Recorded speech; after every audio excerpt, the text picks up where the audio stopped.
We're short of 3 members to make a quorum. So just to acknowledge those that are here on time. We'll just wait for a minute. Thank you.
Thank you, colleagues. Recording Good morning. in progress. Welcome to our Section 194 hearing on this day, the 10th of September 2022, on this Saturday. I want to welcome all members who are here on the virtual, acknowledge the public protector and her legal team, Advocate Mbofu, who are here on time. Acknowledge and welcome evidence leaders, Advocate Bawan Mayosi, who were also here on time. acknowledge members of the media, our support team, and the people who make us to be here, members of the public, all of them here on time. Welcome back. We continue with our hearing. The first time we have it on a Saturday. Just want to indicate that Ms. Nthoriseng Motsitsi, you remain under oath. Welcome. Thank you. Also, just to indicate, we might have shorter breaks of 10 minutes, even a lunch of 30 or so minutes, because you don't have to move anywhere. You are here where you are. So we'll want to maximize whatever time we have today. Advocate Mpofu, I want to acknowledge you and ask you to proceed with your cross-examination, having started yesterday. Over to you, Advocate Mpofu. Thank you. Good morning, Honorable Chairperson and members. Good morning, Ms. Motsitsi. Good morning, Advocate. Good morning, Chair and members. Right. Okay. Now, we had stopped when you and I were discussing your correspondence, what I characterized as harsh correspondence to Mr. Ndo. Remember that? Yes, sir. And you had confirmed that it was out of frustration because of, let's call it malperformance, correct?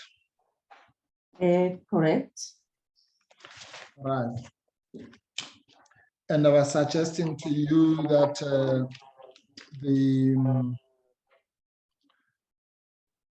your harsh comments would have been received in a more terrifying manner than an ordinary Audi letter which says, tell me why and show cause why I should not take steps. You remember that debate between you and I? I remember the debate. Good. Now, just to round off that point then, it is correct, isn't it, that in order to alleviate this particular kind of frustration, you then imposed a new deadline system where they would give you the documents a week before, so that you are not put in the same situation where you are given something which must be submitted on that day or the following day, correct? A week or two, yes. Yes, you asked for yes, a week or two. And I agree with that approach. I'm simply using it to say that that experience must have shown you that in order to alleviate all these frustrations, one has to give a project timeline or deadlines that will allow for you to do your work. In other words, to give you the subordinates timelines that allow you to be able to do your work, correct? Yeah, that's correct, Advocate. Yes. And did the imposition of those deadlines then improve your frustrations? No, and the compliance never happened. I still received my reports on the day when they are due to the public protector. I was never given that sufficient time. Yes. That's why I was saying it was difficult to quality assure the reports fully. Yes, you end up being a proofreader. Yes, I see. So as a result of just, let's call it general lethargy and non-compliance of your subordinates, even after you imposed these deadlines, there was still no progress. No, there was no compliance. Yes, ma'am. And these are the kinds of things that led you to lose it. Sorry to use that expression, to give up and just say, look, I'd rather go back to my old job. This is not working. I didn't add value to investigations, really reports, because you'd want to have. That's why I was saying a week or two. They refer to cases, they refer to law, they refer to evidence that was submitted by the complainant. And on your table, you don't have one file. You have 5, 6, 10 files which you have to go through. And they are due on that date. So I realized that I'm not adding value to this. I'm not doing justice to the work that is supposed to be done by the COO.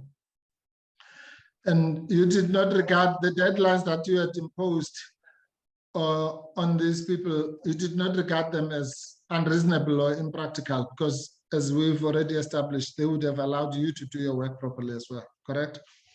Well, if you look at the document that I showed yesterday, the task register, obviously an investigator will be given a week or two to submit a report or to submit a notice, Section 79 notice or a discretionary notice.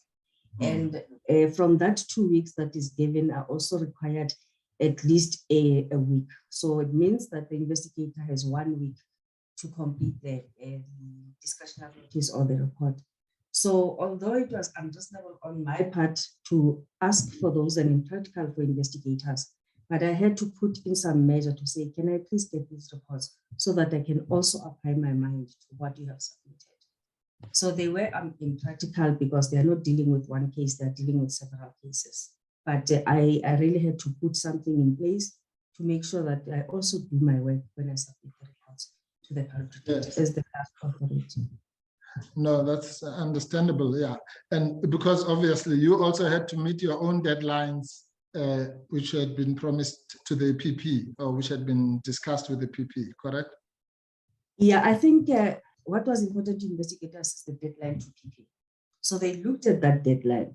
And so long as they submitted to me, then it's out of their hands.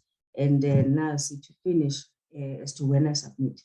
And that is the pressure. It gave me too much pressure because obviously I have to comply. They've given me the report or notice.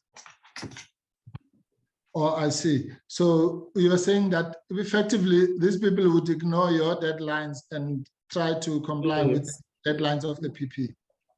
Yeah, what they would give an excuse is, okay, let's say a senior investigator say, I have to give my report to the chief investigator, the chief investigator to the executive manager, now to the acting COO. So obviously, if I put my deadline a week before, the executive manager puts her deadline and the chief executive puts her deadline.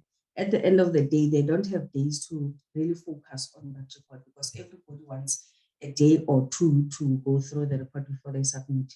However, it was very important on my part because once it reaches PP, that is the final step where she's going to approve. Yes. And you were very, very frustrated, to put it mildly, with this lack of, with the excuses, as you call it, that you were being given, correct? Extremely frustrated, advocate, if I can put it like that. Yes, thank you. All right. And as you say, as a result, you just decided, you said, look, I don't want to be acting COO anymore, and I'd rather go back to my normal job, correct? Yeah, I wanted to take responsibility for what I deliver to PP, and it has to be quality assured and something that I can stand for it.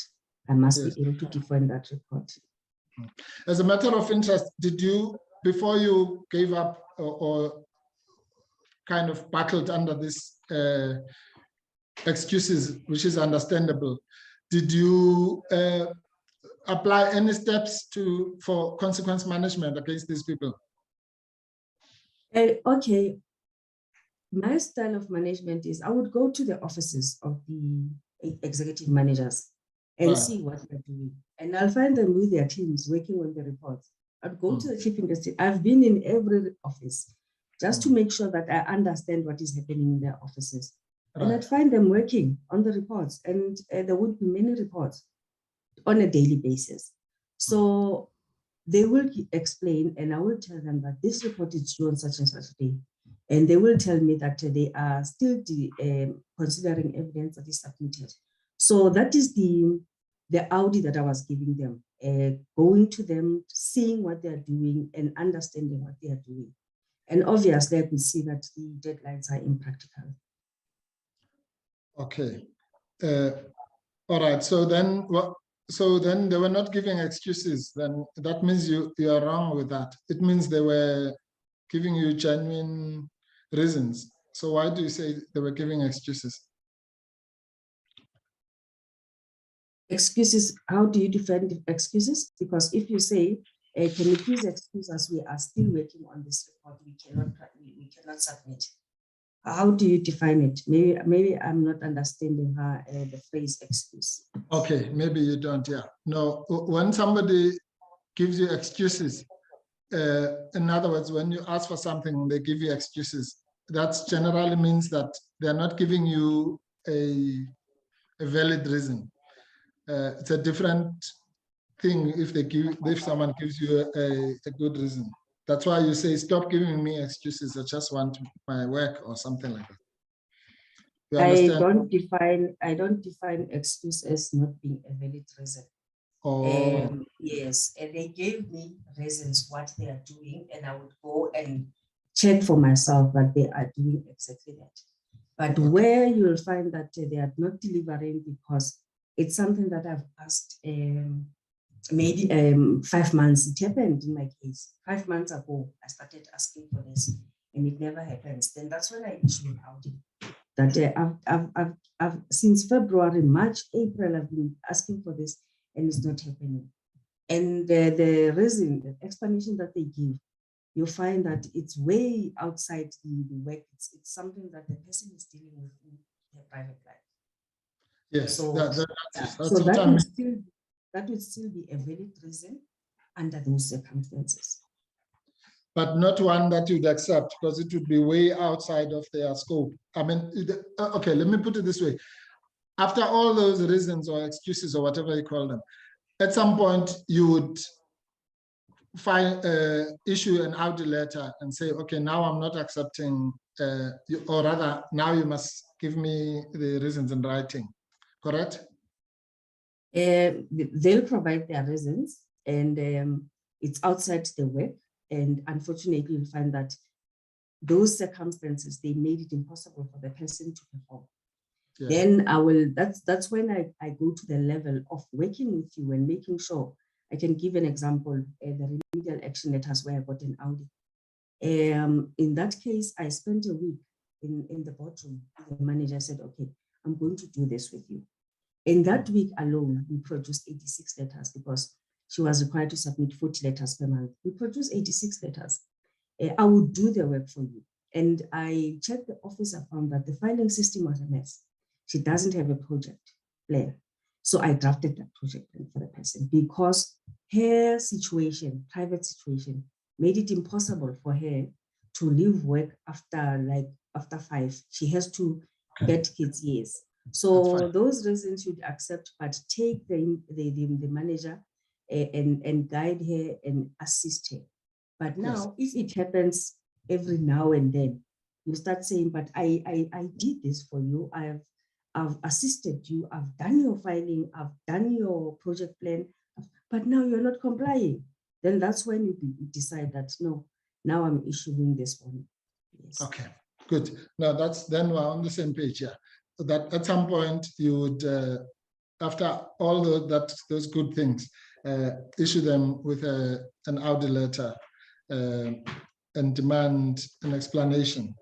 And we've gone through what then happens. If the explanation is good, that's fine. If it's not good, then further steps can be taken, correct? Yeah, correct.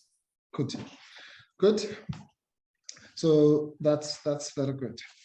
All right. Yeah, I think that's how most, well, the people who believe in the Audi letter system have described it exactly like that, like Mr. Debele and others. Yeah. All right. Now let's go to. Let me just do this because yesterday I think we were not making much progress. I'll put certain propositions to you and expect you to give me a yes or no answer. But you have a right to, once you've answered the question, if you want to give an explanation, so don't feel that you are confined. I'm just doing it so that we cover a lot of ground. I'm sure you understand that as a legally trained person, correct? Correct, I understand that. Okay, good. Okay, let me start maybe in fairness by telling you some of the broad criticisms I have of your evidence and your affidavit. And we'll get to the specifics. One of them is that and well, it might be a good thing or a bad thing. It's a good thing in the sense that it means we can ignore some of this evidence. For example, where you express other people's views, and yesterday I said you act as other people's spokesperson. And that in terms of evidence, that is worthless because those people either must come here and speak for themselves, or those who have spoken will speak for themselves. So your views of what they were thinking or whatever are completely worthless, to put it bluntly. You understand that in terms of how evidence works, correct? I understand what you're saying, but I was giving examples about situations which involved me.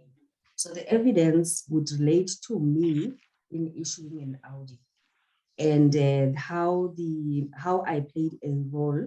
I think you're talking about the case of the FSCA matter, that I am the one who recommended Mr. Madiba and Advocate Van Eeden.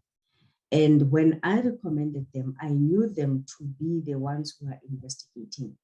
And as to how the matter evolved to Ms. Mohaladi and Ms. Ikebe, that's things that happened within the investigation branch.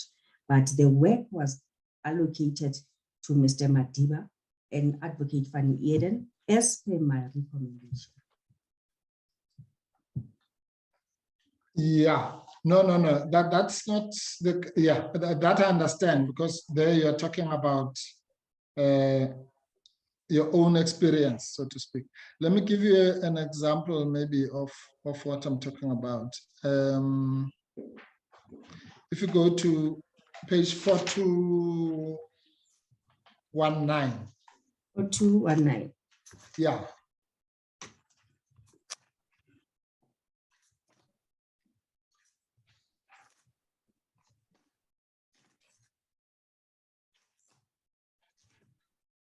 Yes.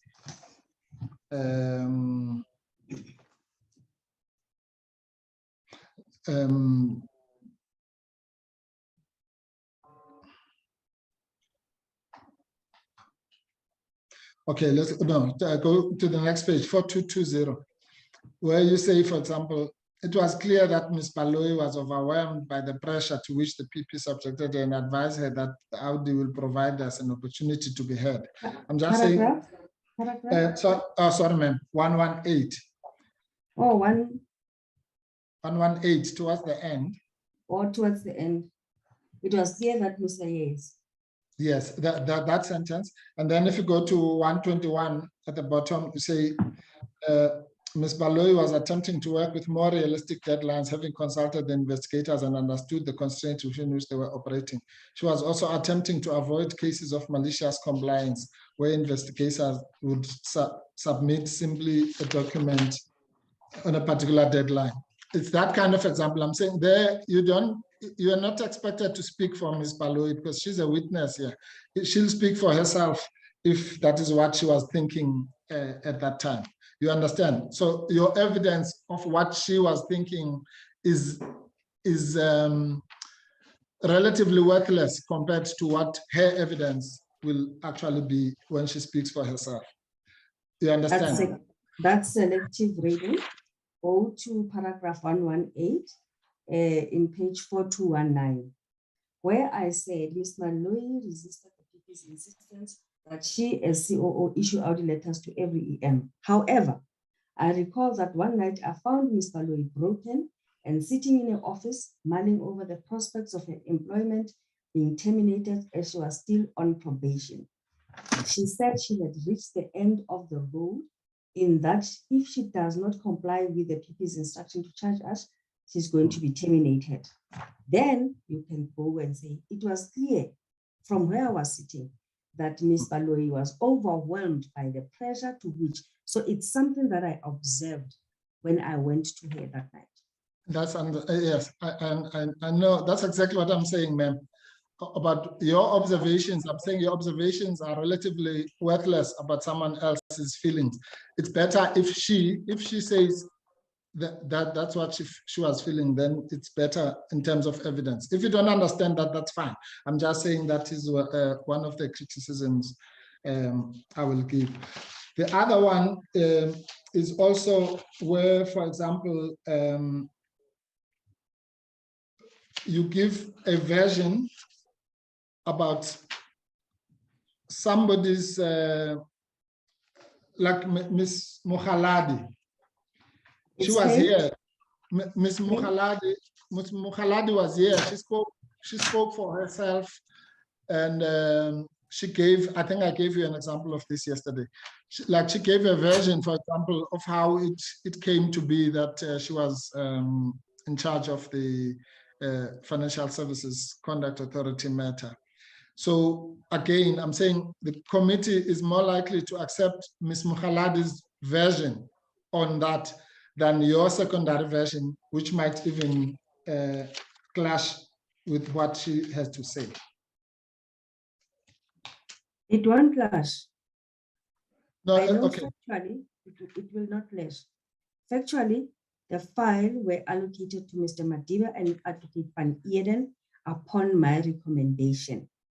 Then I said, as to how it ended up with Ms. Mukhaladi now and Ms. Sikele, because the original, yes, Ms. Mukhaladi is the EM for GGI from the 1st of November when I wanted to step down. But Ms. Sikele is the chief investigator. Mr. Madiba is still there. And okay. Advocate Van Eden is still there. So now how does it migrate from one chief investigator to another senior investigator? Yes, yes, madam. I'm simply saying what you are saying now. It might be strange to you, but if it is not strange to the person you are talking about, in other words, Ms. Mukhaladi, then sorry. Oh, I think there was okay. If you look, we'll move on because I don't think you understand what I'm saying. I'm saying what you're saying. It's not strange. It was not strange to her. No, okay, listen. I'm saying you may find it, whatever word you want to use, odd that the work was being demanded from Ms. Mukhaladi. I'm saying she herself came here. She never expressed any oddness about the matter. So all I'm saying is that the committee is therefore likely or should go with what her experience is on that issue than your secondary experience. If you don't get it, that's fine. Let me give you another example. Okay. Yeah, if you go to paragraph 107. 107, yes. You say that this is under Ms. Mukhaladi. You're talking about, you remember her bereavement and all that. Yes. Yes, yes. So you say, I called the PP around 8 to inform me about the situation and no one could prepare a meaningful report in Ms. Mukhaladi's condition. The PP insisted that she wanted the report. However, I held firm and asked PP to hold me responsible for the production of a report, but only to allow Ms. Mukhaladi a day with her grief to attend the funeral and then to resume the report the following Monday. PP eventually agreed subject to the condition that I took responsibility. Yes. I'm saying, okay, let me give you an example. Ms. Mukhaladi was here. Her version of what happened around this is different from yours. She says she was Limpopo. The PP sent her condolences messages and it was good and all that. And she only came back to Johannesburg to submit her leave form and go back. Now, your version is that, no, she was here, she was there until 8 o'clock in the evening and what have you. Do you understand the difference between those two versions? No, I don't understand. You don't understand? Okay, that's fine. All right, that's fine. We'll, can I no, leave it, madam. I don't want to waste your time. I'll debate it with the committee afterwards. But that's now fine. you're going to debate it without my comments. Well, Advocate. But if you don't understand it, yes, ma'am. But if you don't understand it, you can't give an input. You just said I want to clarify. I just want to clarify. Please yes, do. I said 106. I went to Ms. Mokhaladi's office. I was called by the Palm Protector's personal assistant, and I found her crying at her desk while typing a report. She had suffered a bereavement. I explained what happened. And then I called PP.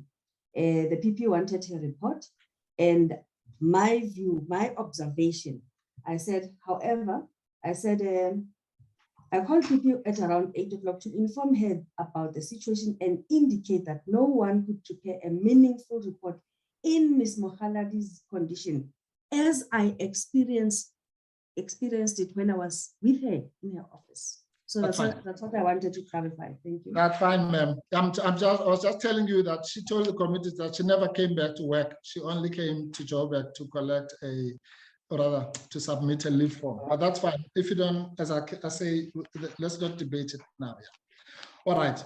Now, let's then go to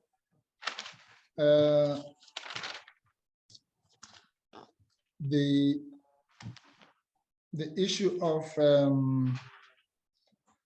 I forgot yesterday actually to ask you if you could bring us the copies, if you still have them, of the Audi letters that you received from the Department of Home Affairs. Do you still have those? Yes, I'll check. I must have something somewhere. I'll check. Even afterwards. Even after. Yeah. Thank you very much. Thank you. We'll ask. Let me note that. Okay, ma'am. We'll ask the evidence leaders to remind you.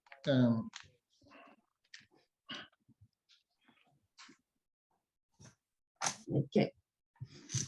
Right. And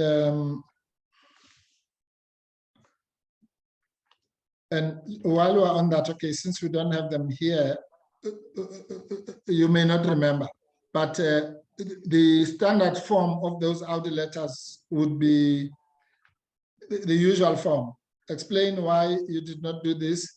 If you don't explain, there may be further action. I'm just paraphrasing, something like that, correct? That might be, Advocate, I don't have them, but that might be the format, yes. Okay, good. And the reason why they would be in writing, do you know why the Audi letters are supposed to be in writing, just generally? Well, at Home Affairs, I was in the province. So anything that you do, obviously, it will come through email or a letter. Yeah. So because of the distances between head office, my direct manager, Mr. Mkize, was in Pretoria. He's in Pretoria, so we reported in Pretoria, and most of the time we travel. And my Audi letters, if I say it's an Audi, I'm giving you a hearing. It involves going to your office, like Mr. Ndo, I want to speak to him at the door.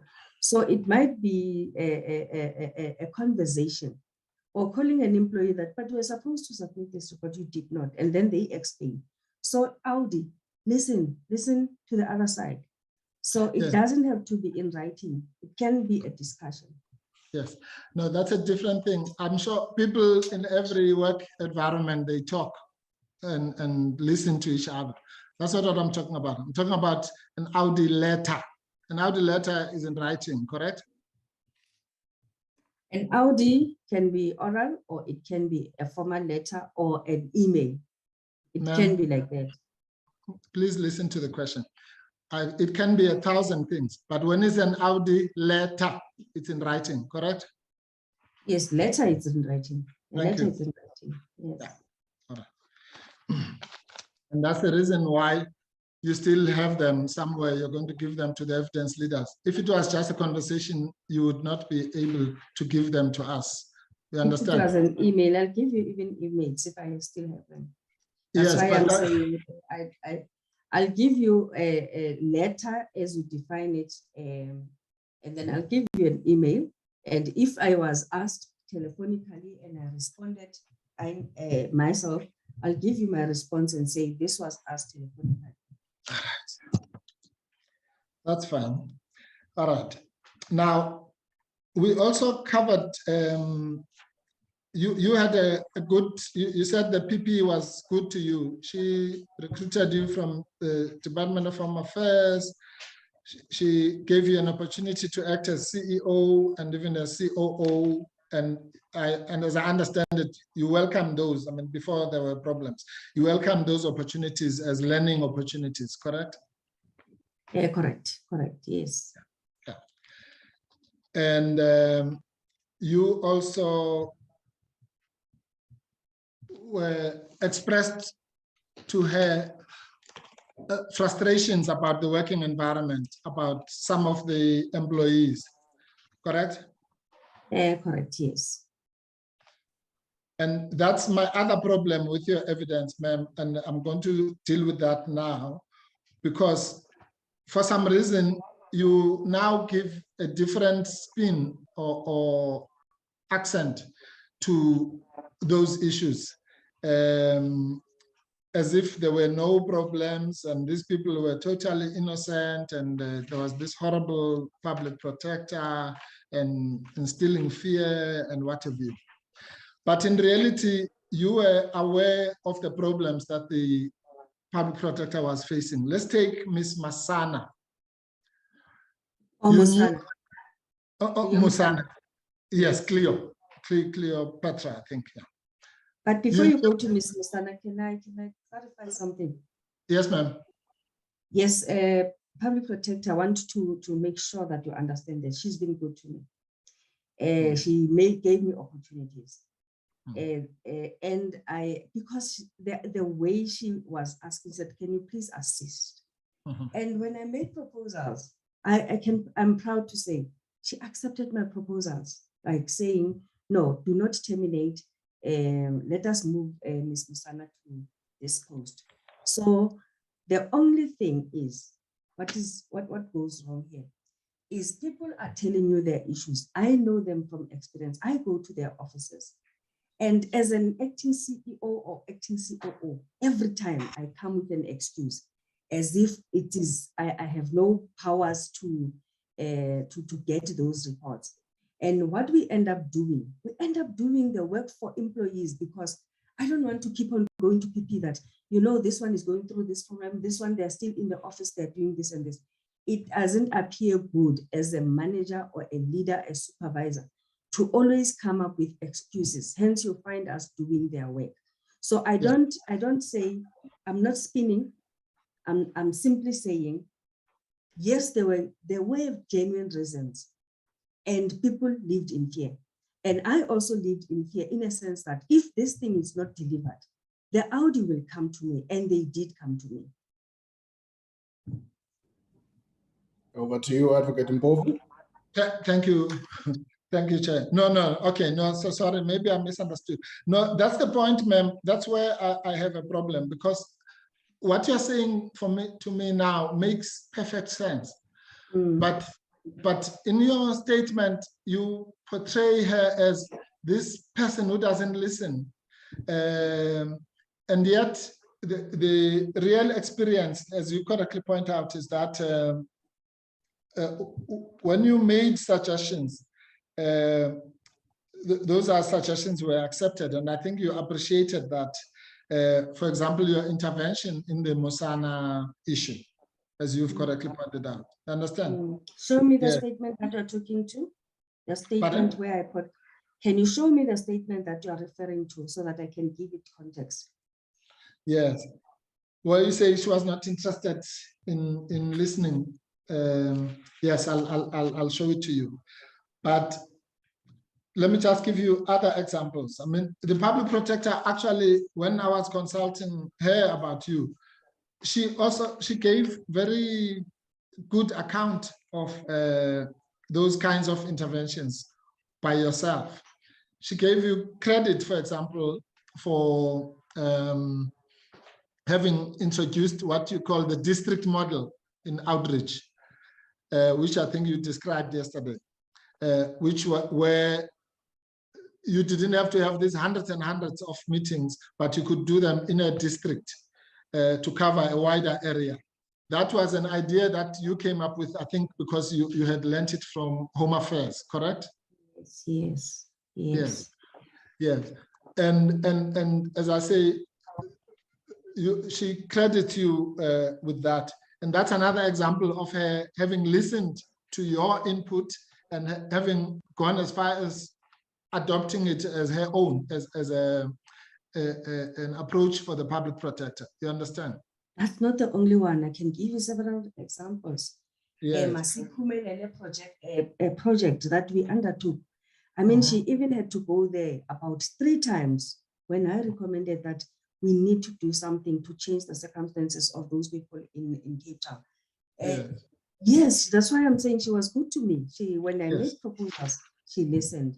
But I don't portray her as a person who is a person who is, you said a person who is not interested in listening. Yeah, the environment that we're living in instilled fear, in a sense that whenever you go to the office of an investigator, you find them doing the work as opposed to a person who doesn't do anything. And now I'm coming, they have more than 20, 30 reports. And she has to maybe have a big media briefing about 20 of those reports. In all those 20 reports, she gets only 2. And I have to explain the 18. And she doesn't want to understand. And when I go to the situation in the office, I find, yes, these people are working. And they were truly working. They were truly the chief investigators, the executive managers. They were truly working. What I like about Public Protector South Africa is you have professional, dedicated, committed staff members. They are there. Yes. So those things I can see because I'm on the ground. But now going to her, she wants those reports because she has to have a media briefing. And I can't produce these things because somebody is still working on it. And if they give me a report that is not quality assured, I'm not fair to PP. I'm not fair because it's her name out there. Yeah. No, I agree, ma'am. And all I'm saying is that the environment, and I think you correctly used that word there.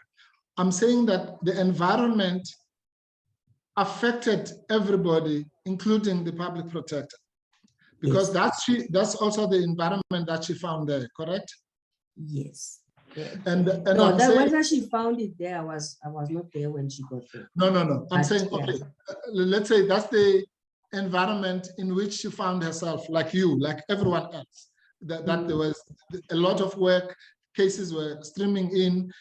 In fact, in an ironical way, you are the cause of that, because with your outreach, the more people know, the more they bring work and the volumes increase and so on. That's understandable. That's what caused the environment, correct? Correct. Yes. And I'm saying similarly, with what you are saying, there were dedicated, competent people who wanted to serve the public. That also included the public protector, correct? Correct. Public protector is a compassionate person. She's dedicated, she's committed, hard worker. And that's why she is, when she wants delivery, she wants delivery. But there are circumstances that you should consider when you want a report. All the reports that you are dealing with, if you deal about FSCA, you're dealing about boxes and boxes of evidence. When you deal about Mandela funeral, you're dealing about boxes and boxes. And when you go there as a person on the ground and you see that these people are going through these files and You know, at some stage, advocate, I just want to give you a picture. I demanded, because my management is of my management style is, I want to see the complaint itself, whether you are responding to what came in. And I demanded investigators, chief investigators, to bring the file, the complaint. They brought boxes and with a report that is due tomorrow or today. It's that environment that you have to understand first before you can make demands. I have to show you, they had to show me that this is what we're dealing with. So when it comes to the dedication, the commitment, and the drive, I can confirm she's driven. Yes. No, thank you. Thank you very much, ma'am. Yes. No, I accept that. Yeah. In fact, one of the witnesses described it as results driven. You would agree with that, correct? Yeah, she's results driven. Thank you. All right.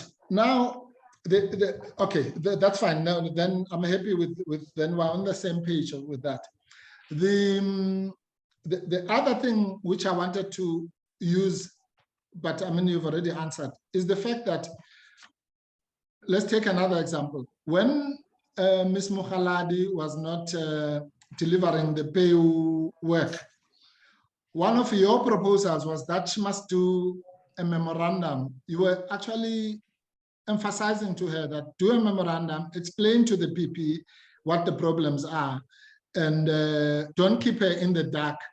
And the point I'm making is that you would not have done that if she was not a listening person. It's the reason why you're advising Ms. Mukhaladi to do that was exactly because of your own frustration that she was not, let's put it, coming clean with the PP about why she was not meeting the deadlines. Am I right?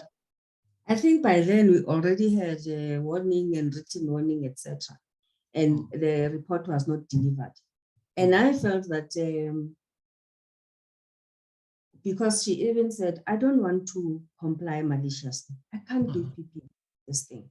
So in another attempt, after she wrote that long email, letter, I think it was a letter, I said, you have given me a side of the story.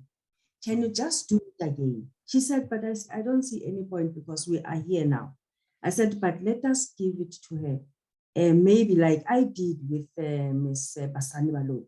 I said, you know, you are feeling like this and you feel that we don't deserve this Audi. But to me, Audi means listen to me. And, you know, if your manager says to you, Nthoriseng, you're not giving your staff Audis. You're not listening to your staff. That's what that's what it means to me. That's why I would go and listen to them and bring back the answer and accept, you know?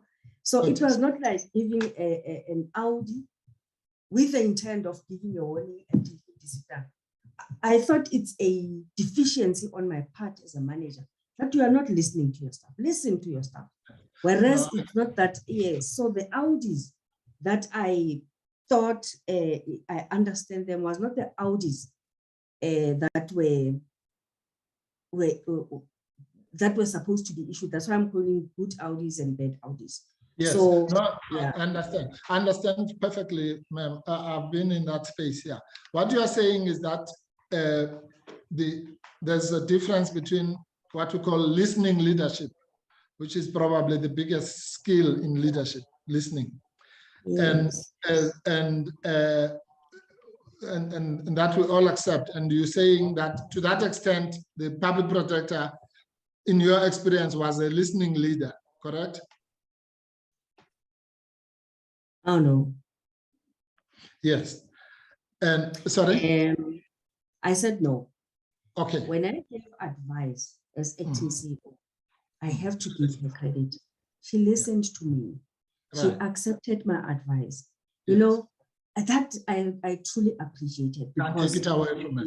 Yeah, you can't take it away from her. But now you get a person writing about the circumstances. An advocate, Mbofu, you know, if you give a person an Audi, do you know how long it takes a person to write that Audi and explain instead of doing that way that he or she is supposed to be doing? It takes time for you. You write that Audi, you give evidence, you know, and then you are in a panic mode because you might get 3 days or 5 days or 10 days, if you're lucky, it puts you in a panic mode for those 10 days until you submit. Okay. So if the reasons that are given, they don't matter, because come the new CEO, 2 months into the job, he issues a blanket email, issue warning to these people, and doesn't even understand what they did. Yes. No, ma'am, I can understand that. I wouldn't like to receive an audit letter. All I'm saying is that you and I have agreed that there comes a point, even with you, Ms. Motsitsi, who's a good listening leader, there comes a point where you have to issue the audit letter. I think we've accepted that between you and I, correct? I haven't. I would advise you, Advocate for that. Be happy if you receive an audit, because a person is saying, can I listen to you? Yes. That is my attitude to audit. So Good. that is my advice, that audit, it's not a bad thing. Okay. It's a good management tool, yes. Yes, but all I'm saying is that even the most listening leader in the world will reach a point where they have to apply consequence management. You would agree with that? I mean, if there's just non-compliance, otherwise the organization will not comply. Okay, let me give you a scenario. You No, give a okay, ma'am. Sorry, that's what I was talking. Sorry to cut you. I was saying, if you can, because otherwise we lose the question. If you can answer the question, then you can give me the scenario and explain and whatever you. Yes. Do you accept? Yes. Okay, good. And then you can eventually you'll get to starting a disciplinary process. Right. But you give an audit and you hear a person, and a person tells you that I'm going through a divorce process right now. And I'm fighting for custody of my children. I'm going to court, and I've been chased out of the house, etc., and all those things. Then you, as a manager, you start saying, okay, let me refer you to our counselors. Right. You refer the person to the counselors, then you start putting measures in place that, okay, in your absence, can you have a manager who have this skill and this skill and this skill. Give them instructions to do 1, 2, 3 on your behalf, but because delivery still is important, performance is still important. You put that in place, and those people don't perform. And this manager doesn't follow up.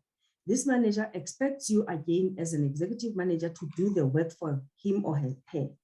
That's when an audit, and you'll still say, but I've given you assistance, support. I referred you, I've done this, I've done this. Can you please now, you're saying, I want this thing by tomorrow or by Friday, because I've given you resources. And the person doesn't do it. That's when it gets to, there were interventions and you are not performing. After my intervention, yes. Oh, that's good. That's good. Now, all right. No, I think then that's good. So let's then go to, oh yes, before we do that, you also agree that coming out of your frustrations, for example, when you were the CEO, that when you're acting CEO, yeah, that it was a good thing for the public protector to respond to the workload of the CEO's office by putting emphasis on the separation, on recruiting a COO, but also separating the work so that the one concentrates on admin and the other one concentrates on investigations. That would have been a good development so that the future people wouldn't suffer the kind of pressure that you were under, correct? I have no comment over that because the first CEO, Mr. Temba Dlamini, was responsible for administration and investigation. I acted and he also resigned. I think it was mid-month on the 6th of December. I think he also battled because of the pressure. And I don't know. There you can say, I can't give my opinion as to why he resigned. And I was also doing administration and investigation. And then came Mr. Mathangu. I don't know now why the decision was that Mr. Mathangu is responsible for just administration. And I was requested to act as COO. and Ms. Sibani acted after Mr. Mahlangu. She was also responsible for administration and not investigation.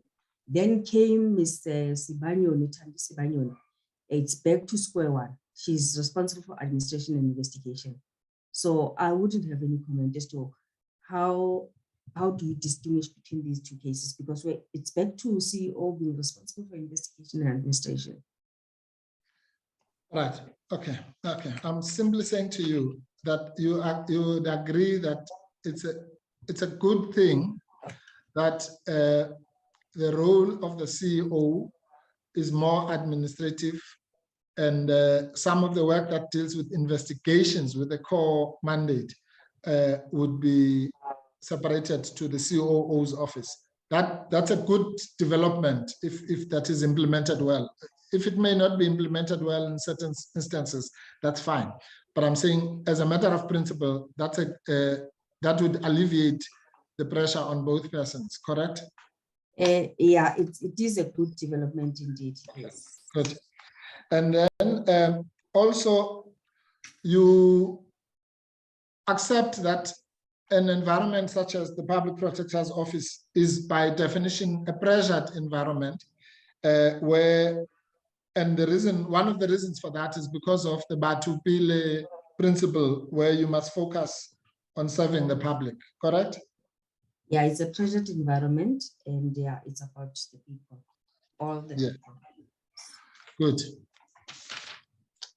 And you accept that it's wrong. I mean, I wanted to say it's unfair, but I think to put it stronger. It's wrong to expect members of the public to wait for 2 years, 3 years, 4 years, 5 years before they get responses from the public protector, correct?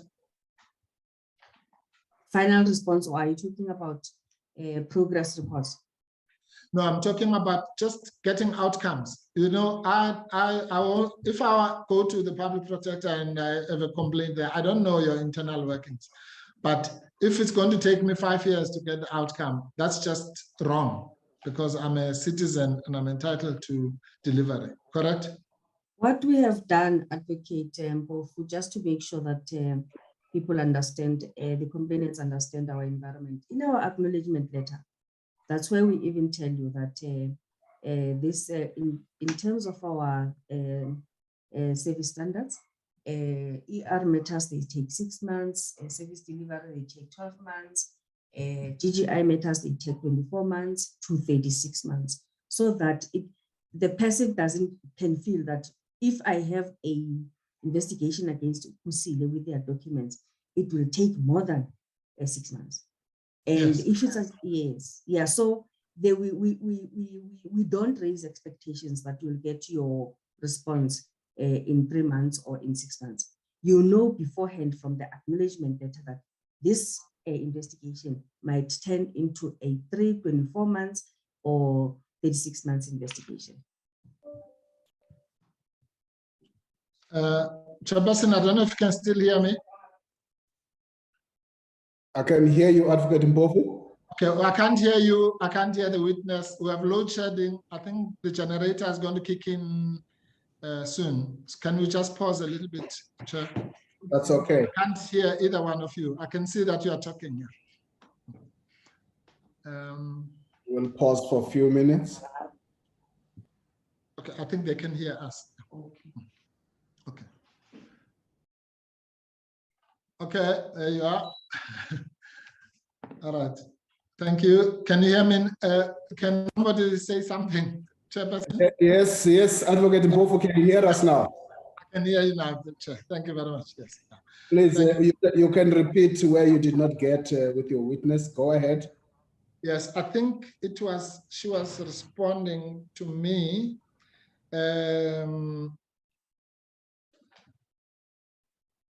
About the issue of delivery. Yes, no, I'll just go. I think I got the gist of what you were saying, Chairperson.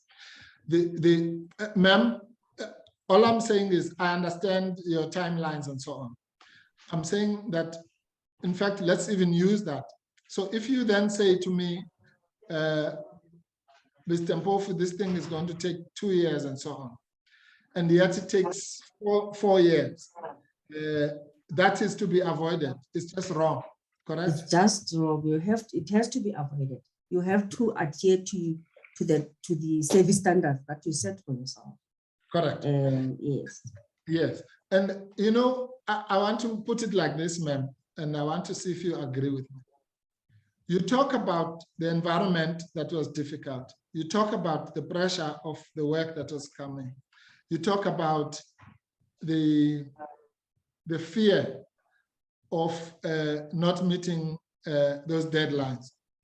Have you considered the fact that the public protector herself operated under the same fear of not meeting the expectations of the public? I tried to explain yesterday that you can come, for example, with a complaint that you are a service provider, you tendered for maybe a service at the department, and it was not granted. And you start an investigation trying to assist the complainant because you want to see whether the decision was fair or unfair. And you discover that no, the people who are sitting there, they are not even qualified. Now it's taking another 10. There is a complainant here, but now you discover in the department that there are other issues which are more serious. And now, so long as you keep the complainant informed that this investigation, it's taking another life of its own. Now I no longer have an issue of addressing your complaint. I have an issue of addressing systems and processes in that department, but keep them informed on a 6-weekly basis in terms of the service standards. So yes, it might be unfair, but so long as you keep the complainant, you make him aware of the developments as you are investigating. Yes. Okay, ma'am, can I ask you for this? The reason why I say you must first start by answering my question and then give an explanation is because of something like this. You end up forgetting what the question was. I'm saying, I understood your answer to the issue of not meeting the deadlines.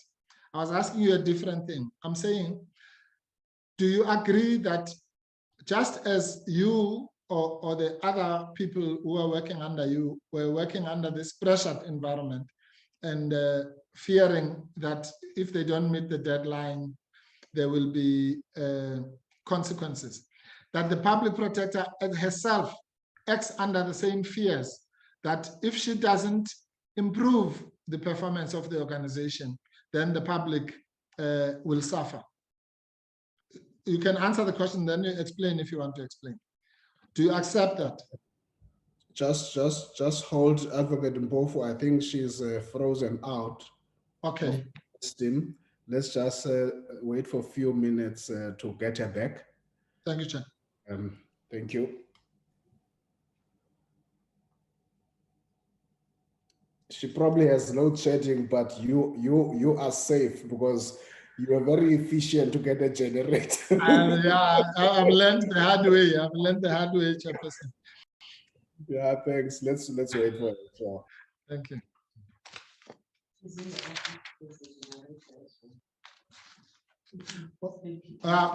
If she's working from the office, when the public protector left there was a generator. I'm not responding. So something must have gone wrong in the space of time. I'm not saying that,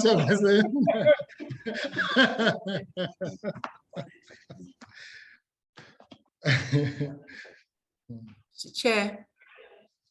Yes, Ms. Motsitsi is conducting this virtual session from home, not from the Public Protector's office. Oh, that maybe then the generator still there. We'll find out soon. Thank you. That's fine. Thank you, Advocate Mayos. It was said on a lighter note. Yeah, I know, but there's no lighter note with the evidence leaders, Chairperson.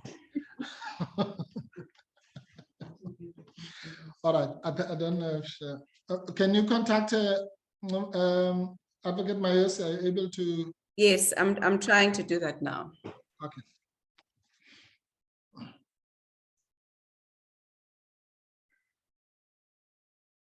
Recording stopped.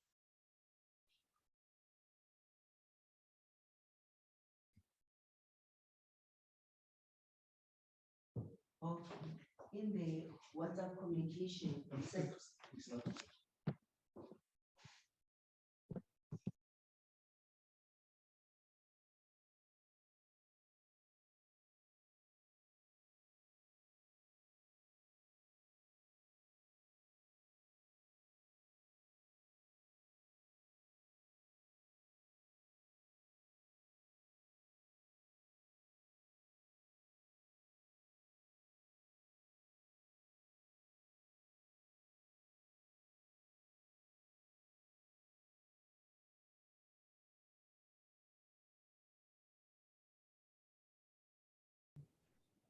Okay, we'll wait for her. Thank you very much for that. Recording in progress.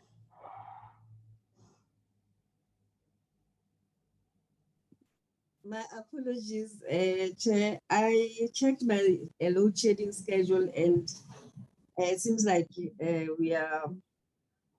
don't have power, but I'm using my router and it's well charged. It's fully charged. So Okay, you're not using your generator like Mpofu is. Advocate Mpofu is doing. well, that thing has its own complexities and we want to switch it on.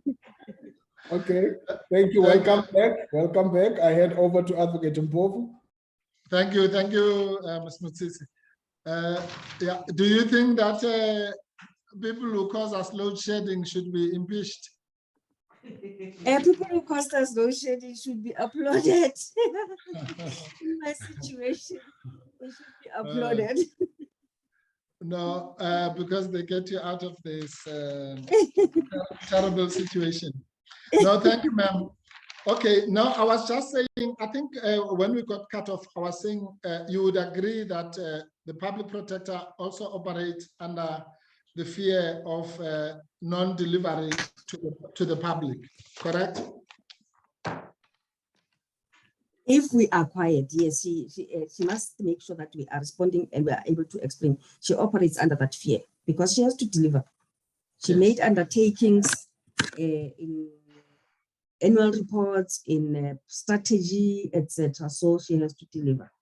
Even in her interview before these members in parliament, she made undertakings of delivering certain things within 7 years, correct?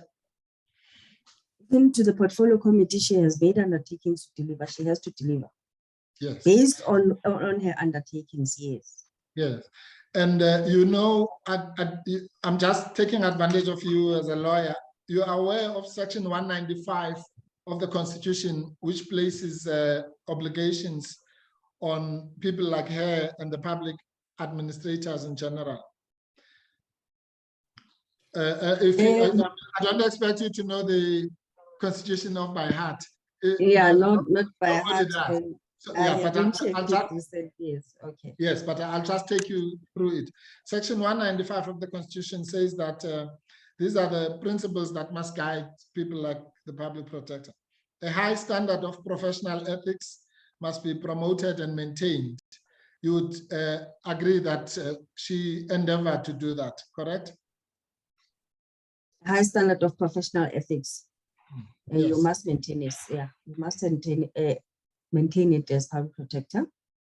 Yes, and you would agree that Advocate Mkhwebane endeavored to meet that standard, correct? Yeah, of delivery in terms of the deliverables. Yes. The other one is there must be efficient, economic, and effective use of resources, which must be promoted. You would agree that she attempted to meet that standard as well, that constitutional standard, correct? Efficient use of resources. Economic and effective use, efficiency. In other words, these things of deadlines, meeting deliverables, clean audits, that kind of thing. You have to be, yes, you have to use those resources efficiently. Yes, and it also says services must be provided impartially, fairly, equitably, and without bias. And she tried to do that to the public at large, correct? Even in your outreach programs where you had her, you were impressed by the messages she was giving to the people, correct? The supported messages, yeah, and the attention. Yes. And the section 195E say people's needs must be responded to. And that's the one I was talking about. That she was also maybe obsessed, but driven to make sure that people's needs must be met, correct? Thank you. Yes, thank you for that. Yeah, people's needs must be responded to. Thank you. Right. No, that's good. Then at least we agree on what was driving her. Now let's go to the issue of the financial strain that the organization was operating under. Somebody, oh well, not somebody. Am I right that the underlying problem, one of the key underlying problems that caused this financial distress is the allocation or the allocation or non-allocation of sufficient funds to the organization?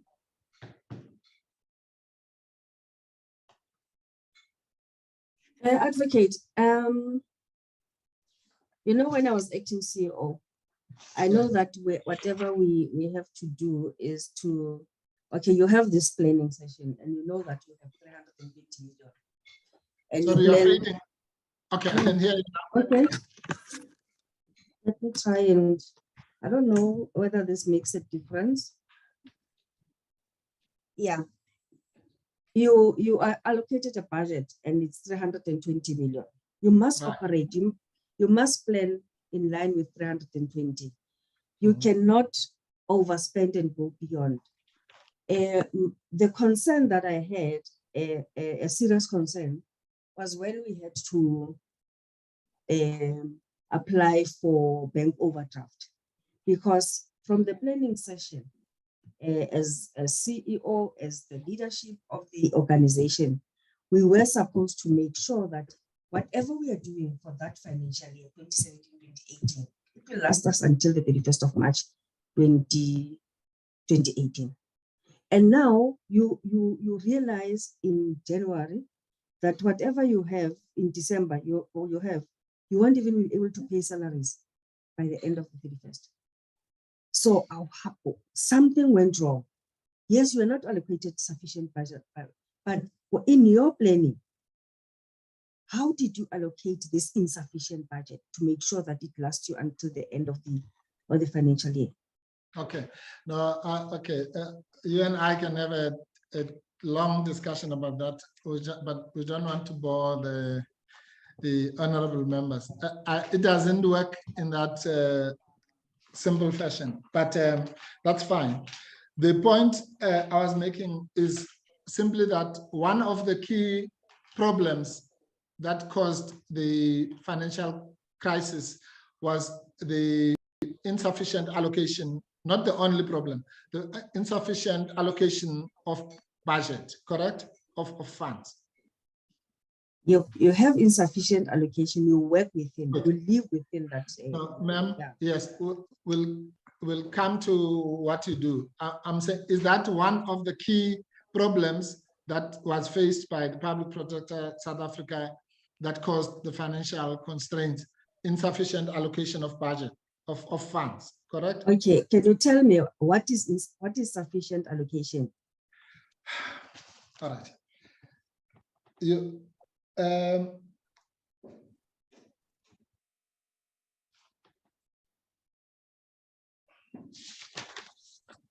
right, I think let me go to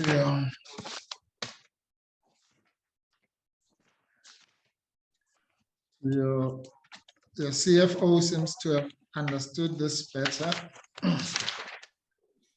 Yes, yeah, the CFO, it's that is expertise, yes. Yeah, if you go to 4229.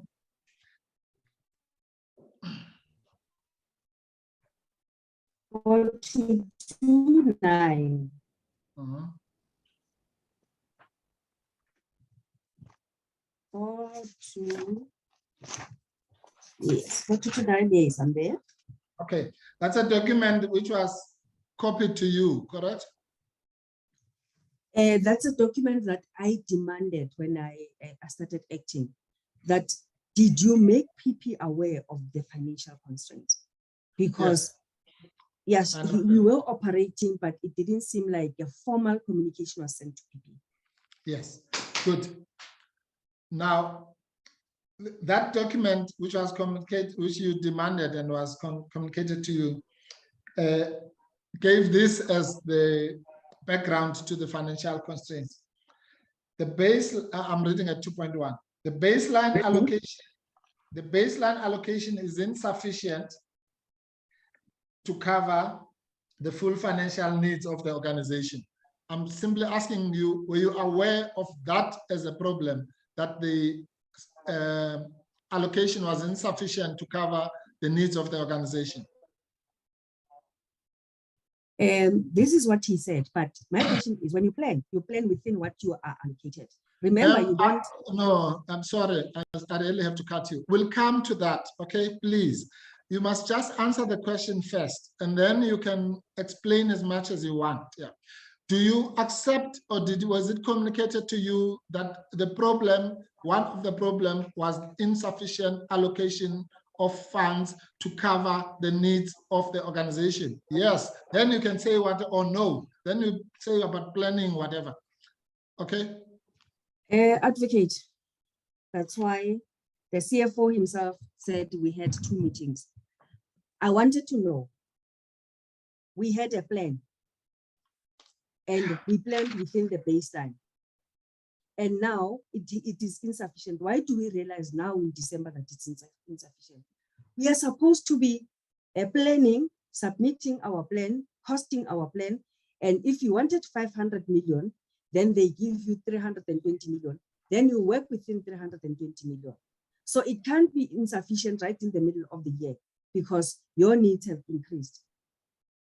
You plan within, and as your needs are increasing, that's why you have to do your projections that my needs have increased and they demand more money. Where am I cutting? What am I doing to make sure that I still operate within this budget, because my needs have gone to 500 million and I don't have that 500 million. All right, let me, okay. Budgeting and applying funds to an organization doesn't work like that. But maybe I'll assist you by showing you how the things work together. Yeah.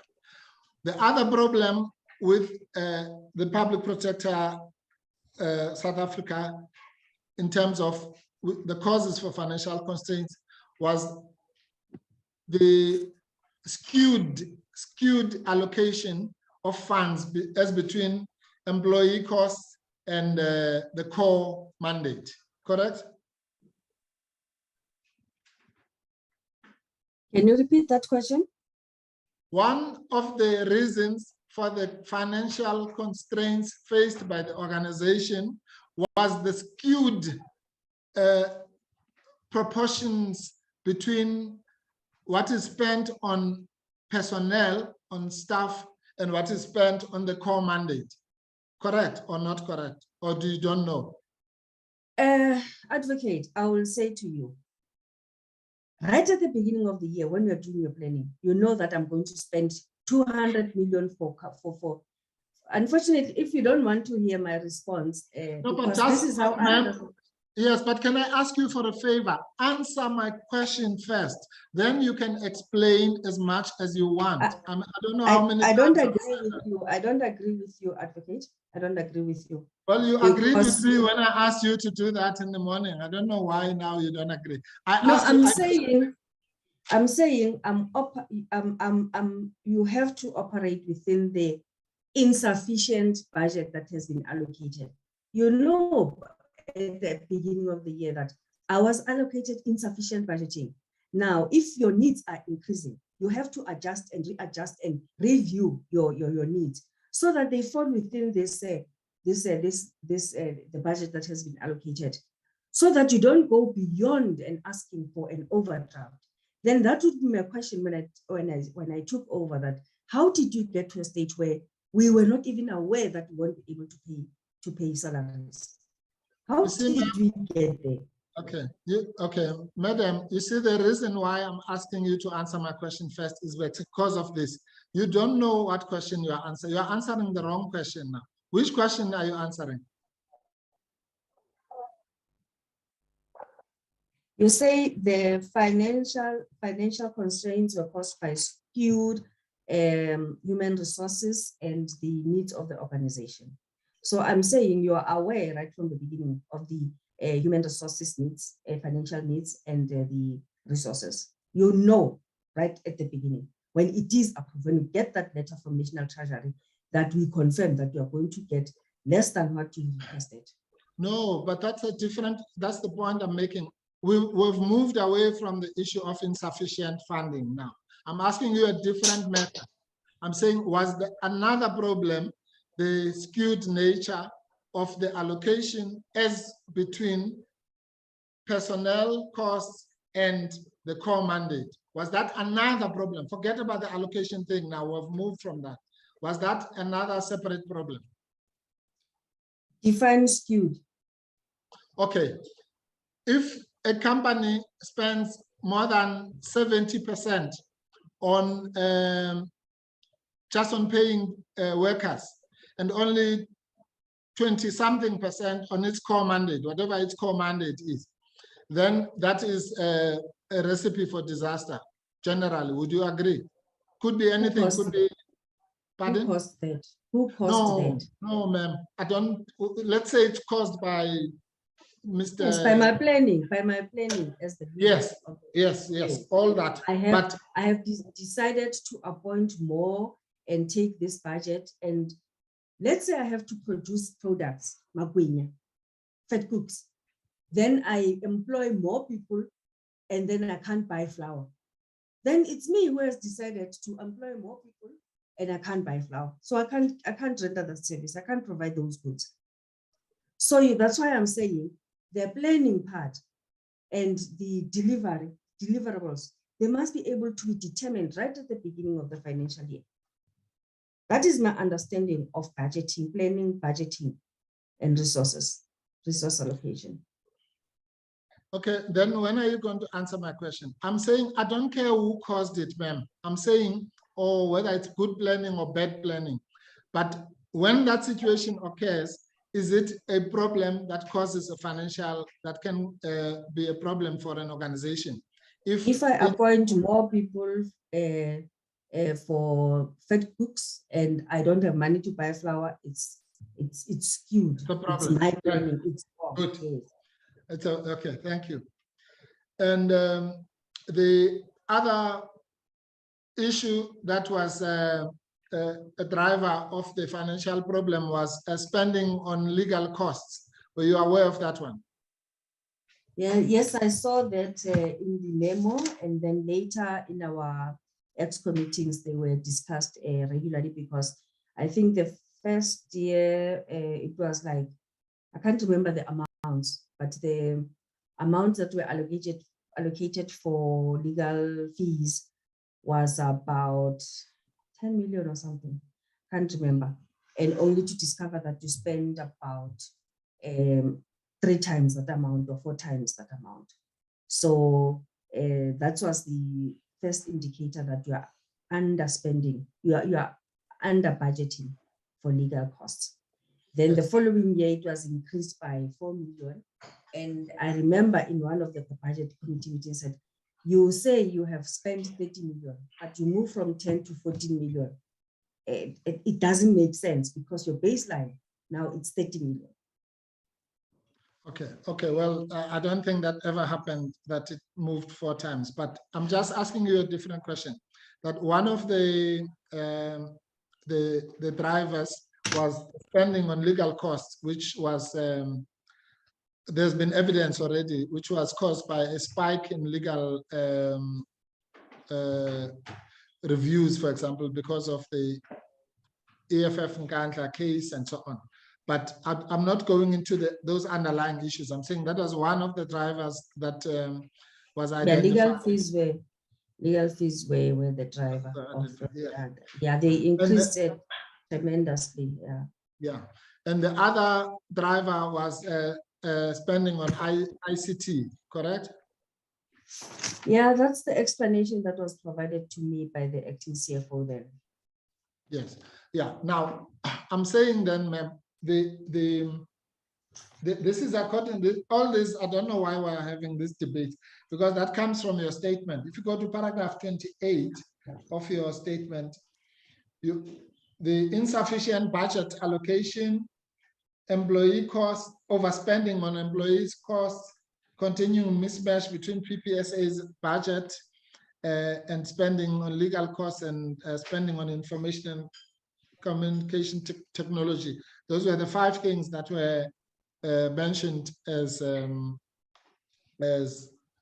partly responsible for the problem. Do you accept those at least as the problem statement? Because you can't solve a problem when you don't know what the underlying causes are. I think at least you Selective reading again, advocate. I'm saying here, regarding PPSA financial constraints, and I annexed a copy of a memorandum prepared by this ACFO, and he mentioned those. So those are the reasons that he gave. That's why it's here.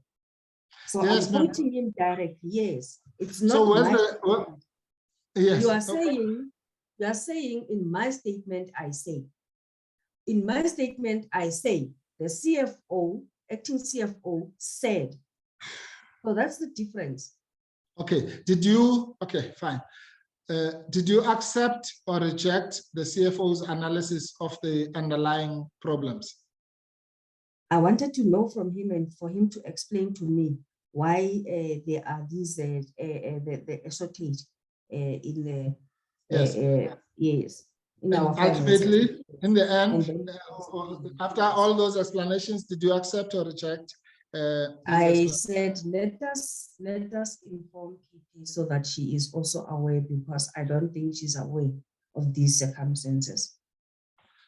Okay, did you accept or not accept the circumstances? I know you said the PP must also be informed. Did you accept or not accept the circumstances before they could be relayed to the PP? I acknowledge the circumstances. Good. I acknowledge the circumstances. Okay, and I want good. To very good. Communicate. Yes. So that's all I was saying to you, ma'am, is that then you accepted or acknowledged, or whatever word you want to use, that those were the underlying issues in relation to the constraints. Because surely you accept as a leader or as a manager that before you can resolve any management problem, you must understand the problem, because otherwise you'll be fixing the wrong thing. Correct? That's just basic management skills. I advocate, I find it difficult where financial constraints would affect the livelihood of staff. Because to me, PPSA is about its human resources. So if you say I accepted, I acknowledged and I said, we must do something. I acknowledge that there is a problem and this problem has to be highlighted and be communicated to all management so that we all know, because come March, there's no PPSA. Okay, I don't know where we're missing each other. That's fine. All right. Now, once then those problems were identified, the remedial steps or the austerity measures had to be targeted to those problem areas, correct? Yes. Yeah, good. All right. Now,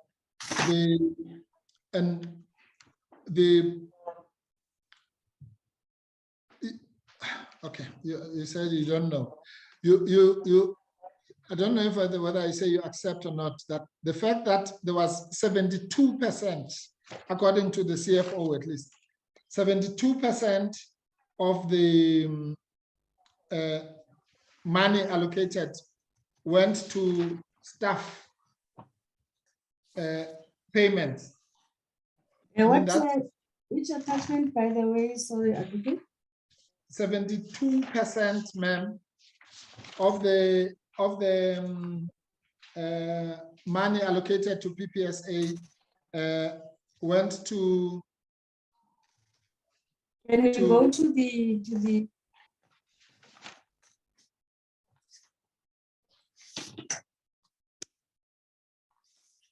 Okay, no, I'm just saying for now, do you accept that if 72% of the allocation goes to not to the core activities, but to staff payment, that's just a problem. I mean, if you're a doctor, you find temperature of somebody, you'll know that there's a problem here. Would you say that's an indicator for a problem? If only 28% of the money allocated is being spent on the core mandate.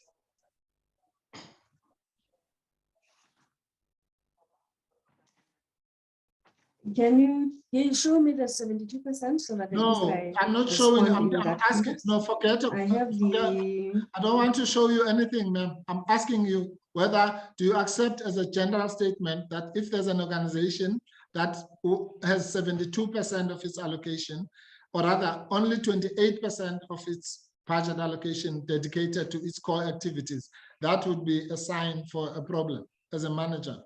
Would you accept that? If I render services, I'm an attorney and the budget 80% or 90% goes to paying, it's acceptable. It depends what kind of a service. That's why it's difficult for me to understand.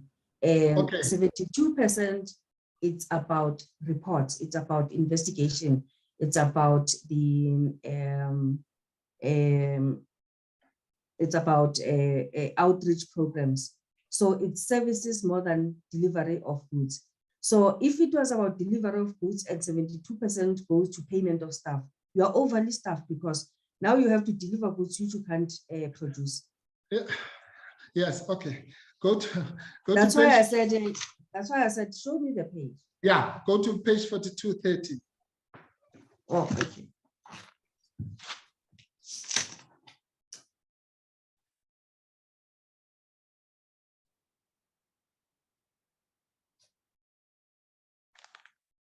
Okay. It says there, yeah, the PPSA was allocated 301 million for 2017-18 financial year. I'm sorry, I'm reading at 3.1, which 217 million, 72%, is allocated to employee costs. Okay. You see that 72%?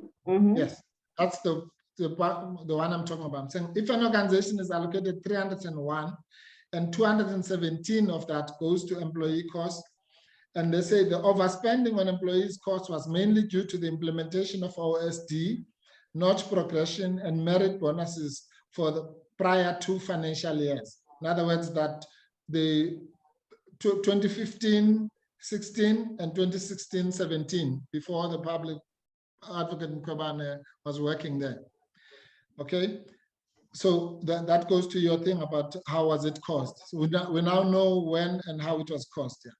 But I'm saying that I'm not in that game of whose fault it was. I'm saying that situation, if you find an organization which spends 72% on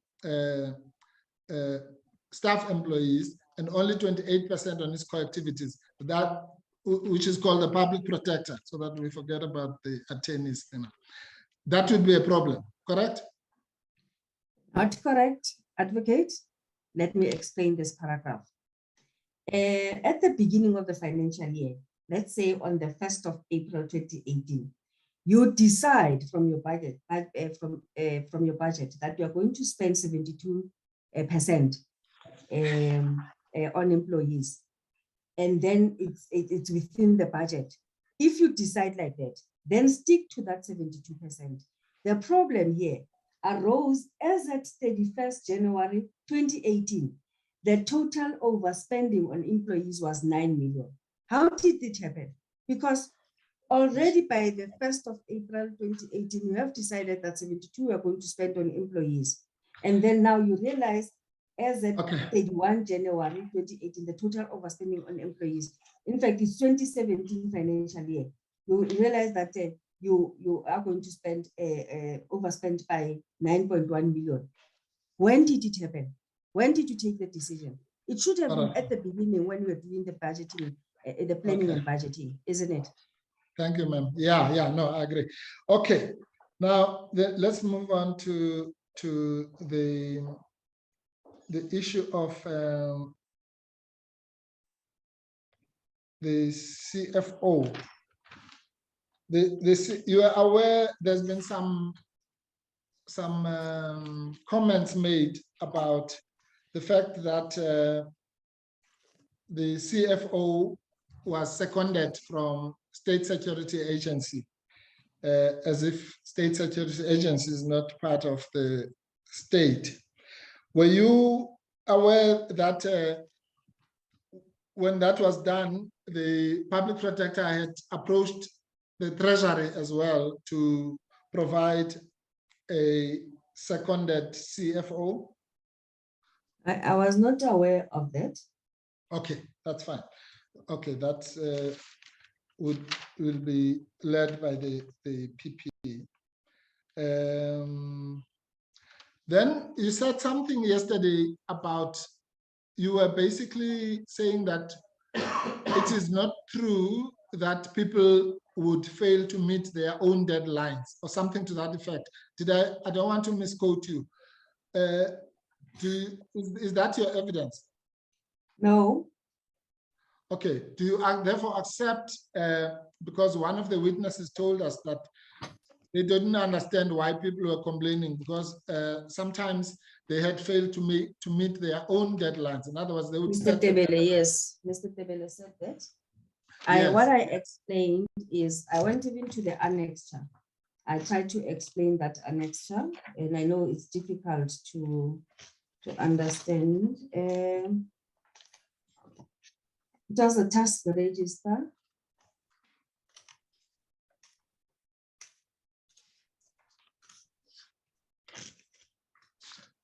Okay, before the task register, I'm saying as a general statement, you agree that that people sometimes fail to meet their own deadlines, like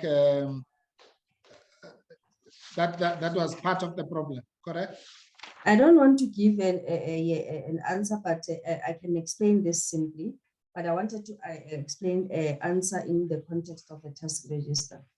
When I was acting as COO, I was naive to think that when you are requested to set a deadline, you can set up per month and say, it's because I'm still going to meet the meeting, I may get more evidence that I have to factor into a report. Then I would be asked, when can you deliver this product? Then it's 1st of April, I'll say, no, I'll deliver on the 1st of May. My deadline will be rejected and it will be brought forward to no, deliver on the 15th of April. That is no longer my deadline. No, ma'am, please listen to the question, okay? Okay, in that example, when your deadline is changed, it's no longer your deadline, okay? Yes. You and I will agree. Okay, let's forget about that. Put it in the cupboard, lock the cupboard. Were there other situations where people would fail to meet their own deadlines? Because that one we agree is not your own deadline. I'm asking about a different thing now. When you set your own deadline and yet you fail to meet it, is that a problem? If I set my own deadline and I fail to meet it, it is a problem. Good. Whatever. And the deadlines were set right at the beginning. Like in January, you're told that with those 15 cases, you should finalize them by the 31st of March. And that date is locked. It's locked. You can't exceed. And now the people will find themselves now that on the 31st of March, because it's the end of the financial year, they couldn't meet this deadline. Then it goes to the next financial year. Yes, the investigation will go to the next financial year. So the first deadline is the 31st of March of that particular year. It's not set by you, it's a decision. That by the... Why are you not listening to me? Let's say the 31st of March is then not met. It's not your deadline. Forget about that. Yes, Then you not say, the then I deadline. come, I then come and say, okay, 31st of March was not my deadline, it's gone. I am now saying I'm going to deliver this in May. That's Chair. now my deadline. Do you understand? Then That it's is my my deadline. deadline. Yes, Yes. correct. Now I'm talking about that scenario. Let's forget about the 31st of March. I'm saying, if then I don't meet, if I then say, no, the 31st deadline was not mine, the 1st of March, now I'm giving you my deadline and it's May. If I fail to meet that deadline, would you agree that there's a problem? It's Just not accepted. It doesn't become your deadline. It's not accepted. That's the argument here. yes, just a pause, Ms. Motsitsi. Yeah. Advocate Mpofu, I think when he answered it by saying it would be wrong, but then she went on. Yes. Because I thought No, no, that's true, Chair. That's very true. Yeah. So- Okay. Let's give credit where it's due. Yeah. Okay. That's fine, ma'am. So if it's wrong then to meet my own deadline, the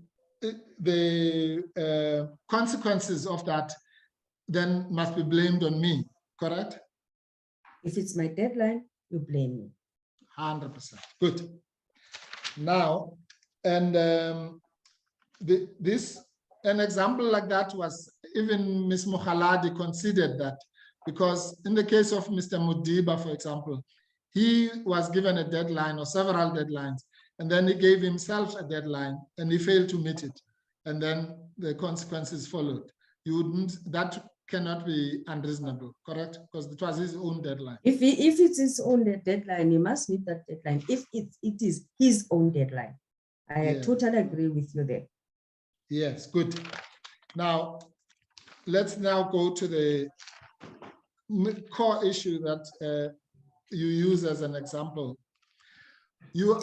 Are you aware that the PAYU matter took about 4 to 5 years to complete? Can we go to that payment? I just want to see the rough number.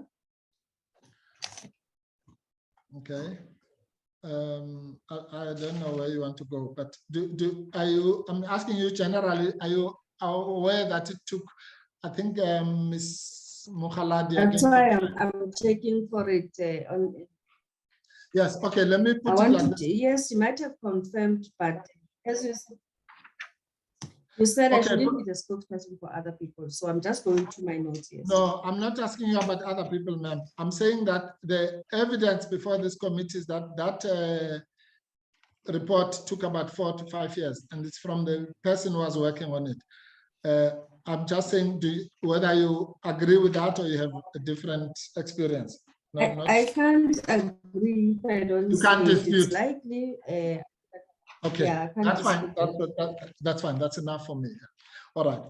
Now, is it correct for you, madam, to use a report that has taken you know how long 4 years or 5 years is? If a child is born now, at 5 years, they'll be going to school. Is it fair to use a report that takes 4 to 5 years as an example of a rushed report? It would be worse if you issue a shoddy report. No, ma'am. Yes, Yeah. it would be. It's not fair to take that long in an investigation.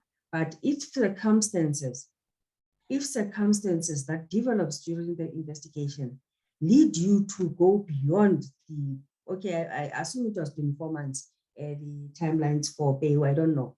But Yeah.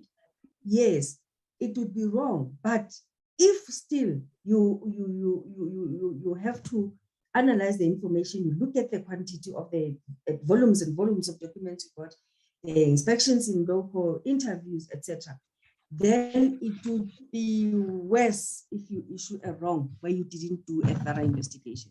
I don't know why it took 5 years, but I'm considering that it must have been a complex case. I can't see it in my document here.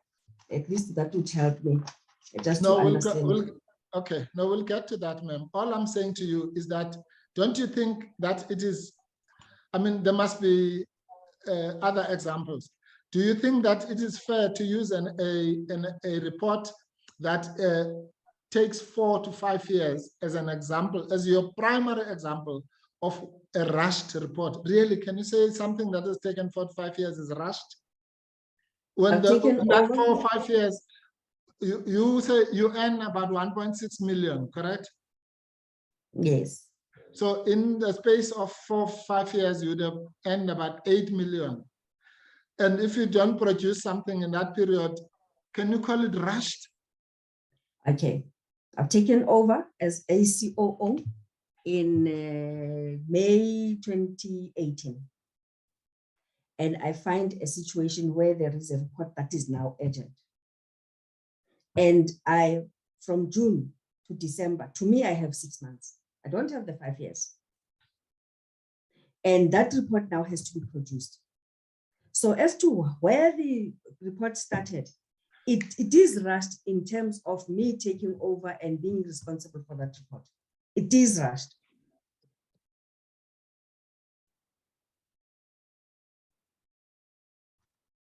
Advocate Mpofu, you are muted. So sorry, Chair. I thought I was just switching off the video and I also muted myself here. All right, ma'am. Let me take you through the history of this thing. Thank you. Okay. Go to, we uploaded a document, it's bundle H, item 25.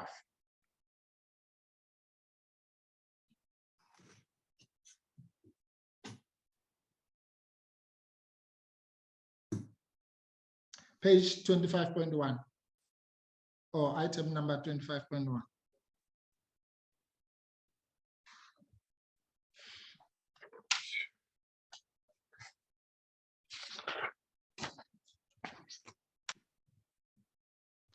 Okay, that's a report, ma'am.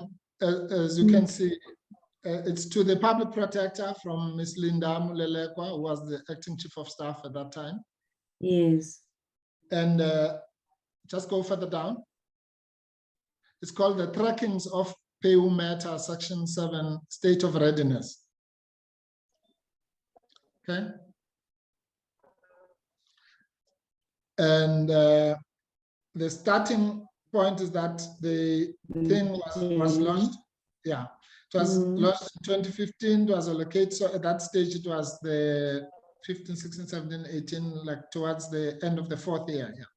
So it was allocated to AGSD branch to be investigated. The PEU matter has been discussed in both task teams and later featured in PP weekly meetings where proposed dates finalization has been pending for some time. The executive manager has on numerous occasions requested for extensions to finalize Section 7.9, has not materialized. The table below reveals numerous dates reporting progress of previous undertakings to finalize the Section 7.9 notice. You see that? I see that. Yeah, so the PP has on many occasions requested the executive manager to finalize the Section 7.9, but every time it is either not prioritized accordingly or instructions are ignored. Reasons for not finalizing the Section 7.9 ranges between personal and official reasons, among which are then there's a list of the personal reasons: off sick, not able to attend, emergency, there's a funeral, and then advise new information and so on. And then so official reasons are waiting for the judgment, matter not correction submissions of ACOO, and so on and so on. And then it says these were some of the reasons that were provided to the PP, but why the PEU matter is not being finalized. The table below indicates numerous dates on which the matter was discussed to PEU matters dates were missed and shifted to new dates. So this is where the people were now shifting dates to their own deadlines. You understand? Yeah, which you said doesn't happen, but the dates were shifted. Dates on red column indicates dates which were not honored for submission. And then it says there's CO and Ms. Mukhaladi, PEU. Okay, there's a deadline of the 2nd the 16th and 20th November. You see that on Yes. the red column, yeah. And then how we got there, you'll see on the red column, there's a date of 25 October 2018. That's a deadline that was not met, correct? Okay. Then go down, 26 September 2018, another deadline that was not met, correct? Correct. 14 September 2018, another deadline that was not met, correct? Correct. 24 August 2018, another deadline that was not met, and so on. 31 July, and so on. It goes on until 15 June 20 or 30th May 2017. It goes on and on and on and on deadlines that were not met. That's the pay matter. You understand? Yes. Yes. Right. Now, do you think that if somebody fails to meet deadlines and shifts deadlines for such a long period from 30th May 2017 to the 2nd of November 2018, that's something like 18 months, that must be tolerated? Go to the reasons provided by the acting Chief of Staff. Yeah. No, okay. And Firstly, I really want to put an emphasis on this. yeah. Go to the reasons. There's those are the first reasons. Yeah. Go to Fitness them. and whatever. Can you please You do can that? go there. Yeah. Okay. OFSI could not deal with it where reporting progress on this matter required to reveal testing meeting and was not able to attend, was in meetings and not able to attend or work on it. You think that can work for 18 months? In meetings, is it a personal reason? Anyway, ma'am, do you, okay, let me put it this way.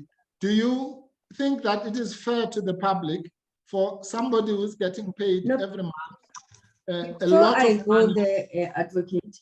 No, ma'am, just please listen to me first. Please, can I finish my question? You can answer it when I've finished it. Do you Give me think? time, advocate. You'll give me time to respond. I will give you all the time in the world. Actually, the chair, not me, will give you time. Thank you. Yeah. So I'm saying, just if you, for me, the only thing I ask for you is answer my question. The time you'll be given by the chair. Yeah. I'm saying that can a report where there are, I don't know, about 20 or 30 missed deadlines, some of them imposed by the persons themselves, are missed. And you think that to say that someone was in a meeting, was in meetings, or had a funeral, which hopefully takes about a week or two, can account for the 18 months delay. Is that your evidence?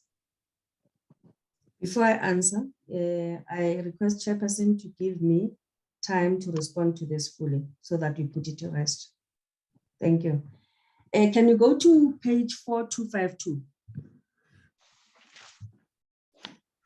These are the reasons that are given by an admitted attorney of the High Court, Ms. Onata Mohalad. No, ma'am, I'm I'm sorry. going to read them. No. Because we have to be clear. No, please. We're going to go to that document. I'm not there. That document is dated 16th November. Can you see that? Advocate Mpofu, number one. I'm not asking you about this.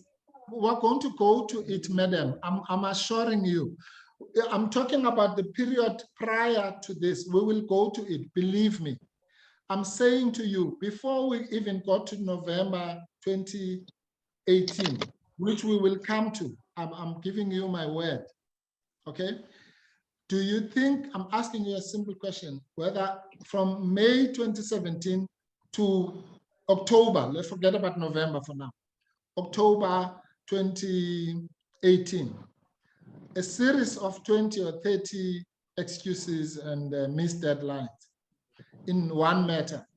because someone was in meetings or had a funeral or whatever. Do you think that is fair to the public, to members of the public? Firstly, you said this matter took 5 years. I don't see how 2015 to 28 results into a 5 years period. Okay, That's my number one. Okay, wait. That's my number one. My number two, I've requested that can you give me time to give you reasons that are from the horse's mouth.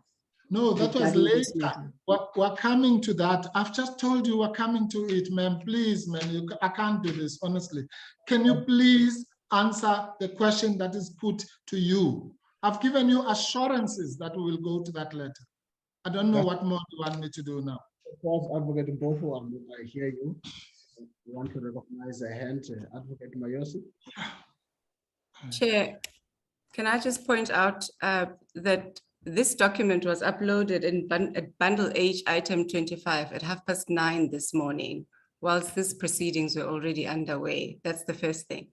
The second thing is that this witness has answered this question, and her answer was that it is not fair for an investigation to take that long. However, she qualified her answer to state that there may be other factors. This question has been answered, Chair. Okay, Chair. I don't know what she's talking about, Chair. Well, firstly, it's not true. The document was not loaded at 9:30. This was loaded at 8 in the morning. But let's put that aside. It was indeed loaded this morning. But that's irrelevant to the question I'm saying.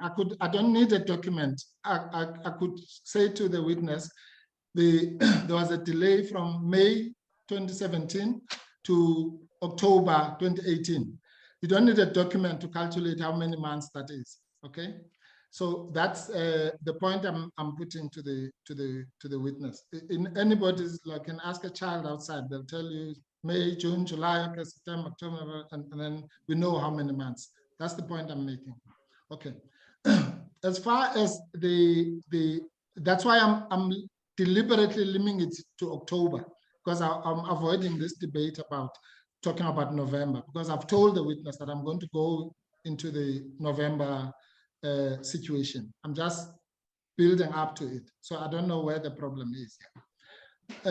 Ms. Motsitsi. Just a point before you proceed, I see the new hand again. Advocate Mayosi. Just as a final point on this issue, Chair, this document ought properly to have been canvassed with Ms. Puna Mokhaladi. That opportunity has now been lost. Okay, point taken there. Advocate, no, Chairperson, no, I mean, this is ridiculous. I have explained, we have had documents loaded. One of them was even loaded after the evidence was given by the evidence leaders because it was demanded by members, and we didn't cry about it. We have had statements which are supposed to be given to us 7 days before, giving us 2 days before. We have never cried about it. So to come here and tell us that the document, which I'm saying, okay, let's forget the document, Chair. I'll literally just leave the document out. Ms. Motsitsi, would you agree that if a person gives excuses from a period of May of the preceding year to October of the following year, any year, it could be 2000, could be 1911, okay, and gives excuses for that long period, misses their own deadlines about 30 times, that demanding that report cannot be classified as rushing the report? Yes? You're talking about, you don't want me to read the reasons that were provided. Yeah, you don't want to listen to me. I'm going, what do you mean I don't want to when I've just told you we're going to get there? If you have 40 Liver Act files, that would require, now I'm speculating, that would require you to even interview complainants. It would be, you would shift those deadlines as the investigation is up, it's unfolding. So long as you are responsible and you give update reports and progress reports to the public protector, to your manager, to the supervisor, etc. So that is my response to that question. Okay. So as All to right. what happens that they receive at whatever, when I asked for explanation, this is what I got, and I applied my mind to what I received. All right, let's do that. Okay, fine. Let me show you. So you mean when you give the deadlines, you don't know that you have 40 Act Libre files. You only discover that after 17 months. When you go through those Act Libre files, you discover that there's more information or clarity or meetings that you still have to hold. All right. Sorry, just pause, ma'am. I think. Okay. And those things are happening because you are going advocating both. You don't want to listen to me. No, I can't hear you, ma'am. I can't, even if I wanted to, I can't. Okay. There's something wrong with your network. Okay. Pause advocating both you and Ms. Motsitsi. We'll take a 10-minute break from now. So I was trying to indicate to her that there's a problem with the network. She says, I don't want to listen to you. That's the opposite. I want to listen to you, but I can't hear you. Recording stopped. It's my network. No, my network is fine. I'm sorry. My network is fine from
Back from the tea break.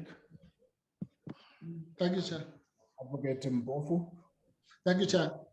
Madam. Before you proceed to Oh, Madam, sorry. Yes. we are husbands our team. That's why I mean. We have reached our 3-hour mark. Yeah, well. Now, so let me give you another 30 minutes. No, Chair. No. Now you are being unfair, Chair. You know what I'm dealing with here. I can't. You can't give me 20 minutes. That will be like one question. Yeah. You can't. Chair. Let's see how we can. It's got to pass. Yeah. Let me try. I'll push maybe up to 12, and we can look at it at that time. I'm suggesting, Chair. I just have one big section to deal with. But it's not in my hands. It's I mean, you can see that. I'm giving you 30 minutes. We'll see how far you go. 30 minutes. Okay, thank you, Chair. I'll try to move it up. Okay, Miss Motsitsi, I'm asking you please to listen to my questions and answer them. And if you can help it, just answer the question, and then when you need to elaborate, you can say so. Ask for the time from the chair, not from me.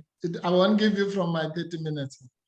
But but let's please, I'm really on my knees here. Yeah. Okay. Now let's do this to maybe to assist you, because I've given you the background to the serial missing of deadlines in the PAU matter. I'm now going to go to your favorite letter. Okay. Go to page 4252, where you've been trying to get there when I said we're going to get 4252, the one you love so much. Okay.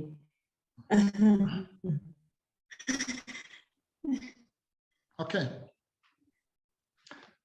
All right. Now, you say that this came from an admitted attorney and so on and so on. Yeah. Okay. Yeah.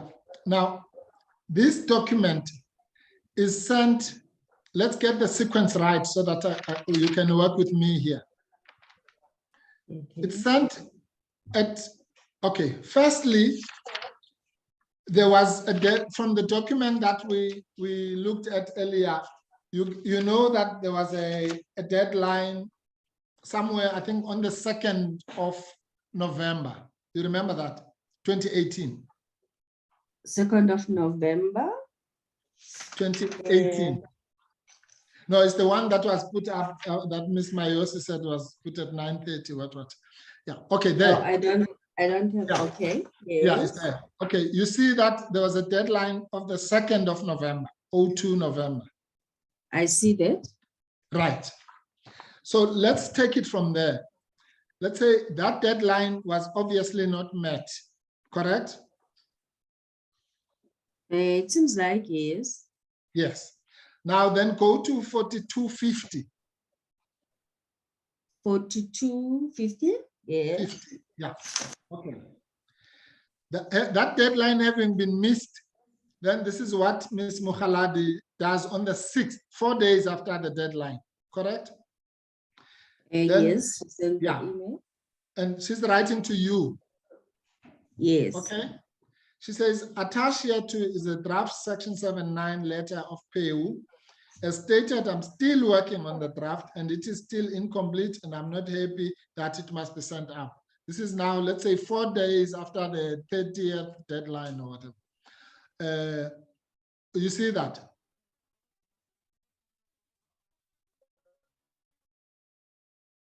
It's NM3 4250.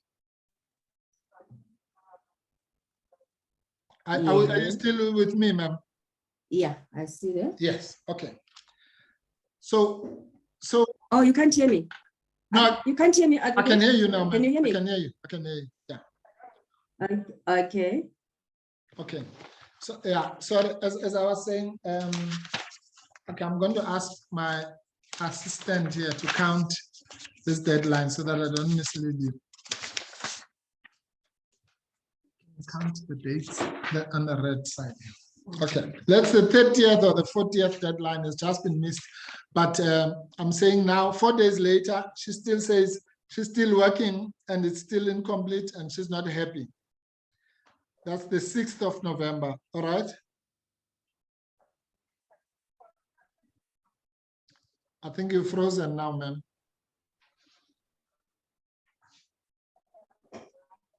Okay, cheers. The freezing time is not part of my 30 minutes. I take note. Yes. Miss Motsitsi. I think she's trying. I can hear. Yes, some- I can. Yeah, that's better. That's better. Can you hear me, Advocate? Yes, ma'am. I can hear you Can you clearly. hear me? Can you hear me? Yes, we can hear you clearly Can you now, hear me, ma'am. Advocate? Yeah. Hello, can you hear me? Yes. My network is working. It's okay. We can hear you now, ma'am.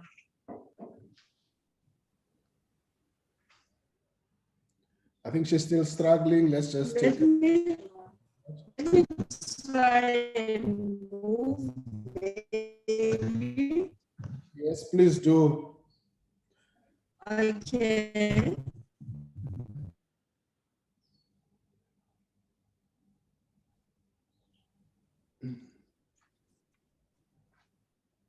Okay, she's gone out now. Let's just wait for her to come back.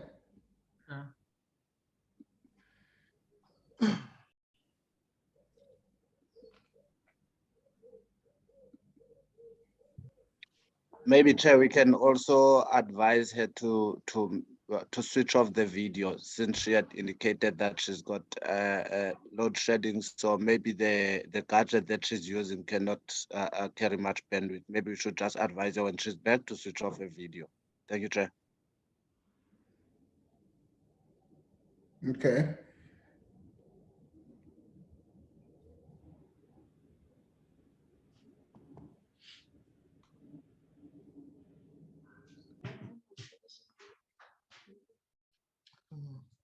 Well, the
Yes, I'm back.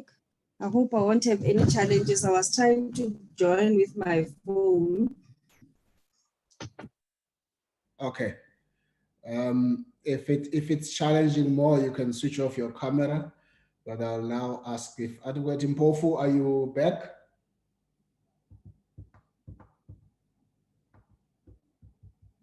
Advocate Mpofu, are you back? Yes, I'm back, Chair, now.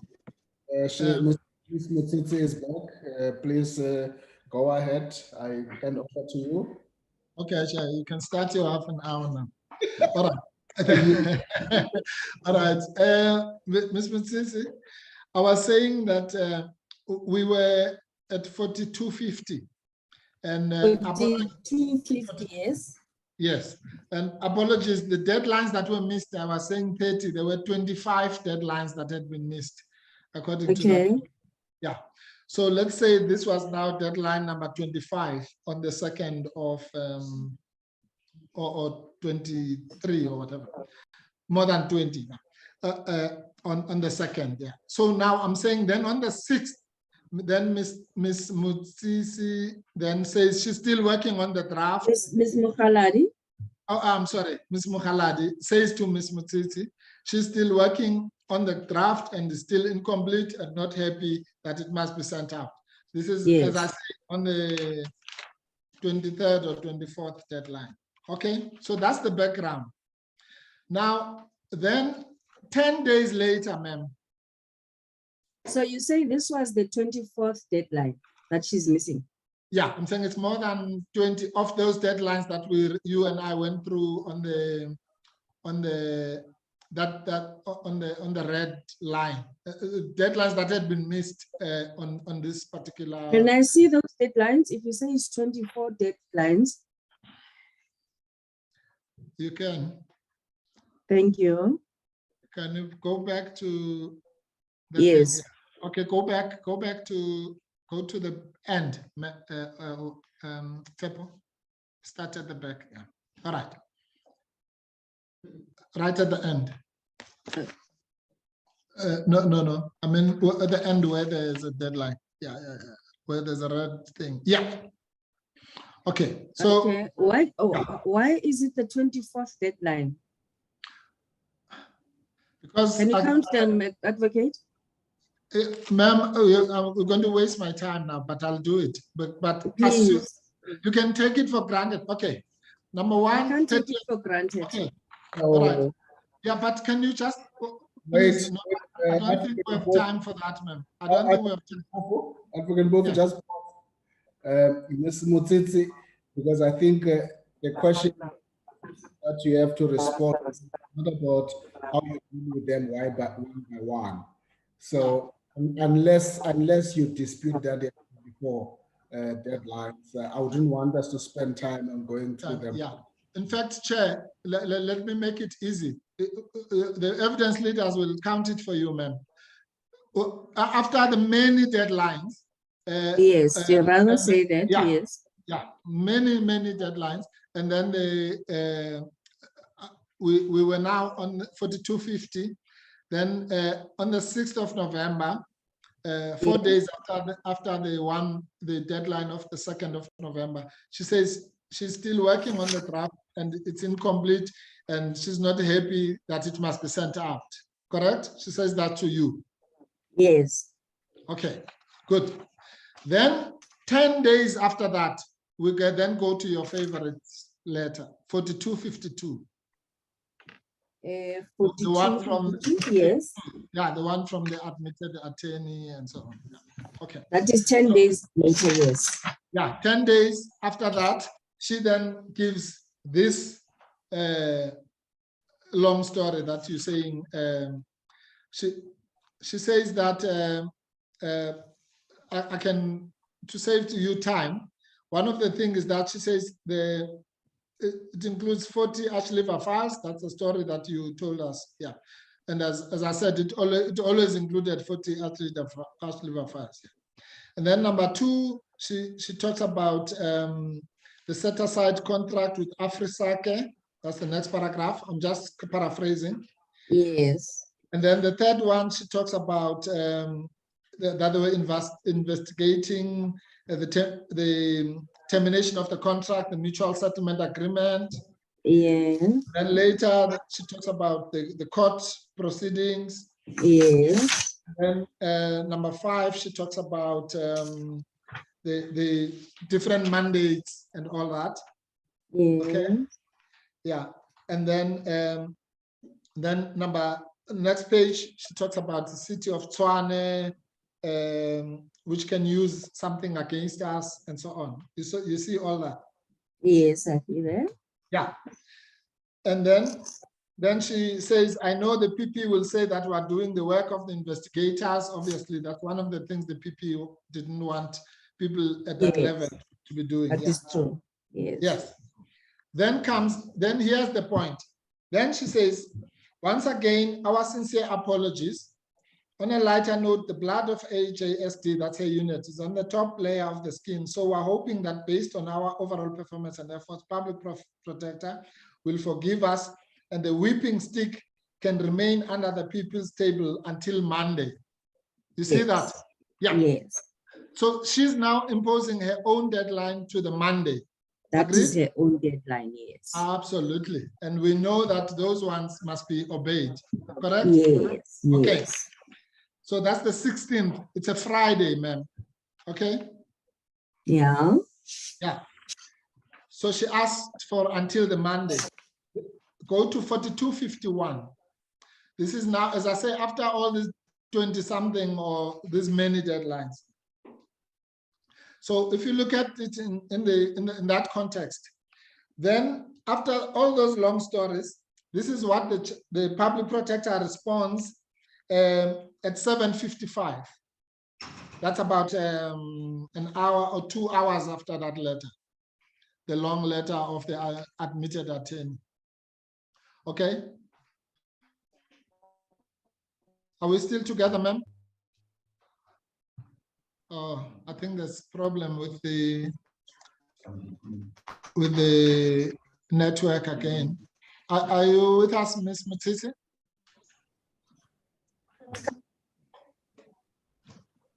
The problem, Chair. Yes. Okay. Yes, I can hear you. Can you hear Advocate Mpofu? Yes, I can hear you. Okay. All right, good. I think hear you. Yeah, that's fine. Well, we couldn't hear you. Yes, I can hear Advocate Mpofu. All right, fine. I'm saying, ma'am, okay, maybe let's take Tim Ngosi's advice. You can switch off your video.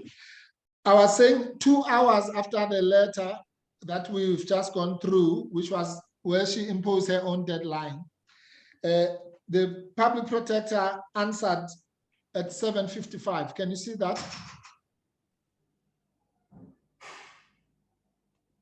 Ms. Motsitsi, can you see? Are you here? Hello? Yes. I can see you. I can hear you. Okay, Advocate Mpofu, let's see. Hello. Okay, there's a problem there. Yes. Please switch off your camera. Please switch off your camera. We now know you. Please switch off your camera so that we save some network. Okay, my camera is off. Can you hear me? Please, we can hear your voice in the dark, but continue. Okay, thank you.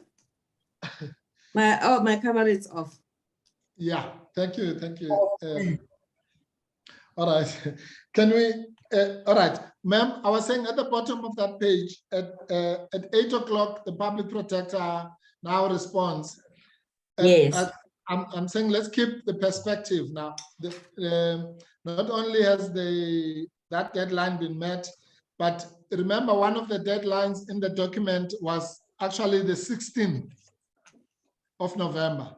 16 November, where Yes. she gave an explanation. Yes. Yeah, no, I'm saying the 16th November, she missed the deadline of the 2nd. The 16th November was another deadline. Yes. Okay, so now she's writing at 6 in the morning because she wants to miss that deadline of the 16th. You understand? Yes. Yeah.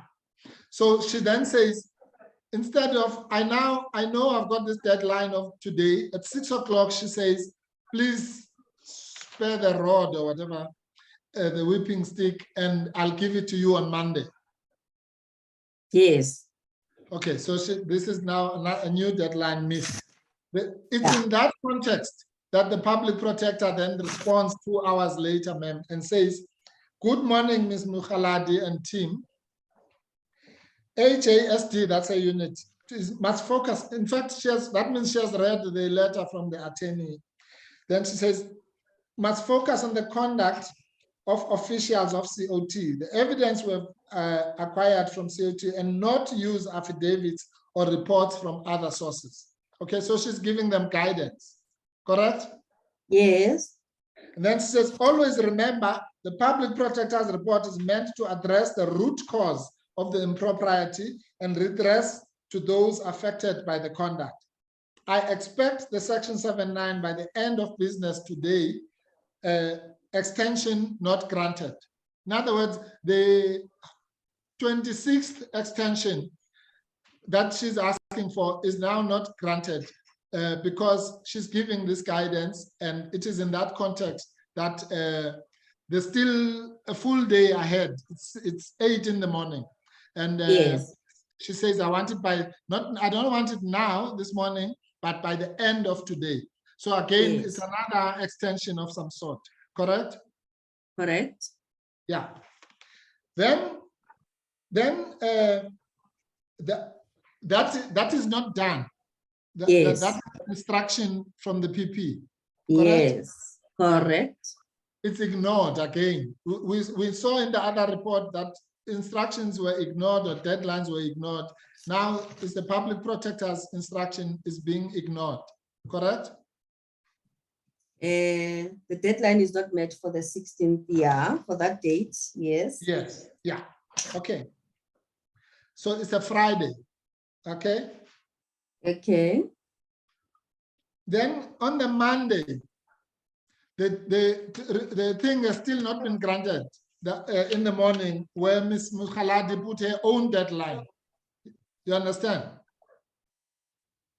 On a Monday. Yeah, that's the And 19th. that's when she gets a legal advice from legal services, isn't it? No. This is, the legal advice is. Oh yeah, it's on Tuesday. On Tuesday. Yeah, on Tuesday. I'm talking. Yeah. Let's do it Monday. I said let's follow each other properly. Okay. Yes. On the Monday morning, the PP has now been defied twice in one day. She didn't get the thing on the 16th. She didn't get it at the end of business when she asked for it. Saturday, nobody says anything. Sunday, nobody says anything. Monday at 9:20, she now says, I've now reached a point of a breaking point of tolerating these 25 deadlines. She says, she writes to the CEO at 9:20, this undermining by the executives has reached a point where I cannot tolerate. You see that? Do you see that, ma'am? Oh, she's gone again, Chairperson.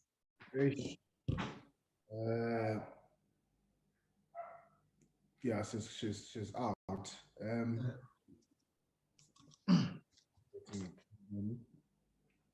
Let's pause for a few minutes and then we get her back again. Apologies for this breaking. Recording stopped. Okay, Chair. Yeah, we can't help it.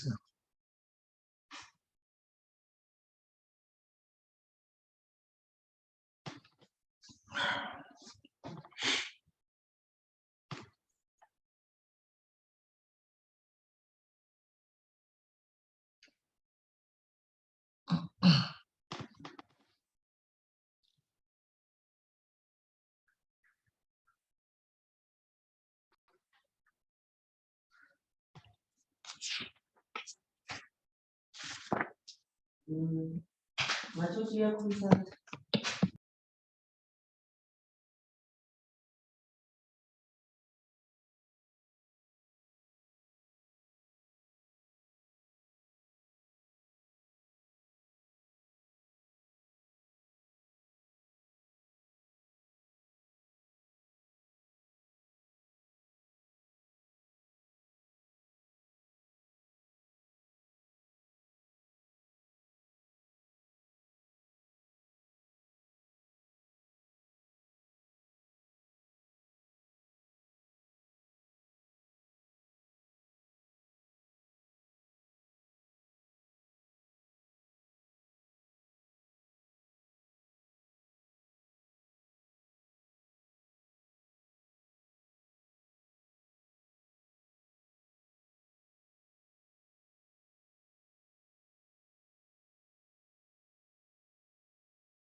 and to everybody. She seems to be struggling also now with her rota. So I want to suggest that we take our 30 minutes lunch now and be back at 12:15.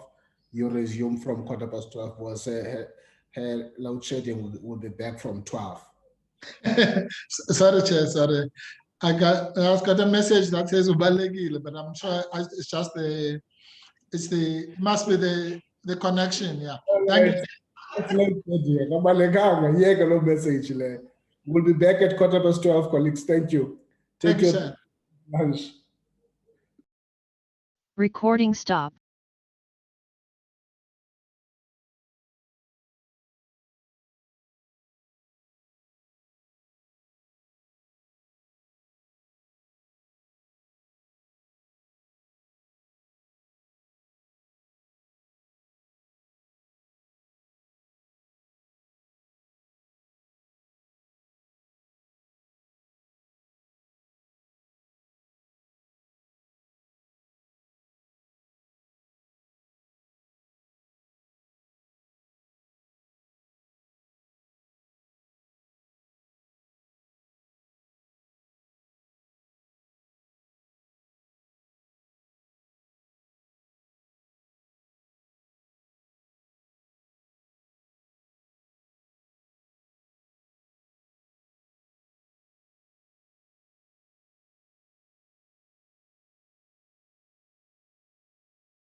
Yes, I'm back. Slides are back.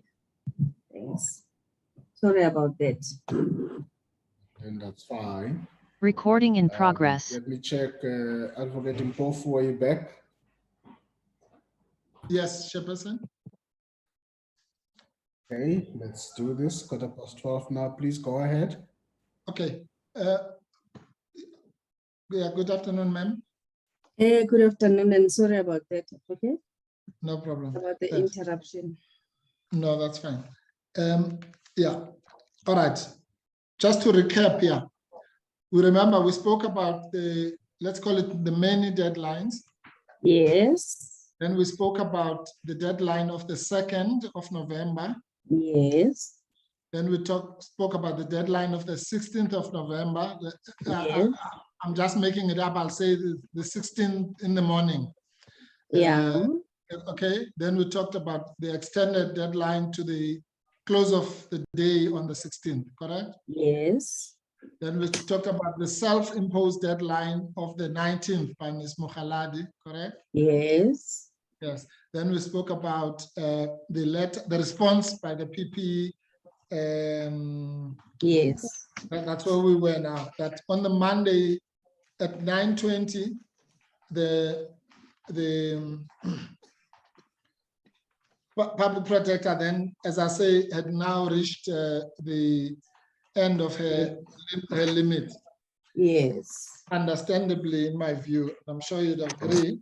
And then she says, this undermining, so yes, that's where we were. Thank you. This undermining by should probably say by, I think we all agreed it was by the executives has reached a point where I cannot tolerate. You see that? Yeah. Then she says the section 7.9 was not sent on Friday. Now that would include even the second deadline of Friday evening. Yes. Okay. Yeah. Can the final written warning be served on the executive manager, that Ms. Mokhaladi, and ACOO, that is you, Yes. for not also ensuring that the supervisor that is done per my instruction? I want to see, and I want to see the warning letter by 3 this afternoon. Okay. Yes. So, Yes. so I was saying, so in perspective, what really happened here is that the long letter was written, the PP rejected the deadline and put a new deadline. You were aware, so you were aware of the second deadline because you were CC'd in that letter. And then, sorry, and then you were also CC'd in this letter to the chief executive. Now, the question I really want to ask you, ma'am, is given all that and the levels of tolerance and the extended deadlines and so on, can anybody really say that or can blame the public protector if at 9:20 on Monday the 19th, she had now reached the end of her limit of tolerance? Yes, I spoke about the public protector's frustration when it comes to deadlines and delivery of reports or notices. She was extremely frustrated. Advocate, you'll have to understand, I'm faced with two devils here, lesser devil and the worst devil.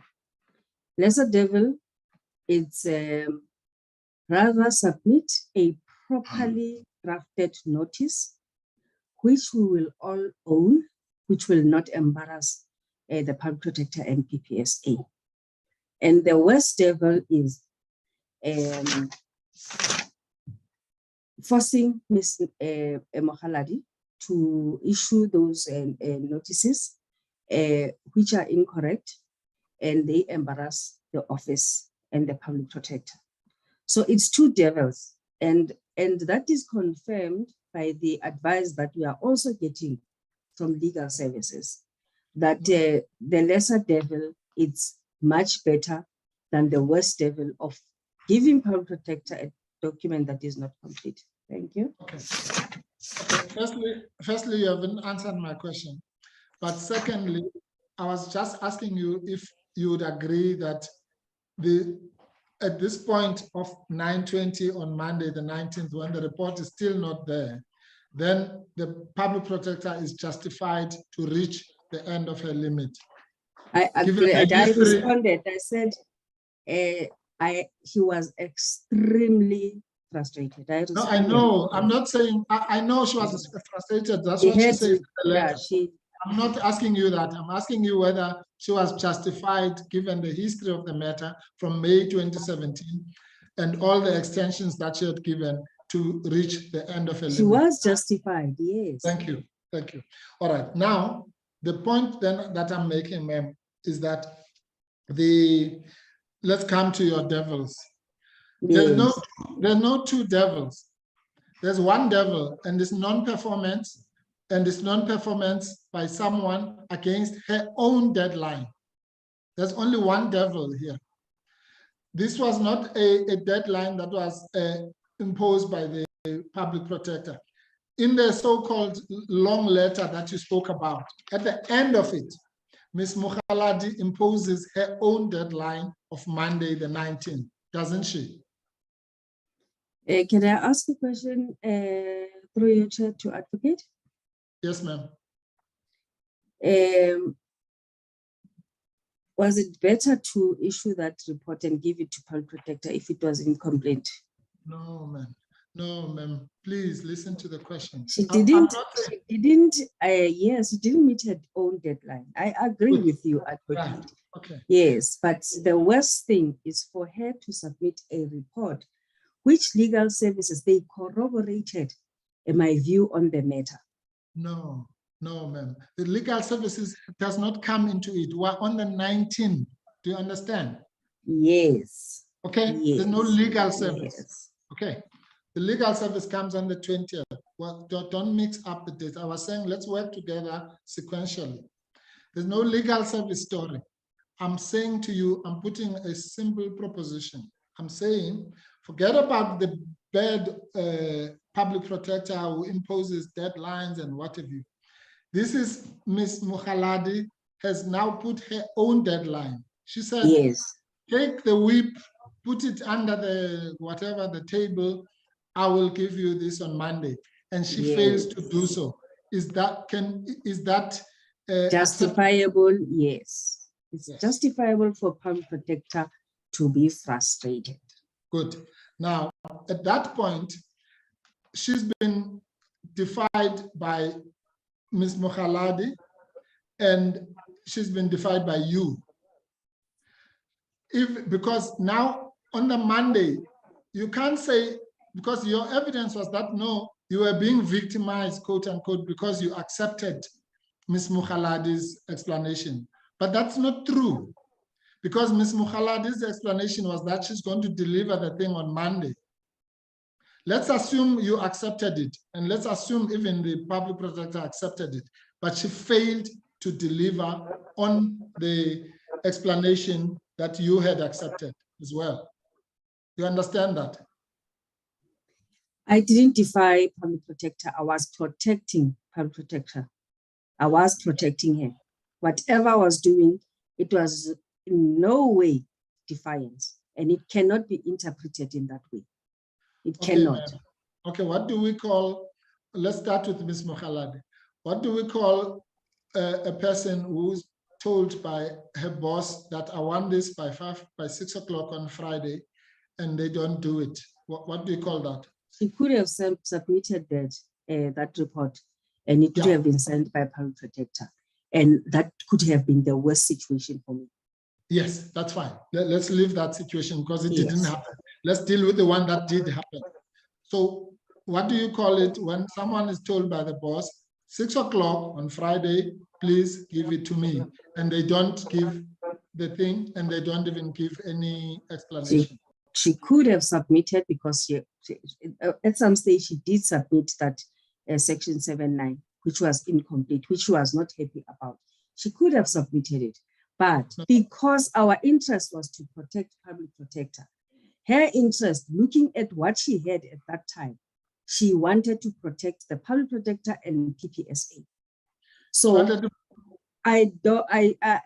in my case, advocate, to be fair, I was not defiant to the public protector. I always respect public protector and I follow up. on whatever she needs. Okay, I'm asking for the third and the last time because we don't have time. What do you call the actions of Ms. Mokhaladi, who was told in no uncertain terms in writing by the public protector that I want the report by 6 p.m. by the end of today, and fails to do so, goes home, stays on the weekend, and still does not deliver it on her own deadline of the Monday? What do you call that? Non-compliance with her deadline, which she volunteered. It's non-compliant with that. That's wrong. But you must justify it. How? That How do you if justify? she had submitted that very first Section 79 notice, which was not satisfactory, which she was unhappy with, it was going to be a worse situation, not only for her, but for the PPSA as a whole. Yes, you are And talking that about is the a one of the 6. You're talking about the one of the 6. Yeah, and Yeah, but and we're not there, ma'am. We're now 13 days later. yes, I'm saying it was ready. It was that report which was not incomplete. If really she wanted to, this is when I come to malicious compliance, where a person will submit because I'm meeting a deadline. But in this case, she went further and sought legal advice so that she can submit a properly drafted report, which will not embarrass only the PP, the PPSA as a whole, a report that I will own as CO, acting COO. All right. So you don't want to answer the question. You don't know what you call what she did. It's non-compliance. I called it non-compliance. Yes. All right. Okay. Good. Now okay. Now fine. I think we've made progress on that one. Then on the let's go to the part that you seem to be wanting to go to. On the 20th now, this is now, I don't know, 4 days after the deadline has been missed and her own deadline has been missed. It's now the following day. And you then say, you suggest that she must draft a memo to the PP and advisor. We've gone through that. And she must provide her with timeframes for finalization. In other words, you knew, even on you are now even again asking her to basically put her own deadline again, correct? Yes, I was saying, based on, because we had a discussion, she came, we had a meeting, and she gave me the circumstances and the progress made regarding this investigation. And I said, you know, rather we give PP a realistic time frame, because I think I even said in this email, let me see. Yes, I suggest that you draft a brief memo to PP and advise her that after thorough analysis of the contents of the file, PPSA has an obligation to give those implicated in the investigation an opportunity to respond to the allegations made against them. Provide her with timeframes for finalization of the case. Okay. Then on Tuesday, again, she writes to Mr. Nemasisi. Nemasisi advises that the Section 79 should be given, correct? That is page 4256. 56 at the bottom, yeah. Yeah. She says we were investigating the CO2, but during the investigation, it appears there's a word missing there. Should be if it appears. Or if it appears to the PP that then municipal managers and members of the bid committees are being implicated in the matter being investigated, and therefore, in terms of Section 79A of the Public Protector Act, they must be given an opportunity to respond to the allegations in any manner which is expedient in the circumstances. Right. In other words, he just repeats what the section says, that they must be given the Section 7, correct? Okay. Yes. And then, okay, so even the legal advice thing doesn't assist her because it says she must do it. Then on the same day, Tuesday, this is now Tuesday afternoon. Yes. Tuesday afternoon, 4255. 4255, ma'am. 4255. Okay. Yeah. This is done. You say to her, I mean, you've been trying to insist on this person and she's not complying, quite frankly. And then you say somewhere at the bottom of the first paragraph, for instance, you may need to interview implicated officials. They might want to see face-to-face, you might give them opportunity to respond and so on. And then say, I needed you to disclose this fact to the PP so PP would know that this matter has a chance to go way over December, such as set timelines in relation to probable whatever. So again, you are saying rather than not complying and keeping quiet, which is really intolerable in a working situation, rather communicate to the PP. Is that what you were doing there? Yes, I said, keep communicating, keep communication channels open, no matter the warning and final written warning that we got, but keep communicating. And then at just sorry.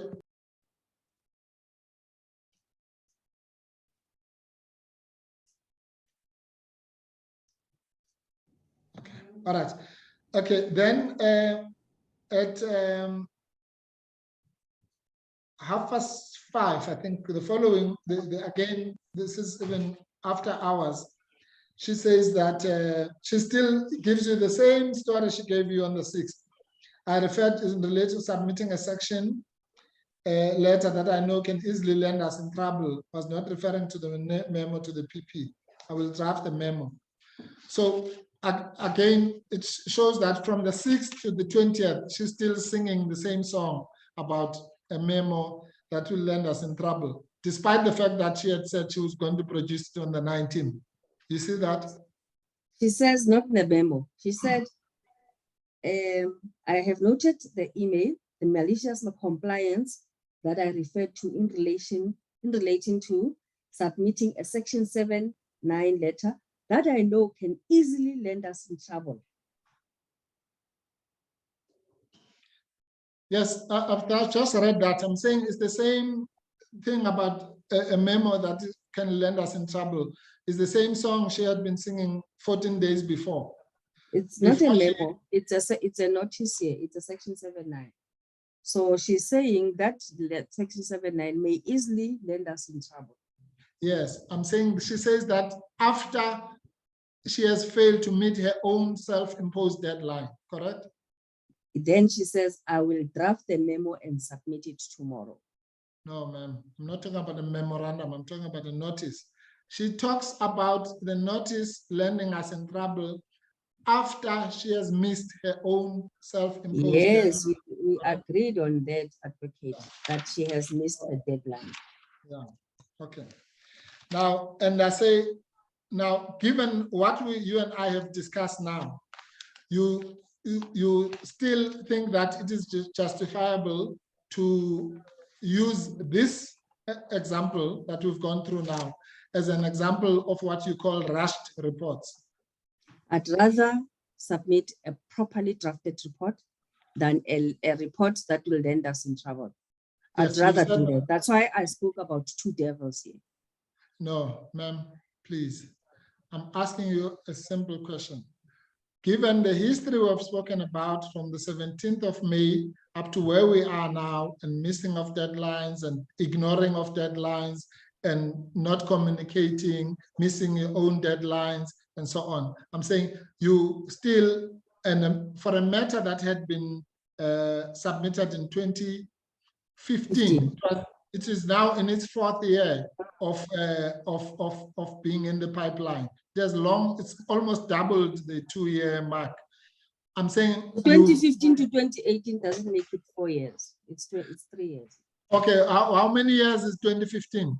Let's say it was 2015, 16, 17, 18. Yeah, 15, 16, 17, 18. No. Yeah. This is the end. It's 15. 1 year ends in 16. 2nd year ends in 17. 17, yeah. 3rd year ends in 18. Yeah, okay. In May 18. So in May, it was May 2015, correct? I'm not sure about the month. I'm sure, I'm telling you. It Yeah. was, it Even says if that. it's like that, even if it's like that, it doesn't make it 4 years. Yes, It but doesn't. I'm saying it's in its 4th year, ma'am. Let's not quibble over nonsense that is like that. I'm saying it was in its 4th year. I'm saying No, 2015 does not. 2015 to 2016, how many 3 years? years. It's 3 years. If you give birth in 2015, the child will be 1 year in 2016. And okay, in May, and the child will be in its 4th year in November 2018, correct? 3 years and November, Yeah. Yes. May, yeah, 3 years, June, July, August, September, October, November, 3 years, 6 months, 3.5 years, not Yes. 4th year. Yes. That the 3.5 is not the 4th year. No, the 4th year will be next year in 2019. All right. Okay. Okay. And then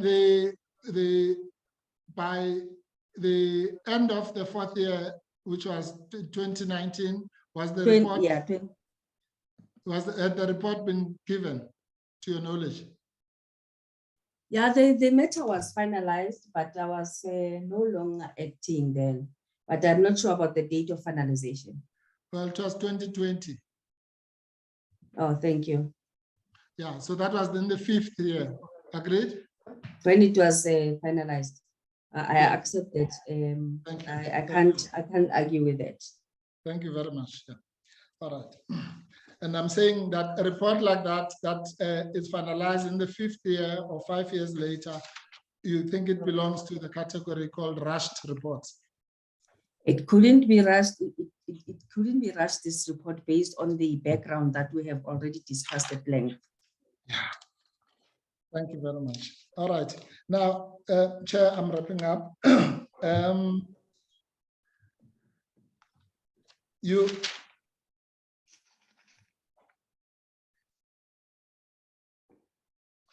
Okay, you said something about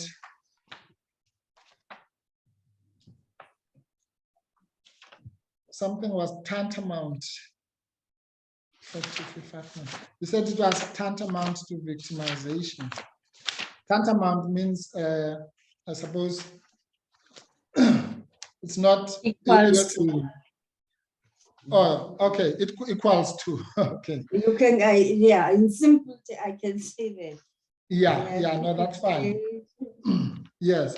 So, given this whole background, when you were then given a letter on the 20th now, as I say, 20th of November, 4 days. Sorry, Advocate, I just want to take you to tantamount, because I want to read everything into context.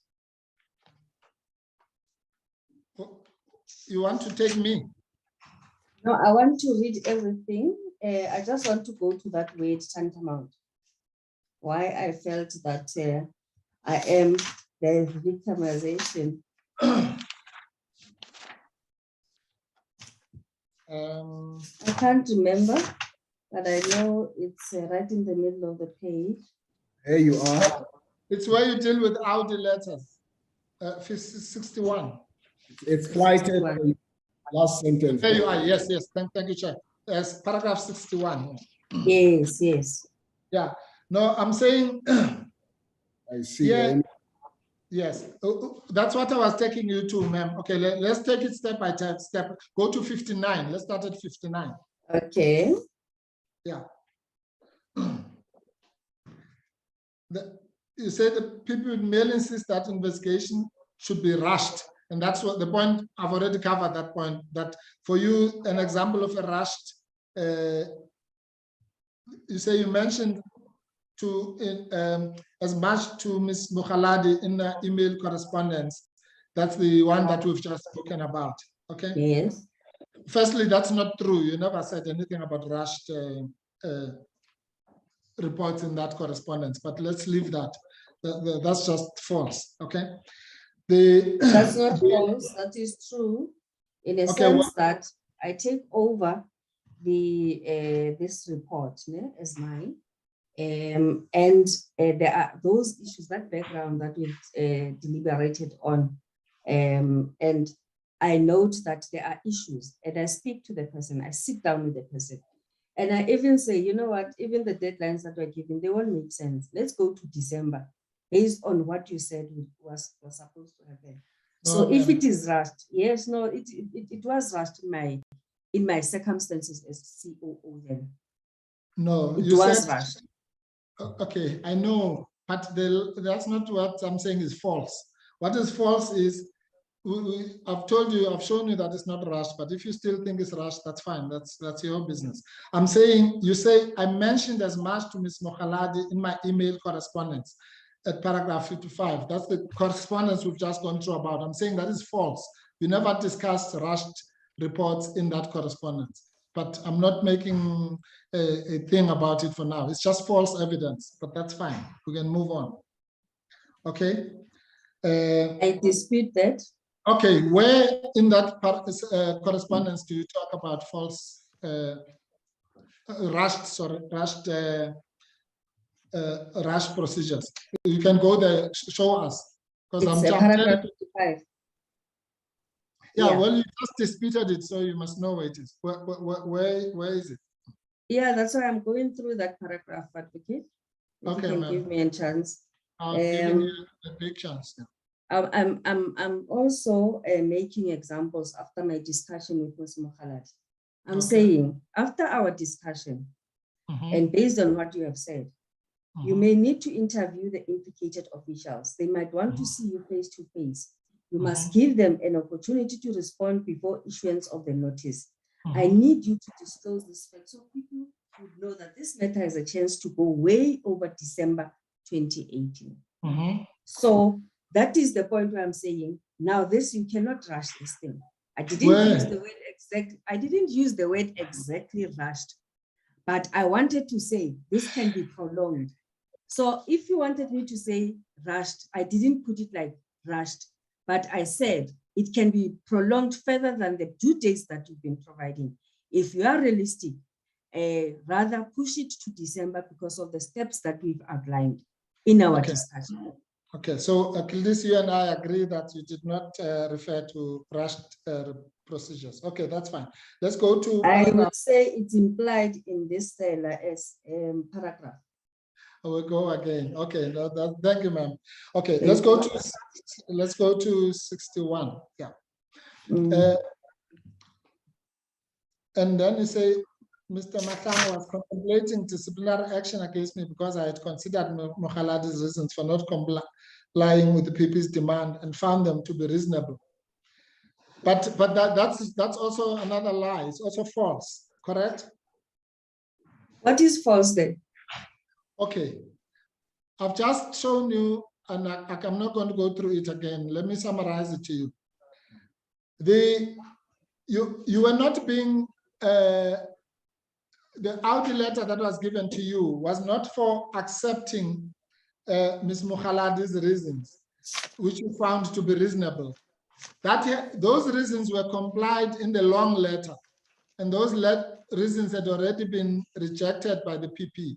What you are being disciplined for was allowing her to defy the PP even on the extended deadline of the 16th. Do you understand? Can you go to the letter, Advocate? Can you go to the letter? We've done that, but you can go if you like. You'll find it at 4252. 4252. Thank you.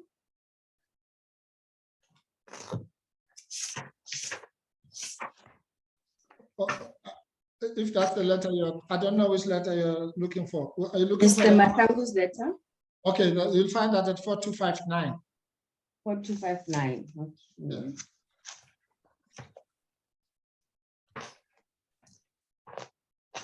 I'm going to read it to you, Advocate. Yeah. Paragraph 2. Yeah. The whole thing. The public protector gave an instruction to Ms. Mokhaladi to submit Section 79 by Friday, 2016, November. Yeah. 2018, sorry. Her instruction was not adhered to. As Ms. Mokhaladi's supervisor, you were supposed to ensure that the said Section 79 is submitted to the public protector as per her instruction. You accepted Ms. Mokhaladi's explanation, despite the fact that you were aware of the public protector's deadline. where she Right. explicitly indicated that no extension will be granted. Right. So my acceptance of those, that was my wrongdoing that is pointed out in the. No, go to the next paragraph. The wrongdoing is in the next paragraph. Read it. You are required to give reasons for me not later than Friday, 23 November 20. Why you did not ensure that as Ms. Mukhala's supervisor, the public protector's instruction was adhered to. Your response to this letter will determine whether further action should be taken against you. The thing is, I accepted Ms. Mokhaladi's explanation. Yes, ma'am. I was told to take action against Ms. Mokhaladi. I did. She gave an explanation. My offense here is to accept Ms. Mokhaladi's explanation. That is my offense. I shouldn't have. I should have made sure that she complied with that instruction. No, ma'am. Please. I'm saying to you, the letter was written to you on the 19th at 9 in the morning. That was after the thing about the explanation of the 16th. They say you are required to give reasons why you did not ensure, as Ms. Mukhaladi's supervisor, the public protector's instruction was adhered to. That was long after the explanation had already been rejected by the public protector. Do you understand that? Because the explanation was given at 6 in the morning of the 16th. My offense, advocate, I will repeat, All right, was I've accepted Ms. Mokhaladi's explanation. All right, madam. Look at the word despite. Yeah.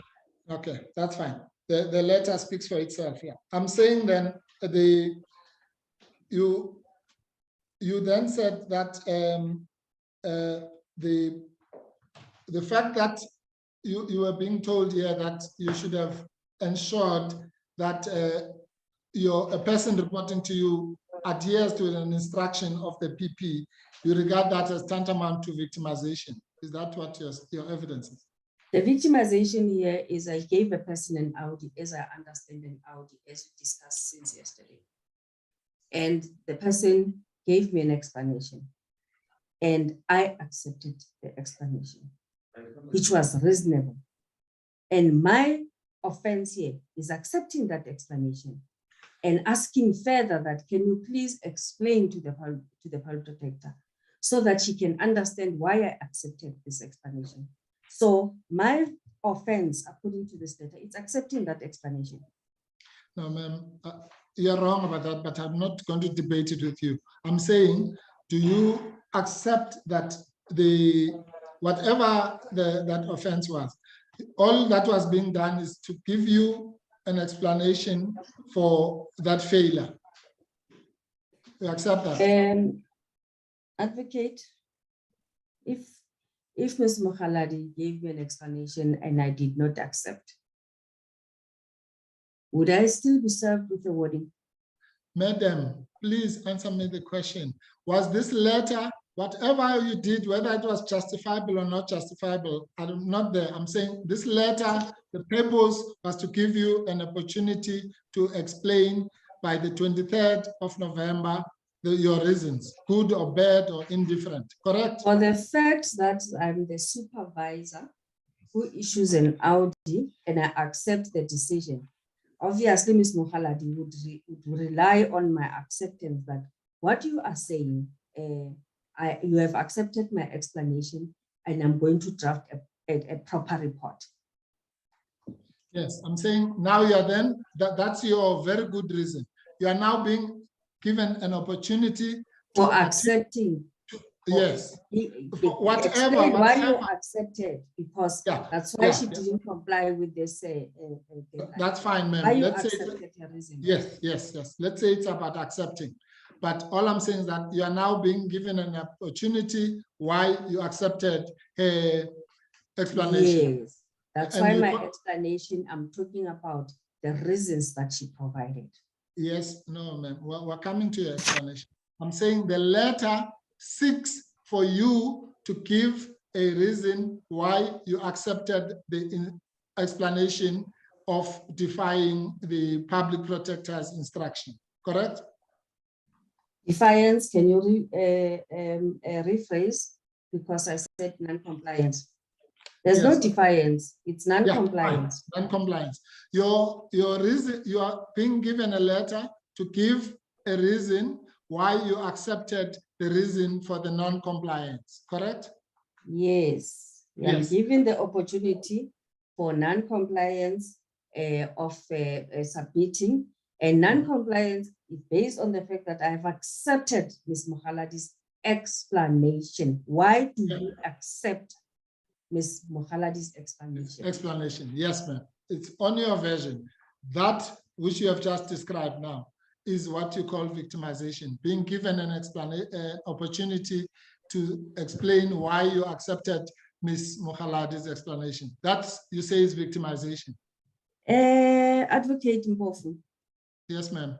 if the subordinate, you issue an audit to a subordinate as a manager, direct manager, direct supervisor, a person gives me an explanation and I accept it.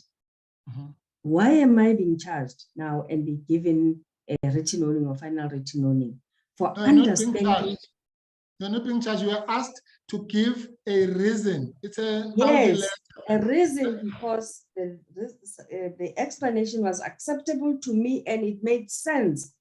Taking into account submitting an incomplete report or submitting a report at a later date, which will withstand scrutiny. Yes. So that's where I was. That's where I was, that I would rather protect the public protector. I would rather protect her, yes, so that she issues a report that is credible, that has integrity, well-researched, and we can all own that report. That was my mistake. Good. I'm saying now, ma'am, for the last time, that being asked to give that good explanation which you've just given now, good research, or being asked to do that, you call that victimization.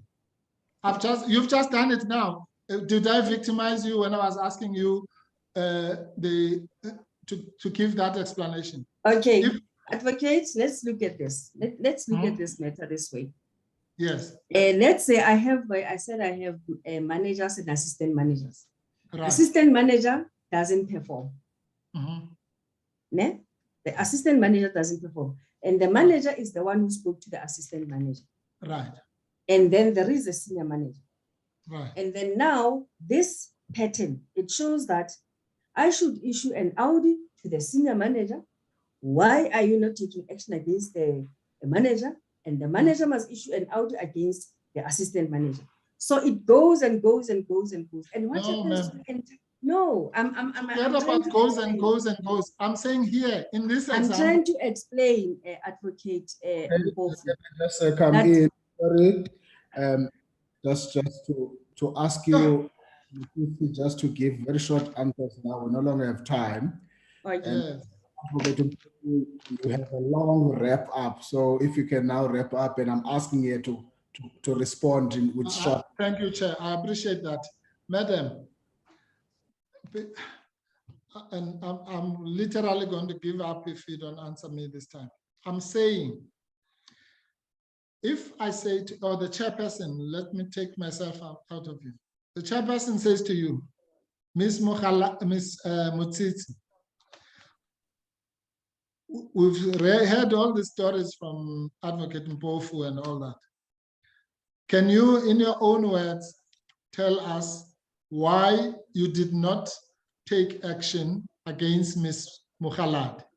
And then you say all the good things that you've just said.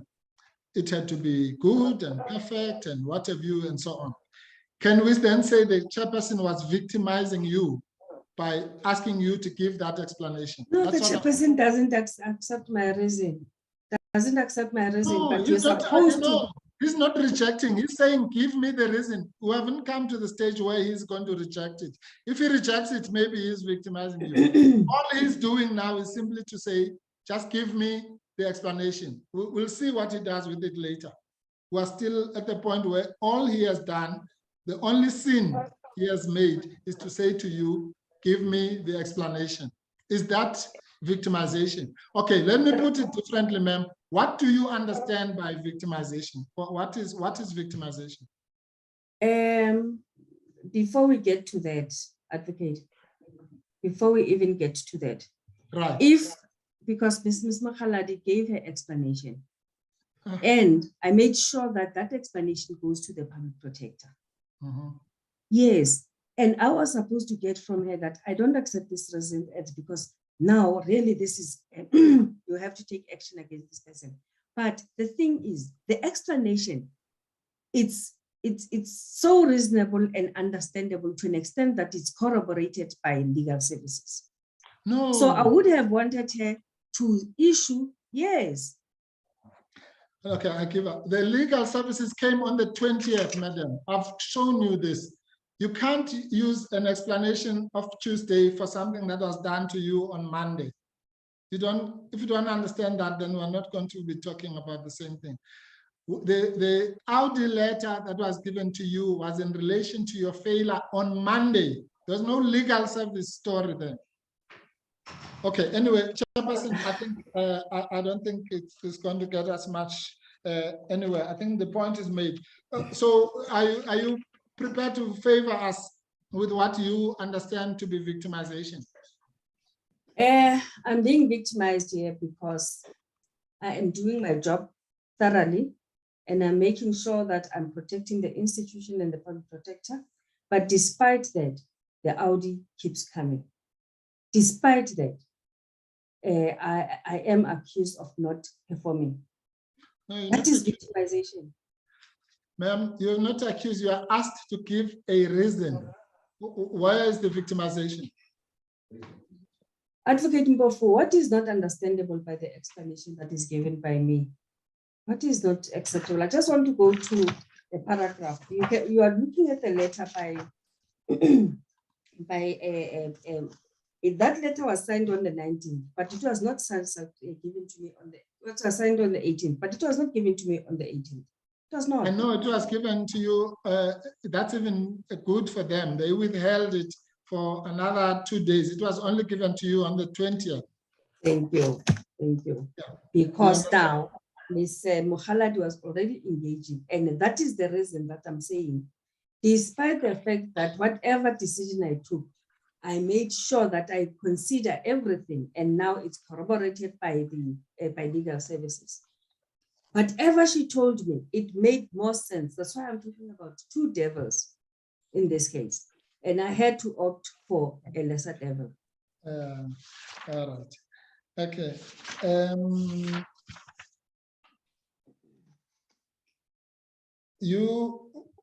When you sent an Audi letter to Mr. Ndo, why did you do that? Okay, which page, Advocate? 4225. I'm now 4225. getting to thin ice with the chairperson. Okay, that letter 4225. Okay.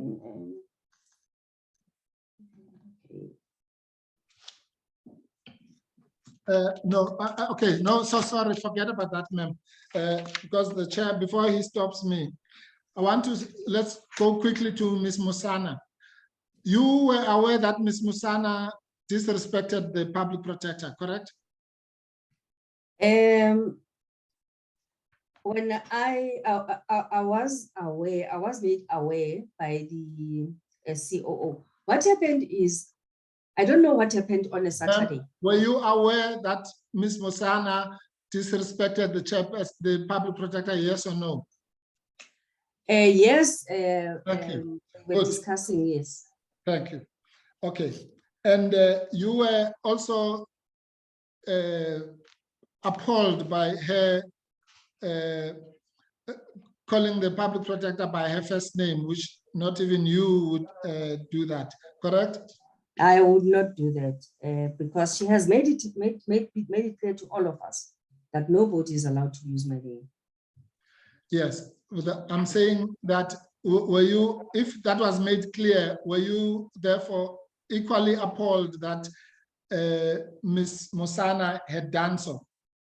I responded to that. I said yes. Yes, and okay. Of course, and I gave justification that This was made known to all of us. Yes, I know. Yes. All right. And then you also were similarly aware that she did not do her job. No, there I'm not aware. Well, you must have been aware that I was informed by the chief of staff and the senior manager HR when I inquired, because I wanted to know exactly what happened. yes, that's what you Yeah. became aware. I'm not saying you were aware directly, you were made aware. Correct? Yes. Yeah. And those were the reasons for the breakdown in the relationship. And you even arranged coaches for Ms. Musana, correct? I can't remember that part, but that is the normal route that I will take before taking any disciplinary action or terminate a person. Yes. And you said that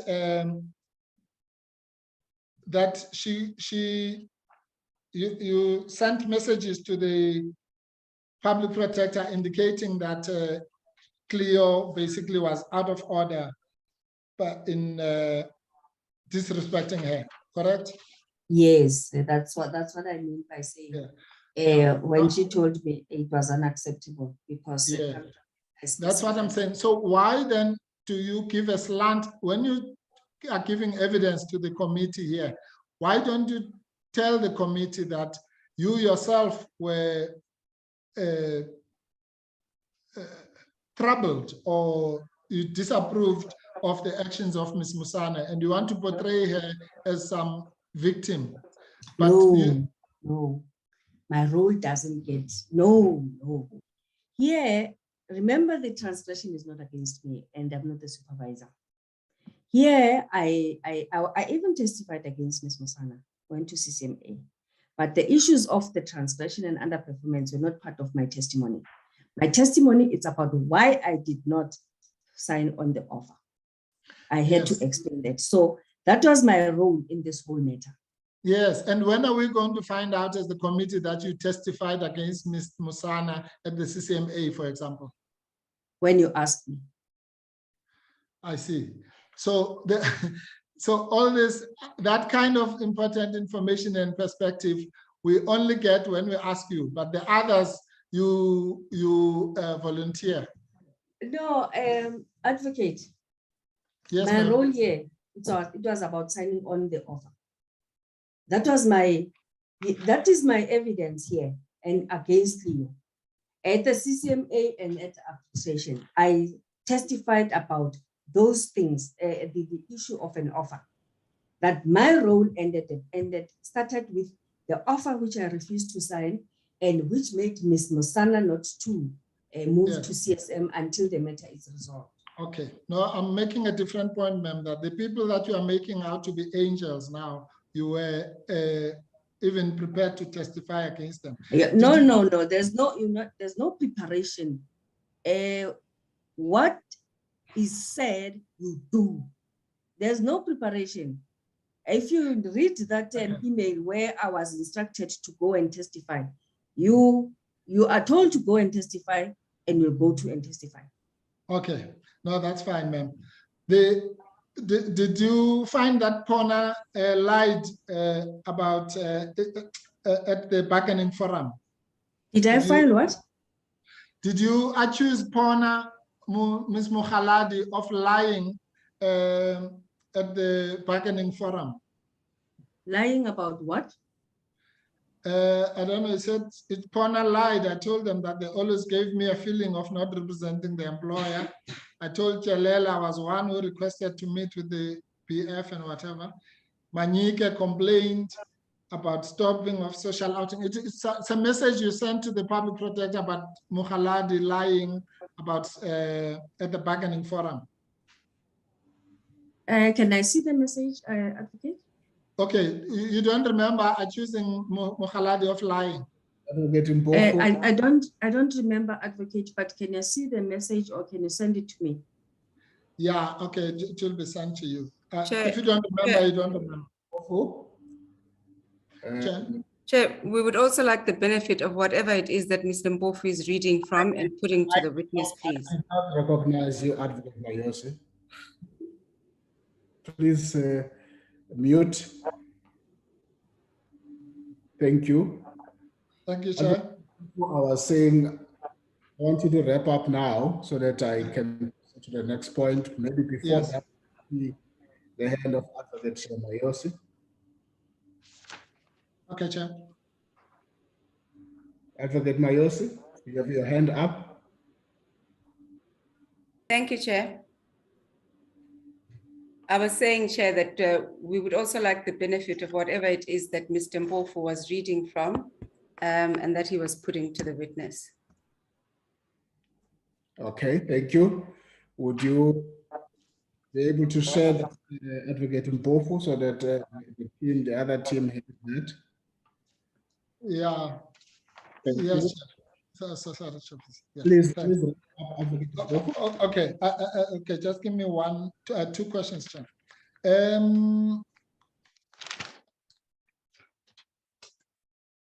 And ma'am, okay, you've promised us the Audi letters. Audi from ADA, yeah. Yes, I think that's the only thing that you owe us. Just a quick one. You confirm that one of the innovations that were brought during the era of Advocate Mkhwebane was what you have referred to as those memoranda of understanding with various bodies, NFSAS, City of Tshwane, and so on, so that you could offload some of the complaints to them, correct? And the institution was already entering into MOUs, various MOUs for training, for investigations, sharing of information, sharing of platforms. So when I took over as the executive manager, I took it, I entered into other MOUs, yes. Okay, so all right, no, that's fine. I was just saying it was introduced by her, but I think what you are saying when you got there, it was already in place. Yeah, it was already in place, yeah.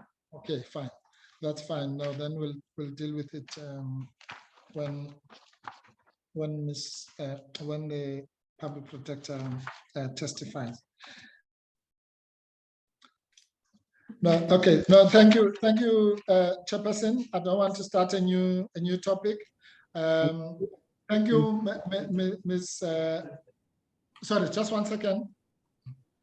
Sorry, I'm just getting an instruction. So hold on. Tell them your time is up as they give you an instruction. Tell them it's out of the time. Thank you, Advocate Mpofu. No, Chair. Okay, sorry. Just one thing. Sorry, it's my fault. Yeah, Ms. Motsitsi, did you complain about one of the people that you made yourself a spokesperson for, which I ignored it because she's not giving evidence, so it's worthless, as I explained here. But again, just with the theme of portraying these people now as angels, as I called it here. Did you complain repeatedly about Ms. Sikele, about her, particularly that incident where she kept boxes of an investigation in her office for months without it being attended to? Did that make you mad? Sorry, did that make you angry? Okay, let me clarify that first. When Ms. Sikele and Ms. Mokhaladi were suspended, there's a PR Gauteng who was transferred to head office, and she occupied Ms. Sikele's office, and she discovered those files.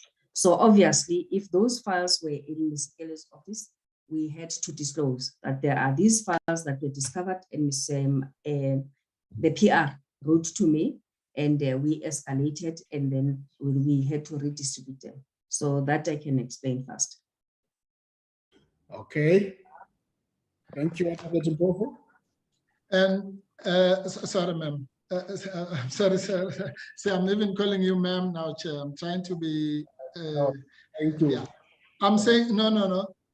Ms. Motsitsi, please, you haven't answered my question. I'm saying that, did you complain about Ms. Sikele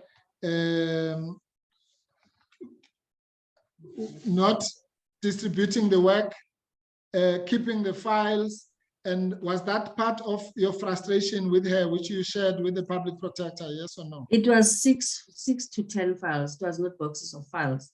And they were, they were found by Ms. Manyatela, and she wrote a submission to me for the attention of the public protector. So I attended to that memo based on the discovery of those files, and that we were going to reallocate those files. Yes, I'm saying, did you express? So it was a formal communication. Yes, did you express your anger about that, or frustration, maybe anger is a strong word, about that to the public protector or not? I even complained about Madiba's files, which we only uncovered this year, 2 years after his So it's something that we need to disclose, that there are these situations that we need to attend to. So it's not an isolated incident.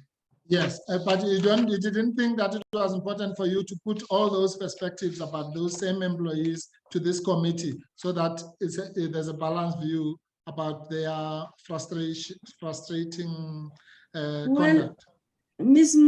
Sikele never testified here and said anything contrary to that, and I can report on many things. I can report on many things, Advocate Mpofu, but they were not necessary for these proceedings. But it was necessary to portray her as a victim. Okay, thank you, Chairperson. Advocate Mpofu. Thank you, Chair. Thank you for your patience. Thank you. Before I go to members, I see the head of Advocate Mayosi. Thank you, Chair. Chair, we'd just like to place on record an issue that the evidence leaders have regarding the document that was put up that's called the trackings of the Peu matter, and which Ms. Motsitsi was taken through quite in detail. So when the witness asked Mr. Mpofu to count the deadlines, which is said to be 25, or when the witness asked why it is that Mr. Mpofu said it was 25 deadlines, Mr. Mpofu could not, or he would not answer that question. In fact, he later sort of dismissively said the evidence leaders will count it for you. Chair, with respect, this is not right. If it was us, the evidence leaders, who had carried on like that, there would be cries of prejudice, rightfully so, on the part of Mr. Mpofu. As things stand, Chair, we do not accept that there are 25 deadlines without having had the benefit of consulting, of having checked that with Ms. Mukhaladi, who was in fact involved in the matter. She says to us during the course of today that she's never seen that document. She saw it for the first time now when she was following the proceedings, and we then we emailed it to her. So Chair, what we'd like to just place on record is that Ms. Mukhaladi may wish to file a supplementary affidavit addressing the issues that were raised with Ms. Motsitsi during her evidence today regarding that document. Okay. Chair? Yes, before I now, just hold on, Advocate Mpofu. Okay. Advocate Mayosi, is that all that you wanted to place here, that Mr. Mukhaladi, these matters would not have been brought to your attention? Yes, Chair. That's all we'd like to place on record for now in relation to that document. Okay, thank you. Advocate Mpofu? Yeah, Chairperson, yes, no, of course, we have no problem if a witness wants to put a supplementary affidavit or whatever. But the thing about 25, I mean, I counted them. So if you don't want to accept my word for it, it's fine. That's why I changed the question. I said to the witness, many, and she accepted that. We'll work it on that basis. Forget about 25 or 26, if you can count it. Yeah, that's fine. Thank you, Chair. Chair, yes, the fact of the matter is we don't know whether those dates show deadlines or not. That's the other fact of the matter. Okay. All right. Thank you, Honorable Mayesu. Yeah, well, that's a different issue. That's fine. It will be whatever. Yeah, we agree. I have not recognized you. Oh, sorry, Chairperson. But my hand is up and it's a coincidence. I didn't even put it up. Old head. Thank you. I was Thank lucky because my hand happened to be up. Yeah, sorry, Chair. Let's now proceed. I want to recognize the members. It's now the time for your interaction with Ms. Motsitsi. I want to recognize you. I will start with Honorable Workload, followed by Honorable Dlagude, Honorable Mananiso,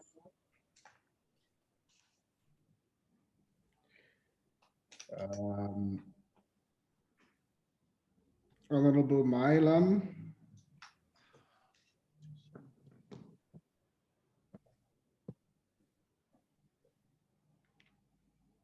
Mankedzi,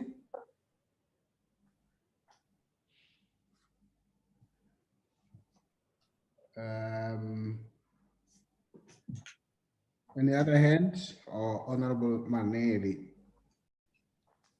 Those are the recognized hands. Thank you, Honorable Member. In that order, I'll start with you, Honorable Gondwe.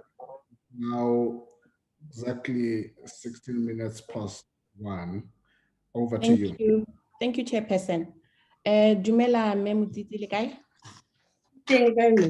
Re teng mama. Ke na le dipotsonyana tse di mmalwa regarding your evidence. The first question is, in your affidavit, you make detailed reference to an unhealthy and hostile working environment under Advocate Mukhwabane, characterized by a culture of fear. Would you agree that in addition to this culture of fear, the environment in the Office of the Public Protector was also characterized by a culture of victimization, intimidation, and harassment? And if you agree, please expand on your response in this regard. I know that during the course of your cross-examination, you alluded to, feeling victimized. Yes, when it comes to the environment, hostile environment and unhealthy environment, it really affected me seriously, health-wise. I was admitted at a certain stage. I didn't want to elaborate on that because it's something that is still sensitive to me. And the hostility in the environment, it's in the fact that when you go to these meetings, you know that whatever you're going to say, we are not being listened to. It's a hostile environment where you know that I didn't feel that as executive manager, I have any decision-making powers. Whatever is said, you just have to note. Yes, you can be asked to give a deadline, but you don't get a compliment every time you go to a meeting. You come back feeling belittled. You come back feeling it's not a nice day. If you can see the panic within the institution when there is dashboard. I mentioned an incident where my senior manager, if I go on leave and she checks the dates for the dashboard, she doesn't want me to take leave on those days. At one stage, she had to represent me in one of the dashboard meetings. She said she had to do a walk of shame. She was taken out of the meeting. So the issue of victimization and harassment, I felt victim in many areas when it comes to the issue of, okay, I volunteered in most cases, as I said, it was something that I welcomed a lot. But I would be doing a CSM, complaints and stakeholder management investigation, and something will be imposed on me that, okay, remedial action now is reporting to you. But when you check the structure says remedial action reports to strategy and planning unit. And the person that was reporting, the manager for that unit, has been to the public protector's office, private office, moved to the CEO's office, moved to strategy and planning, and moved to the COO's office. And all these offices didn't take discipline against this person. But the minute she landed at CSM, I was to take disciplinary action, and I was served with an audit to explain why she didn't comply, even though at that time she was reporting to the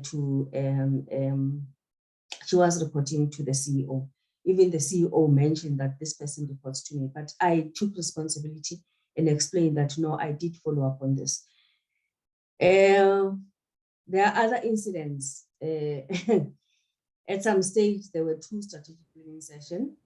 The first one where I said there were those reports that were circulated to everyone that was there, even support staff, where I was, we presented the reports because with a watermark, because that was my advice to the executive manager and chief investigator, that these reports, if they are not ready, and if you know the work of Mr. Madiba, if you have seen those reports, if you have seen the work by Ms. Mohaladi, her report, you'll be proud to read that report.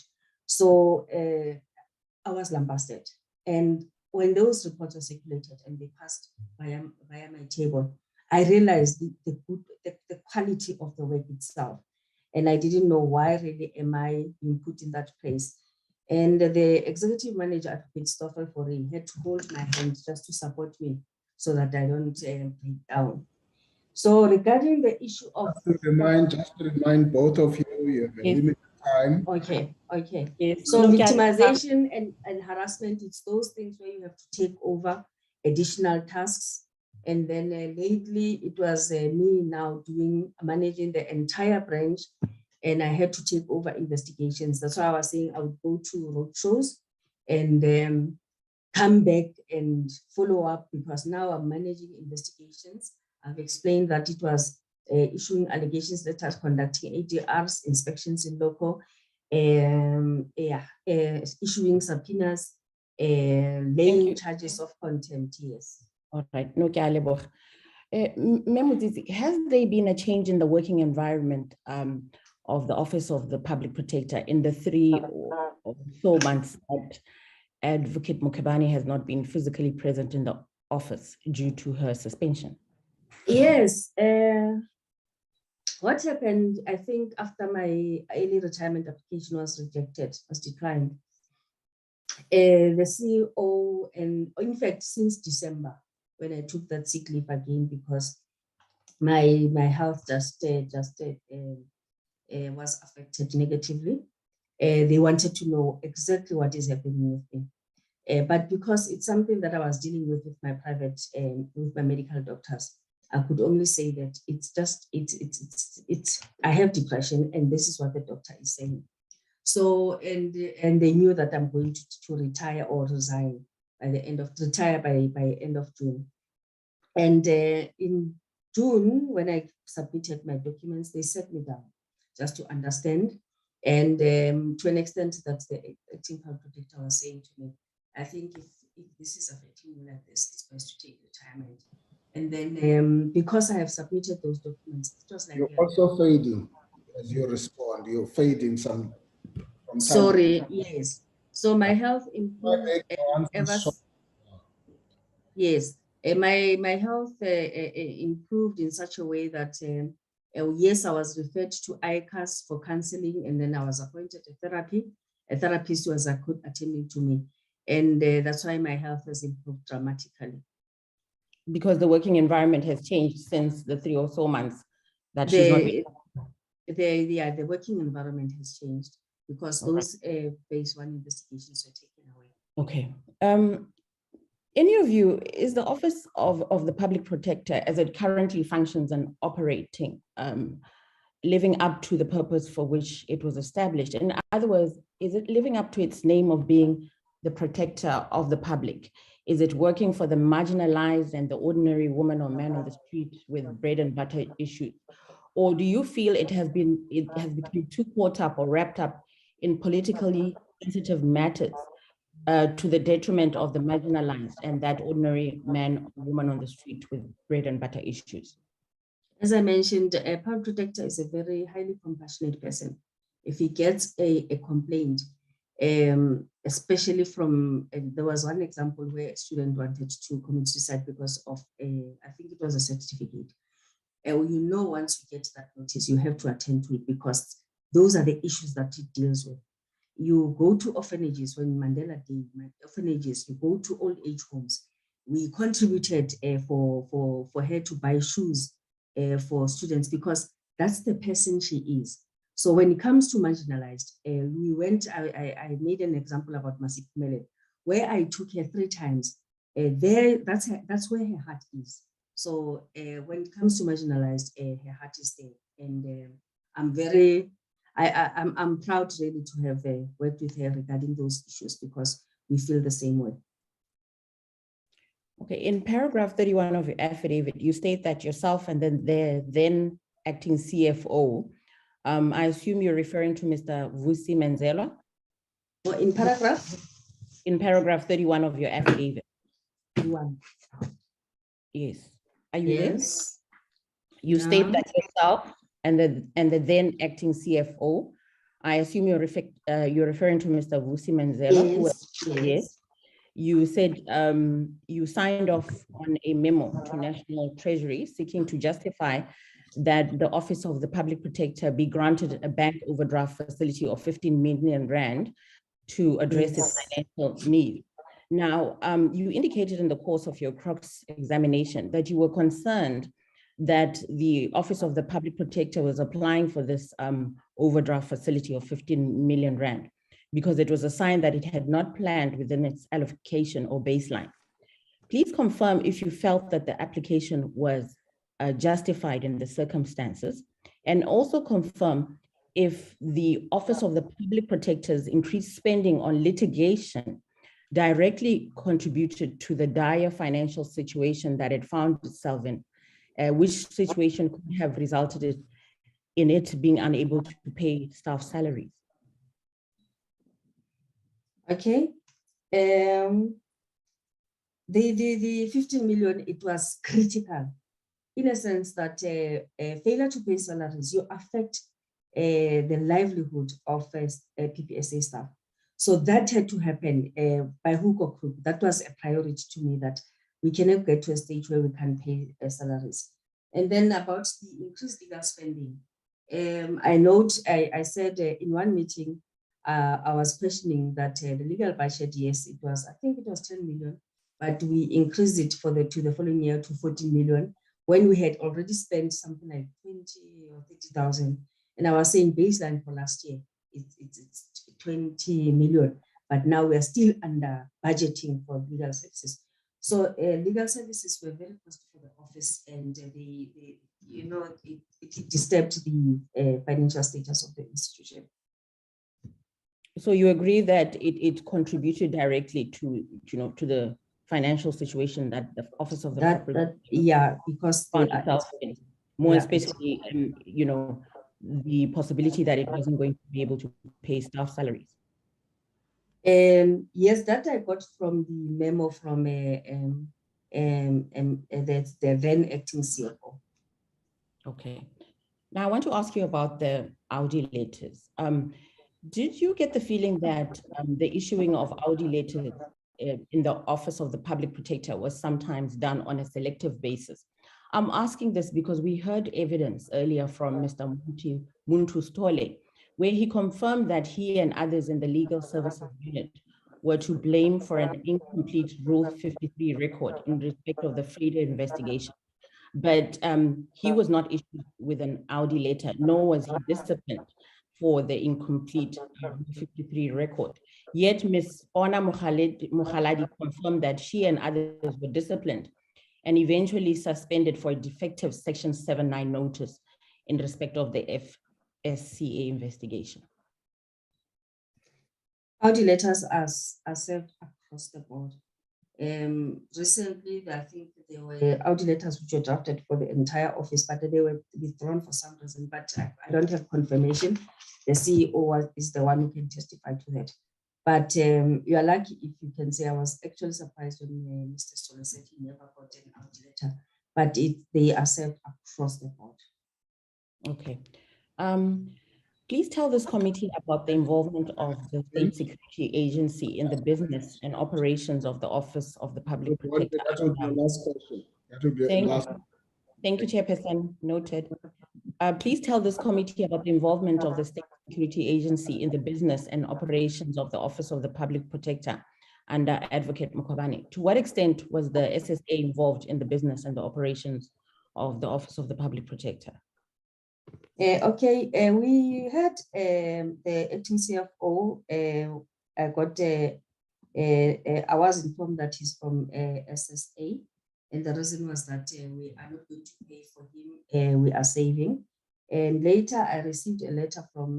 We received a letter from SSA that we should pay a certain amount for this CEO, and I brought it to the attention of the Public Protector that, contrary to what I was told, we have to pay, I think, I don't know, excess over and what he was getting from SSA.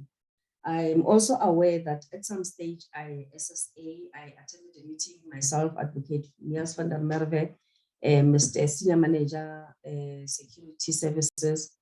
I think, I can't remember other people, the IT Senior Manager, where we were supposed to brief, where we were briefed by the SSA about developing of a system. By then we had, I think we wanted to procure a system and we had 10 million rands for that system, but something went on regarding the process itself. And a Public Protector advised us that SSA can develop a system. So if we're not going to pay anything, well, that would be a plus, but now they wanted the quotation, the amount that they quoted was about 58 million. And right there and then we decided with the Senior Manager IT that it is not affordable, it cannot be. Contrary to what the Senior Manager Security was saying because of the firewalls, etc. those things. So SSA was involved really in our business. And I think they also consulted them when it comes to securing, because our staff at reception were being attacked by complainants. And I think they came to advise about the area at our reception and how to secure it. So Mr. Vusimenzola, you indicated that there was an excess that was paid. We got a letter. I don't have that letter, but I had to bring it to the attention of PP that SSA now is demanding payment of Mr. Menzela's salaries. But that I can, I don't know where, maybe from finance, we can get that letter. So you don't remember what the amount was? No, I don't remember. I now recognize only. Thank you very much, Honorable Chair. Good afternoon to you and my colleagues. Advocate Busiwe Mkhwebane, the PP, and your legal team. Good afternoon, Ms. Motsitsi. Good afternoon, Honorable Kakude. Thank you very much. Ms. Motsitsi, you said you left PPSA in 2007 and rejoined to join Home Affairs, and you rejoined PPSA in 2017. That is in paragraph 4 of your affidavit. Yes. What were the reasons for you leaving and returning? Yes, I was a senior investigator and then chief investigator. And by then, Public Protector South Africa was only, instead of issuing remedial action, binding remedial action, it was recommendations. And we dealt with many matters that affected grassroots. And I felt that I've reached a ceiling. I needed to explore more and to also to get, because that was just based strictly legal. I was also studying for my MBL. I wanted to explore more when it comes to operations management. So that's why I went to Home Affairs, and I was the Director of Border Control Operations. And then from Border Controls, I became a Provincial Manager, where I got extensive experience when it comes to operations management. Okay. Thank you very much for that. In paragraph 39 of your affidavit, you set out some factors that were stressful for you. So was any support rendered by the PP to you when you stepped down as acting CEO following your health scare? The PP, when I came back in May, I informed her, because this was based on the medical letter that I had, that if I don't continue as CEO, my health will not improve. And she immediately acceded to my request. And that's why I went back to CSM. And then the new CEO, Mr. Makangu, was appointed. So at least I went back to my position so that I can recover. My heart and soul is with investigations, of course. And when she said, can you act as CEO, it was much better than acting as CEO. So that's why when she said assist, I said, no, I'm willing to assist. Okay, thank you. For effective and efficient employees, the environment must be conducive. What is the organization doing to ensure that the health and wellness of employees is taken care of? Yes, we have ICAS. They report to us on a monthly basis. Those reports are submitted to they are discussed at Expo, and we get the statistics of members that are being attended to by ICAS.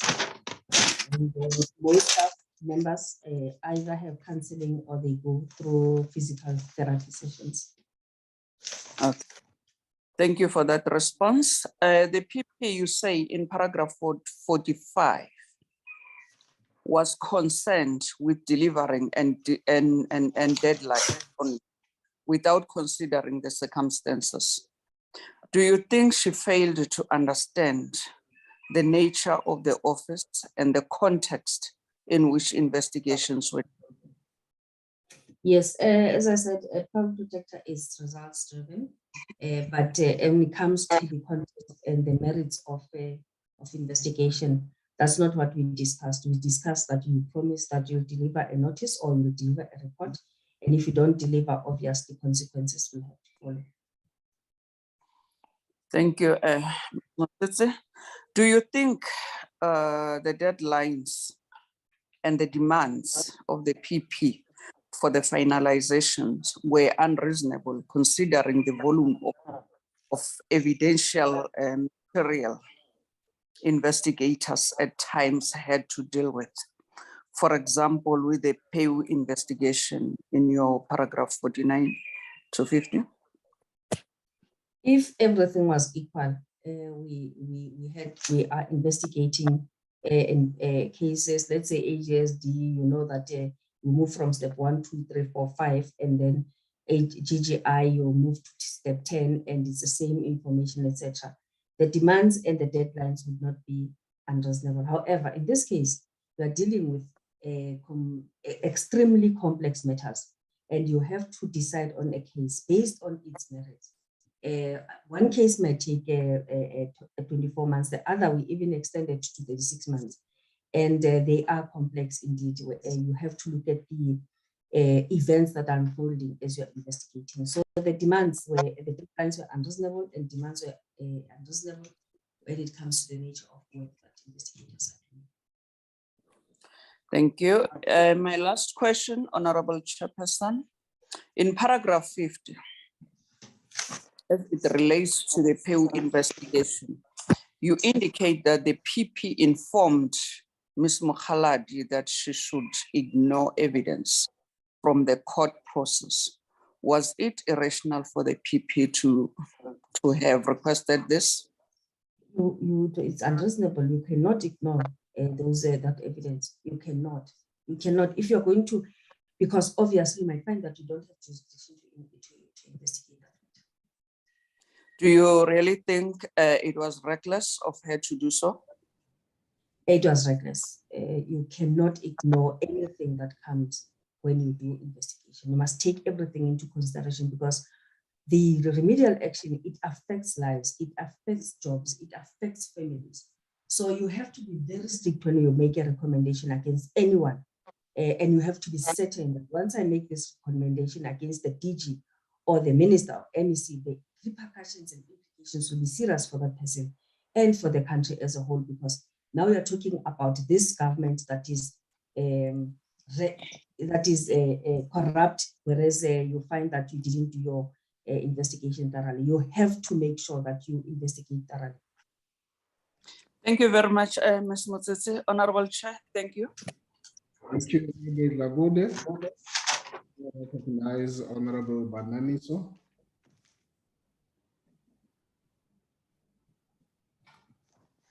Thank you, Chair. Chairperson, I want to check if I'm audible. Yes, you are. Okay, thank you, Chairperson. Good afternoon, Member Motsitsi. Good afternoon, ma'am. Okay, ma. Honorable Mananiso. Ke teng me. Potso ya ka ya ntlha mo go wena is with regards to your affidavit on your issue of your intakes on paragraph 6. One has noted that you said that at the PPSA, your intakes are not legally qualified. Ne? So Yes. I want to check in terms of your call when you actually advertise, do you call for specific fields of studies, which is one? And again, I want to check, do you take these intakes into an orientation program or capacity building when they are within the workplace? Because my concern is that most of you who have came before, you're speaking on the issues of lack of capacity in terms of manpower. And I believe that intakes are there to actually assist on such where you need manpower. So I just want to check if those people are orientated within the workforce in terms of what is the PPSA all about, so that they are able to assist where other colleagues are overwhelmed. That is one from now. Okay. Intake, in a sense, it's we are talking about the registry, where you receive all the emails and the complaints, whether you receive by post or by email or telephonically, or whether they are walk-in. So you receive a form and then you register, you allocate a ref number, and then you issue an acknowledgement. So basically that's what they are doing. And then you compile your, right now we do have a system that is working, but they would compile the manual register on the cases that are there. And then they will issue ref numbers to provinces because before the system. So intake, they are not legally qualified, but they are empowered in terms of exactly what is the mandate of the public protector. They will sort out the cases, but what they can do, their knowledge, they limits them to check whether we have jurisdiction against Pick and Pay, against Home Affairs, against, but they can't go to extent of checking whether 1669 is applicable. That is the step that is done by assessment unit. They are legally qualified. Okay, ma'am. Ma'am, on paragraph 67 of your affidavit, you spoke that at some point you felt that you are required to be more of a whip. So I want to check with you that is it not your responsibility as a person who was in a senior position in the institution to whip, as it when people are not doing their work?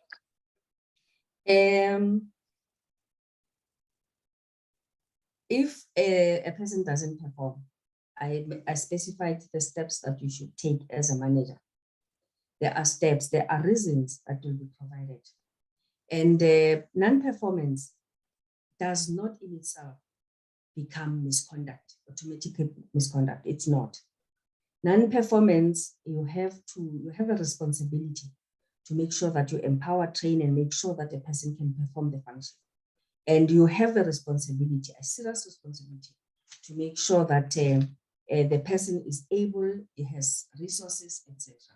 So you become a whip when you have taken all those steps, given a person counseling, referred a person to IPAS, coached, mentored, and you find that this person still doesn't deliver after you are certain that you have taken steps to empower the person. Then it becomes misconduct. And then that's when you can start taking disciplinary action. It becomes a disciplinary matter after you as a manager have made sure that you empower a person to perform the function. So do you agree with me that whipping is part and parcel of your responsibility?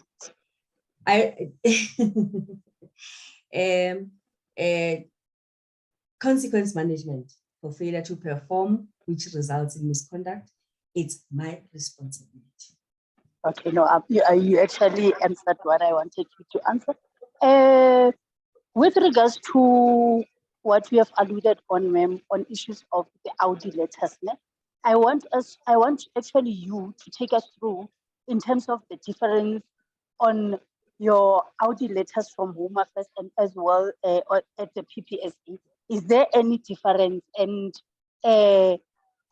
did you accept them in a different mood? Just take us through the process of these two Audis. I just want to check if they differ. And I've noted that when you're being questioned, you didn't have a problem of receiving them at Home Affairs. So hence, I would want to get sense, what could be the difference between these two Audi letters? Audi letter at Home Affairs is information gathering. Your manager wants to find out what went wrong, to an extent that my direct manager, the DGG at Home Affairs, would not even issue a letter, would come to your province and sit down with you in the boardroom, say, hey, I'm getting these complaints against you regarding 1, 2, 3, 4, 4, and address you like your manager, and before he meets with the staff. So an Audi, it's to them, let me understand what is happening. And then from here, I'm going to reconcile this manager with the staff. So it's information gathering towards rectifying and building a team. So at PPSA, Audi letter, it's like it has a predetermined outcome that from Audi you go to warning. So that is the issue with this Audi, that now why do you accept this explanation by this person? And that is what has always been a confusion, because when you say to me, Nthoriseng, issue an Audi to your manager, you see a fault with me as a manager that you are not listening to your people. So that's why I would go and sit and go to their offices and engage them. And once a person has explained, let's say a person apologizes immediately that, you know what, it's my fault, but I will improve. So you start the improvement plan with the employee. Okay. When you were questioned again, you indicated that the public protector is a result-oriented person. So I just want to check with you, with the person who is result-oriented, don't you think issuing Audi letters would be one of the things that she would do in executing her work? Yes, you do that. What you do, it's you give me you have deadlines. You want matter, and I as a manager have to set it, obviously with the assistance of the executive manager, chief investigator, senior manager. Look at the report. What are the issues? What is the delay? And if a person doesn't comply, let's say you give advice and guide, etc., and the person doesn't comply, then with the chief investigator, obviously the executive manager will have to take action that, but I'd advise you to do 1, 2, 3. You haven't done these things. And the executive manager herself must decide that, you know, I've given a warning, second warning, third warning. Now I'm taking this matter to labor relations for disciplinary steps. And with me, the report is due and the executive manager is overseeing that investigation. I won't like move from being an executive, go direct to the senior chief investigator. I will engage the executive manager, find out what are you doing to make sure that this person can perform. And if the executive manager, I advise the executive manager that do 1, 2, 3, 4 to make sure that you get compliance. And if the executive manager does not take my advice or guidance, etc., I'm not charging her for not non-delivery of the report. I will issue an audit to understand that why did you fail to take my advice after I have guided you? And now coming to the COO, same, it applies the same way, but issuing audit letters to a chief investigator across from COO to EM to executive manager to chief investigator to senior investigator, it destroys the institution. The entire unit will be, demotivated, demoralized, frustrated. They'll get sick because that audit, which was caused by one person, it affects the whole chain from the executive manager up and from the COO up until the person who's supposed to deliver. So that's why I keep on saying an audit letter is a prerogative by the manager. And if I am the COO or CEO, the person who has to report to me will have to tell me why are they not delivering. And obviously this, and the audit will go to one person who is not performing. Okay, Motsitsi, I just want to check as a follow-up. Did you make the public protector aware of how did people feel about these particular audit letters and the impact thereof of these particular audit letters as colleagues? Well, the issue of audits, it was a typical issue within PPSA. I think it was also dealt with by the union and etc. in one way or the other, that these things are not really they are not working for the system. Staff is demotivated, demoralized, but I don't know how far they've taken it. Please just sit upright because every time your head goes down, your voice also goes away. Oh, okay. Yes. This issue, it's a topical issue. It's discussed on a daily basis. Okay, ma'am. I've actually asked those who came through with regards to issues of management, leadership, and governance. Do you think that in the PPSA, there's a need of the organizational change behavior within the organization? Yes, organizational behavior. And a CEO must be a CEO, an accounting officer. An executive manager must be a visionary. You must give us your vision and make it short. We have to make sure that we realize that vision. As to how I get to that vision, it has to be my strategy. So those are the governance structures that I was talking about. That if there's outreach and I want to get to grassroots, how do I get to that? It shouldn't be a top-down approach. It should be, I have a vision. I want to get there. How make me get to those people? And then you can hold me responsible that executive manager, you're not doing your job. Why don't you strategize so that I get to this and you realize my vision? So it has to be like that. So the managers must be given powers to make decisions and report on those decisions, strategize, talk about strategy, not talk about operational issues, not talk about issues that are affecting staff, which manager can be held responsible if, let's say, a receptionist is not performing his or her duties. It has to be a manager, direct manager, but management, executive management, chief investigators, we have to be at a strategic level that how do we resolve these issues? I think even the issue of backlog, it's the responsibility of COO, executive managers, chief investigators. You have to take, you can rather go on a house parade to go and talk about the strategy and make sure that you eradicate, but bring the strategy to leadership to see that this strategy is working and they can monitor and we deliver. Then you can hold me responsible if I'm not delivering. But being operational to an extent of notice, date, notice. Okay. Okay, Chairperson, thank you. My last question, Motsitsi, it's with regards to what you have indicated on paragraph 59. You indicate that the PP would insist that investigations be rushed. Do you think it was reckless of the PP to demand this considering the complexities related to investigation? And lastly, as you answer this particular question, can you classify the leadership style of the PP?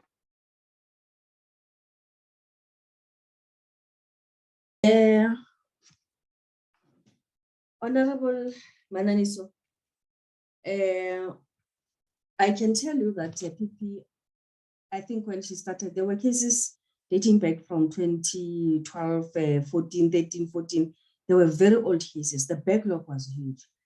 And she made sure that it was her priority to eradicate that backlog. But now, these matters were not investigated by whoever. The investigators are either gone or they have exchanged hands, etc. And the strategies are changing. So from the minute you take over, you'd have to look at the strategies that, okay, in this case, I have 12 cases, so many of them. What is the strategy of dealing with these cases? How can we make sure that we eradicate? And the timelines, when can we make sure that you management, you monitor this thing? You can come up with a backlog project team that deals with specifically focusing on backlog. You can come up with ways of saying, okay, let me get contract workers that will, for a period of 12 months, ask for a budget for that and make sure that that unit deals specifically with backlog. So there are many ways of dealing with backlog rather than, because as you are dealing with backlog, there are other cases that are also aging and they become a backlog. So there are many strategies, but give it to executive managers, CEO, COO, to develop those strategies so that you can achieve the target and eradicate backlog. But at the moment, the backlog it's accumulating because yes, we have, I think it was reduced in about 2 or 3 years ago, two a year ago, but it's still a huge number of cases that are still in the backlog. And we are still dealing with the same thing without a specific strategy. Thank you, Ms. Motsitsi. I now recognize Honorable Maiham.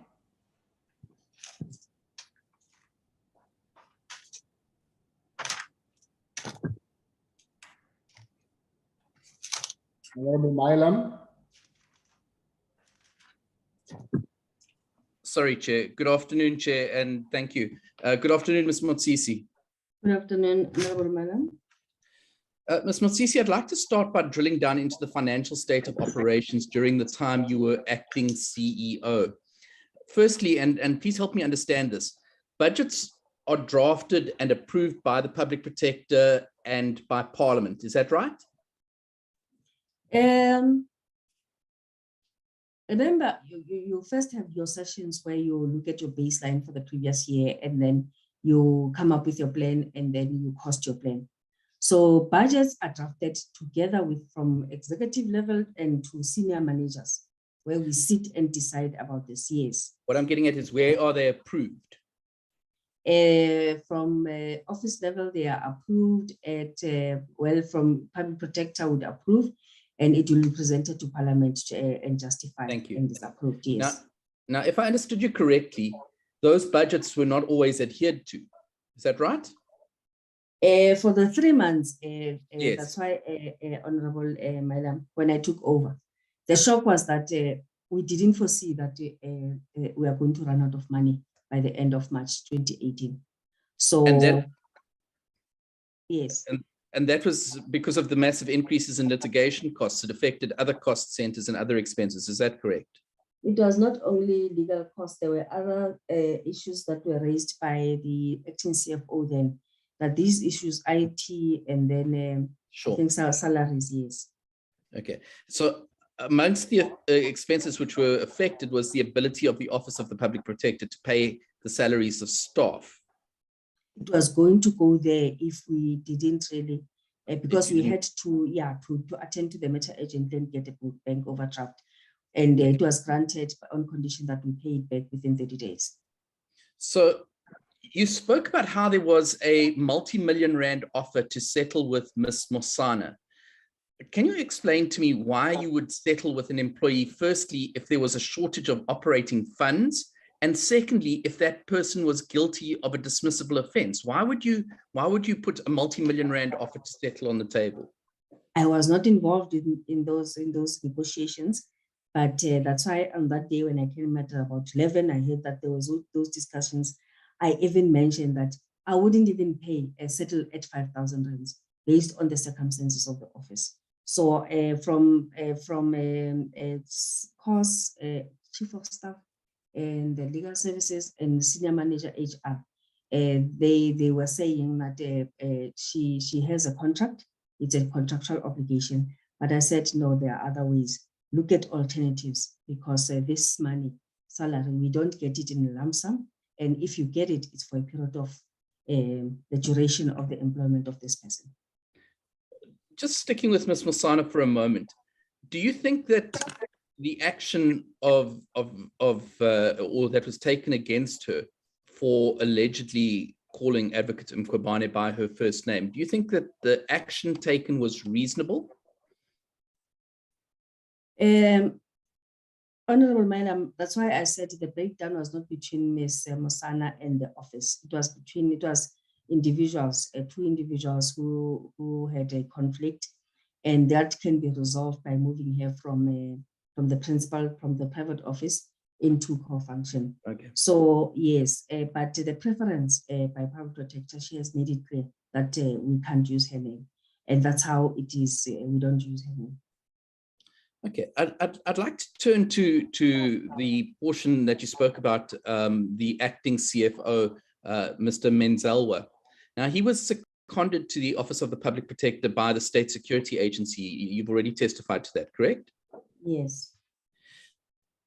We heard from Advocate Mpofu and from Mr. Chilela that the reason that an acting CFO was appointed and was seconded was to ensure that there was no cost to the Office of the Public Protector arising from the golden handshake of 945,000 rand that had been paid out to Mr. Kaposa, who had been denied a security clearance. But that wasn't, in fact, a cost-saving measure at all, was it? Because Mr. Menzelwa was paid from the operating budget of the PPSA.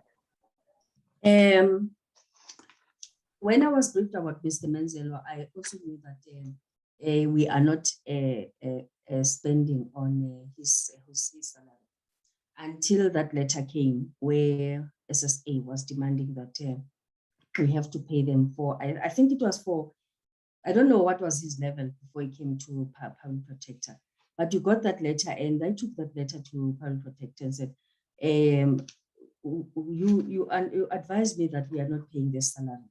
And to be fair to public protector, she was a bit surprised, and she said, in that case, then we can't continue like this because we don't have a budget. We didn't spare a budget.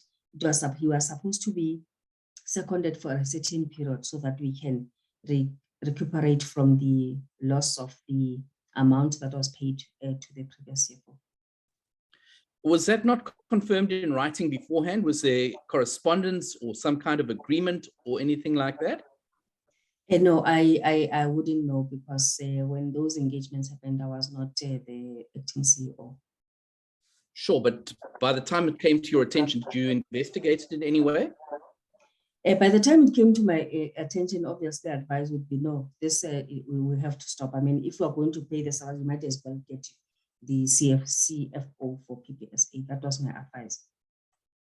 Okay, so if there was no cost saving, why would you go to the State Security Agency for a CFO?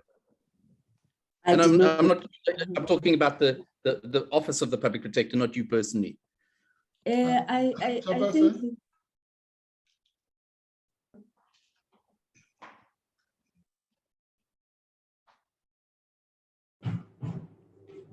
Hello? Sorry. Hello? Hi, Chairperson, are you still with us? I want to raise an objection. Of course you do. You seem to be on lunch.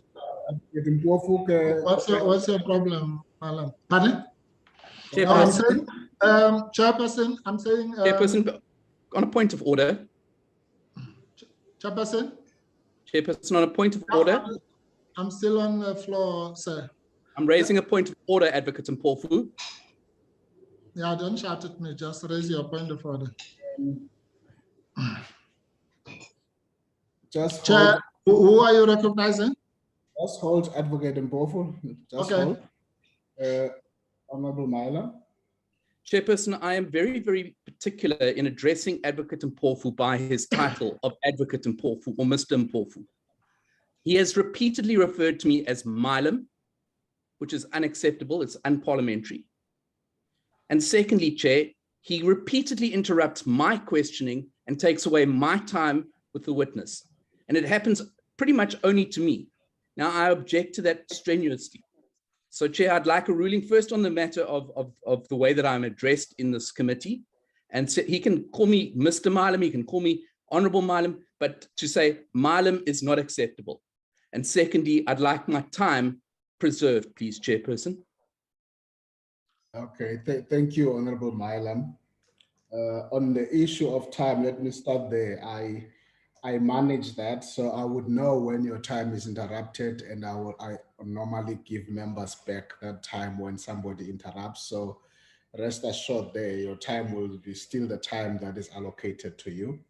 And on the second point, Advocate Mpofu, I missed, I didn't get that if you had referred to Honorable Mylam as Mylam, because this is a parliamentary process, so it would request that you refer to members either Miss so-and-so or Honorable, as you refer to me as the chair, so that we keep it at that level. I didn't get it, how you referred to him. Yeah. Can I hear from No, thank you, Chair. I think, I apologize, must have been the slip of the tongue. I was saying, the problem, Chair, is that when I said I'm having an objection, Mr. Mylam, do you say I have a choice to call him Honorable Mylam or Mr. Mylam? Yeah. Okay, I think I'll go for Mr. Mylam, yeah. So, Mr. Mylam, when I was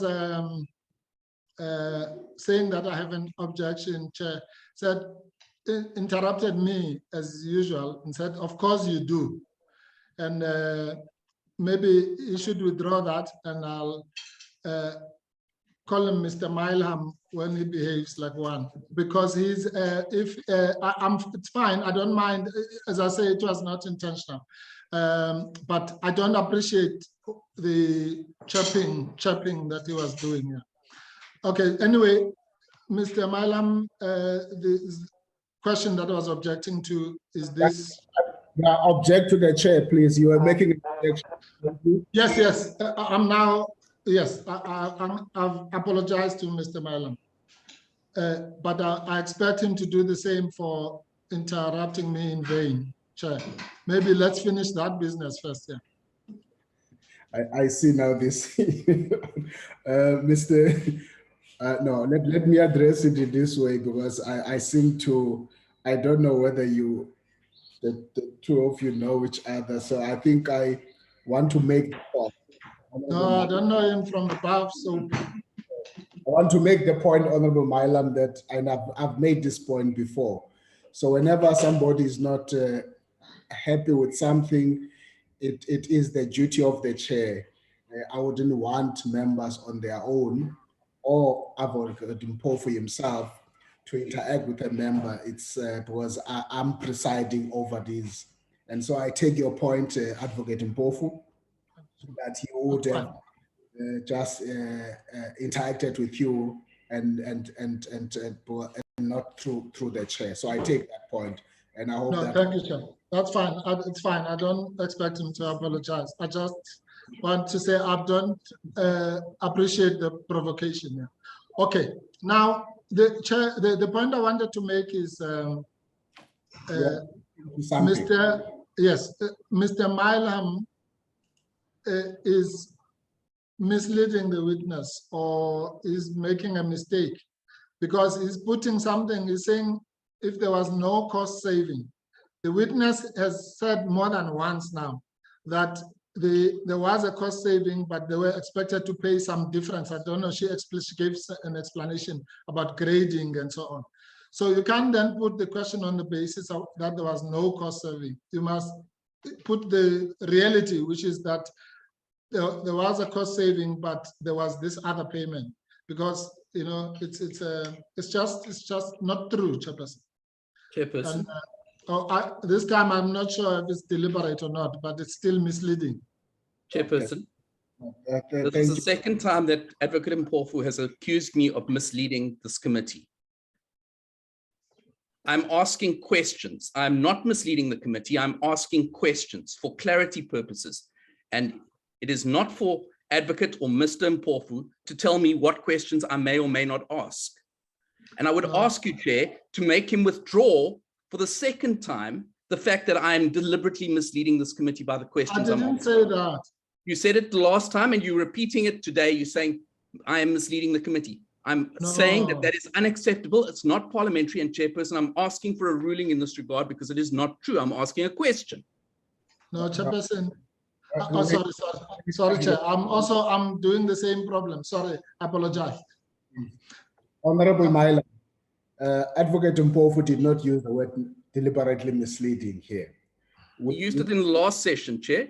This is not the last session. You can't bring last session issues here. You know how the rules operate.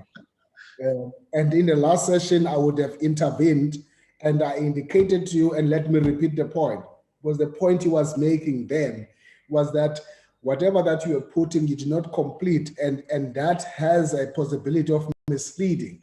And so I clarified that matter. So I don't want you to bring what happened last time into today's session, because I can't make a ruling of what happened. And in any case, I did make that ruling. You might not have been happy with that ruling. I would really want us to proceed without this tit for tat kind of an arrangement. No, it's just a tit. There's no tat. I didn't do anything. I did not recognize you, Advocate Mpofu. Oh, Please. okay. So Chair, may I proceed? Please. Okay, thank you, Chair. So I'm going to ask you again, Ms. Motsitsi, if there was no cost saving, what would be the benefit of seconding an official from the State Security Agency and not promoting someone to an acting position from internally, or getting one from the Department of Justice or National Treasury or something like that?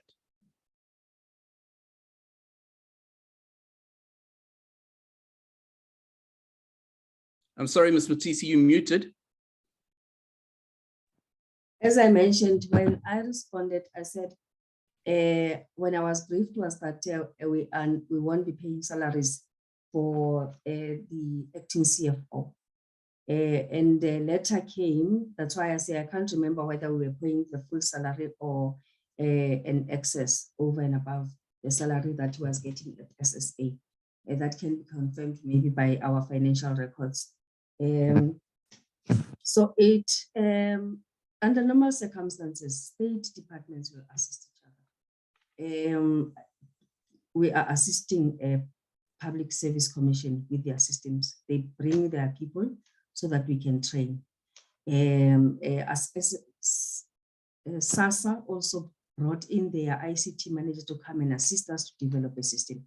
So state departments, they do interact and work together to make sure that we empower each other. And in our MOUs, we do say those things, that we will source expertise from this department for a certain period.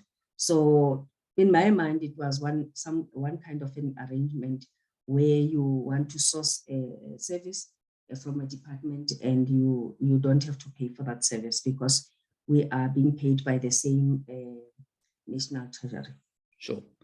Just two more questions. The first is this.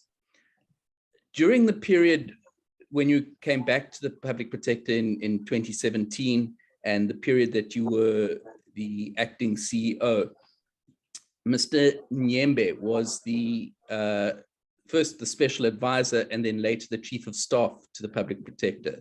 Is that correct? Yes, I was the executive manager, complaints and stakeholder management then. Okay. So, but he was the special advisor, I think, for a couple of months. and then left. And then I think the post was advertised and he applied and he was appointed as the chief of staff. Okay. Did he play any role in advising politically or socioeconomically in terms of the reports of the public protector? I know I was not involved. I would meet him during the dashboard meetings when we were discussing reports, because I attended all those meetings. And yeah, that's where I met him, but we never had any interactions, really. Yeah. Okay. My last question is this. Could you confirm whether the quality of reports declined as a result of unreasonable deadlines or a lack of resources or a hostile work environment under the tenure of Advocate Mkhwebane? Lack of resources, it's a serious issue within the office. And if you don't have resources and then you have these pressures, obviously, and people don't want to end up with an Audi, they will submit a report. I can give an example. At one stage, a person submitted a report with a cut and paste. From the body, it reflected the complaint, etc. In the middle, it was talking about another report.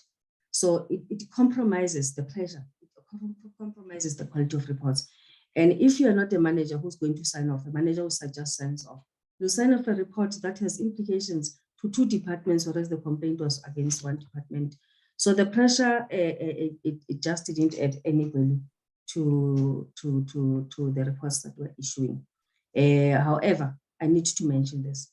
Public Protector has highly professional and able investigators. They are attorneys, they are advocates. Some of them have practice and they have pride. Like you can never issue Mr. Madiba's report until he says this is ready for issuance. Like I said, Ms. Mahaladi would refuse even to the bitter end to give you a report which is not complete or thoroughly engaged.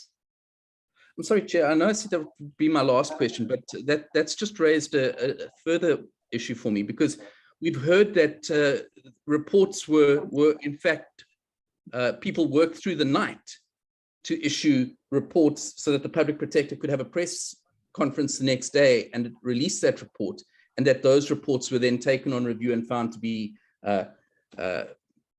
problematic both legally and factually. So how do you then say that Mr. Madiba, to use one example, would not release a report that was not ready when we've heard that, in fact, the exact opposite was true? Mr. Madiba's reports are living beyond his grave. He's still winning all the cases that were taken into review. I'm using that as an example. Yeah, it is an example. But I'm saying the pressure would result in compromised reports. But I'm not in investigations. I'm just talking about my stint as an ACOO when I interacted with executive managers and with the chief investigators, Mr. Madiba, Mr. Mataboge, and Mr. Gele. Those are the people that I would go to their office and see what work they were doing. So I wouldn't talk about all the investigators. And when Mr. Mataboge reported on EMEA and PDA, when he reported to me, I could see the work that he's doing and how thorough he was when he was engaging with his staff members. Unfortunately, I think because of the pressures and everything, some of the things were overlooked because one person would feel that I'd rather get an Audi. The other would feel that, you know what, they want a report, let it go. Chair, I actually want to go back to one last question and then I'm done, I promise. I absolutely promise. Ms. Motsitsi, just going back to Mr. Menzelwa, do you know if the Office of the Public Protector reimbursed the State Security Agency for his time at the Public Protector? I'm not sure. I don't know. I don't know about that. Thank you. Thank you. Thank you. Honorable Mankenzi. Thank you, Chair. Good afternoon to the colleagues and everybody on the platform. Dumela Motsitsi. Dumela, I saw it's Honorable Tape when I checked on the screen. I don't know whether I'm wrong. Okay. Oh, Mankenzi. Mankenzi, yes. Mankenzi, Honorable. Yeah. Good afternoon. Good afternoon. mme. Ha re qale mo ntse o qetella teng mo. Let's just start where you just finished. I might have missed it, but I would, you will pardon me if I have missed it. I've been out in and out because of network. About the acting CFO, Mr. Mwenzelo, the salary increase, you indicated that there was a demand from Nthoriseng to increase his salary when he No. came. Okay. No. What was it about the salary? I think he was acting CFO, that was a higher position. But what happened is after a couple of months that he was with PPSA, we received a letter that we should pay SSA the amount, I think salary or excess, I can't remember, for Mr. Menzela's services. So it sounded like he came, I can make an example, at director level, but he was acting at chief director level. So you pay that excess, or maybe they were demanding the salary for those 6 months. Is it 3 months to 6 months? I can't remember. But that So information you were not furnished with the reasons as to why? As to why what? Why you had to pay that excess? No, the letter was saying he's rendering services and public protectors of Africa. We were gaining from his services. That's why we had to pay that excess or the salary for the duration that he was with PPSA. I can't remember the details of the letter, but I think that is information that is readily available that you can get, we can get from finance. So there was no dispute. You never followed up to say as to why you need to pay. You just paid. No, I don't know whether it was paid. I was long gone. Remember, I was the 3 months. Yes. All right. Now back to you. You indicated that you had health problems. Yes. That has improved since you took some time off. Yes. Were they caused by your work environment? Yes, most definitely they were caused by my work environment. And the support, did you get any support from the same work environment? Well, I've been going on treatment since 2018. And then only when I applied for early retirement, because I really had to give up. It was a choice between me. Yeah, it was a decision that I had to take, that rather I leave, because my doctor said, if you really want to leave, you are going to leave this work, because I keep on bandaging a festering wound and it's not healing, and you are in that environment, and you can only heal once you get out of that environment. But at least there was support from the work environment. Yeah, I think in June, May, CEO, the current CEO stepped in and advised that I must consult with ICAS, and ICAS took me for physical therapy that I was attending. But when I submitted that retirement application, early retirement, my health improved and I became happy. I could sleep, palpitations ended. So yeah, it improved. Okay. You also indicate, Motsitsi, that under the leadership of the current PP, the work environment is the harshest. Is she responsible for this harshness in the work environment, according to yourself? You live in fear. You can't sleep. That's why I would go on road shows from the plane. I'll come back home and then convene a meeting with my phase 2 managers, then follow up on the investigations. So that is when my health took a turn again in December, because we started with the snow model in, I think, November, December. And in December, I was booked off again. And that's when the doctor gave me an option for admission. I didn't want to be admitted this time. She said, but if it goes on like this, it's unethical of me to continue giving you treatment unless you get out of that environment. Okay. Now, yesterday you hinted on the letter that you wrote to Mr. Ndo, accusing him of malicious compliance. Was it the directive of the PP as we have heard previously from other witnesses? No, that is not a letter. In that case, it's that, remember the root form where Public Protector wanted a report on the 14th of August 2018. He didn't submit that report, and we had a meeting already with the complainant on the 14th of August 2018. What happens is, if you have that meeting, we're going to have a staff meeting. The report is submitted. I go through the report. I make my inputs. It goes back to the executive manager or to the province. I think it involved KZN. So in this case, he didn't submit that report until on the day of the meeting. And on the day of the meeting, I discovered there are errors in the letter, in the report itself. And it has to go back to him. And now I'm not now complying with submission to Public Protector. But I couldn't take that substandard report to the Public Protector. That's when I wrote on the root form that how can you expect PP to present, how can you expect me to present the report like this when she has a meeting today regarding the very same report? So the notes were on the root form and on the memo. Did you take this matter further with him besides those? Yeah, that's why I don't think that's something that is harsh, because it's the 14th of August. I'm writing that. And if I take decision, let's say after the meeting, I start with an audit. You were supposed to submit this. You were supposed to do this. You're supposed to do this. How does it help me to submit a proper report to Public Protector on the 14th of August?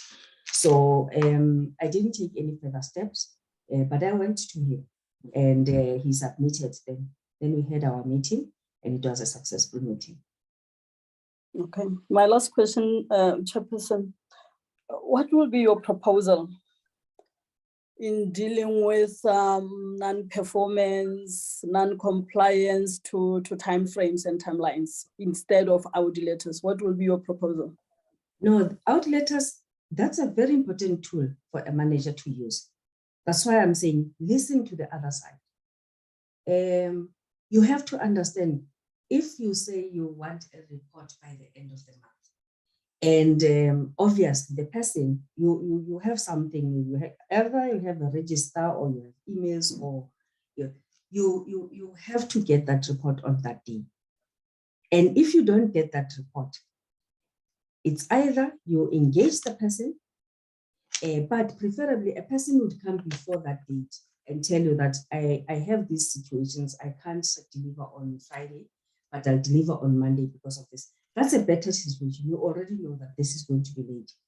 But if a person keeps quiet until Friday, the due date, then you have to engage the person. So an Audi can be a meeting where I call you in my office, but I'm expecting this report and it's 4 o'clock, they haven't delivered. And you explain to me and then I'll say, but I'll submit on Monday. And then on Monday, the person doesn't deliver. And then you try to understand what are the issues, because you said you were attending a funeral and everything, but you still didn't submit. What are the issues now? So obviously now this non-performance, it's becoming perpetual. Then you'll issue and say, but can you please explain to me? We discussed this thing on Friday. I gave you an extension.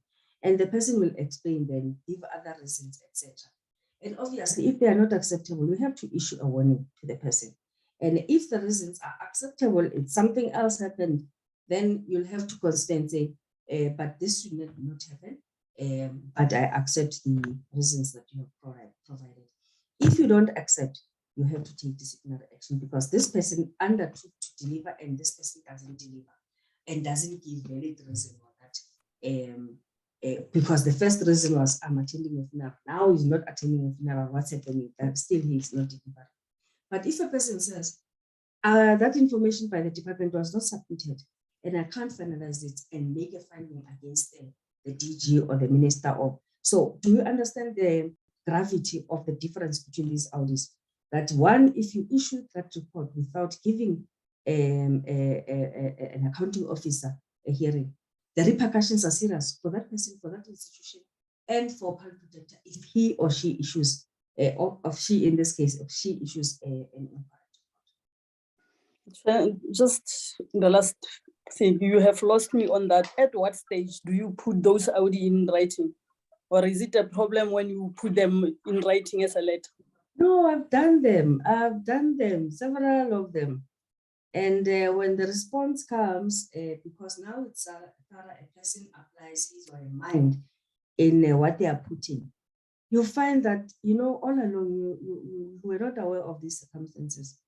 And in some instances, in one instance where I had to take the matter up to the labor relations, that I've given this person so many chances, and it's just not working.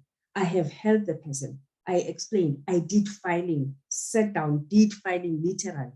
I sat down, wrote 86 letters with this person.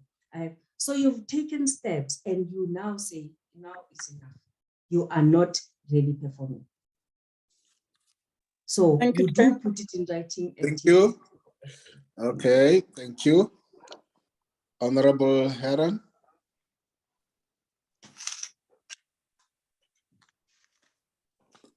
Thank you, Chairperson, and thank you, Ms. Motsitsi. I won't be very long. Motsitsi, I'm sorry, I'm very sorry, Motsitsi. I'm like with, I guess, with other witnesses, I'm struggling to understand how you are helping the committee. I'm struggling to understand in which, the public protector is charged with 4 charges. And in terms of those 4 charges, I'm struggling to understand how you help this committee make a decision with regards to those charges.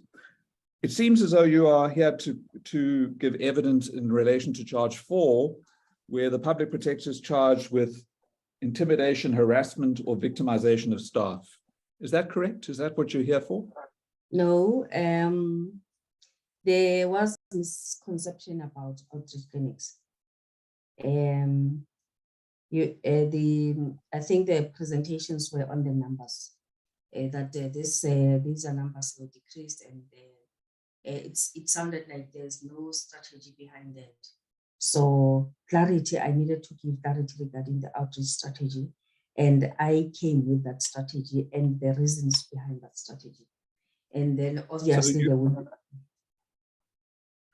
Sorry, so you are here to provide evidence around the change just or the strategy. to clarify the issue of strategy, and again the working environment. And obviously, as you're dealing with the evidence leaders, unfortunately, when this whole thing started, I was on my way out and broken. So the part of your affidavit which talks about the working environment, where you say things like the manner in which on page 4213, paragraph 93, the manner 4213, paragraph 93. Yes. You talk about the manner in which the public protector spoke publicly about the work she received to the meeting's attendees, made me feel humiliated, embarrassed, victimized, and belittled. Are you there trying to assist the committee in reaching a decision around charge 4 or not?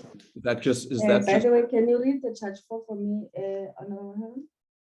Charge 4 is intimidation, harassment, or victimization of staff by the public protector and or at her behest by the former CEO, Mr. Busi Mashlangu. Also, she failed intentionally or in a grossly negligent manner to manage the internal capacity and resources of management of staff, investigators, outreach officers in the Office of the Public Protector. Honorable Heron, although I cannot go into detail, and I requested intervention leaders that I don't want to talk about me and the reasons why I was retiring. But the conditions made me decide at 55 years that I am leaving employment because I cannot withstand the environment. So that's why I came and I discussed the facts and what was happening, but I didn't want to dwell on the fact that a person can decide that now I'm giving up and this is not working. It has affected my health dismally. So is your answer yes, that you are also here to help the committee with charge 4 around intimidation, victimization, or harassment? Yes. Okay. And you are an attorney from 1997, I see.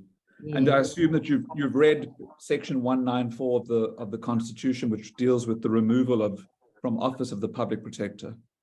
Yeah, I've had sight of it.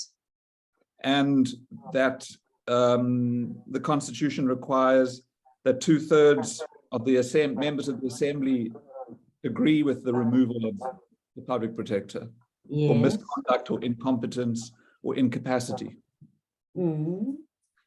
And are you also aware of the certification judgment in the Constitutional Court, where in 1996, where the Constitutional Court required greater protection for the public protector and the Auditor General in terms of removal?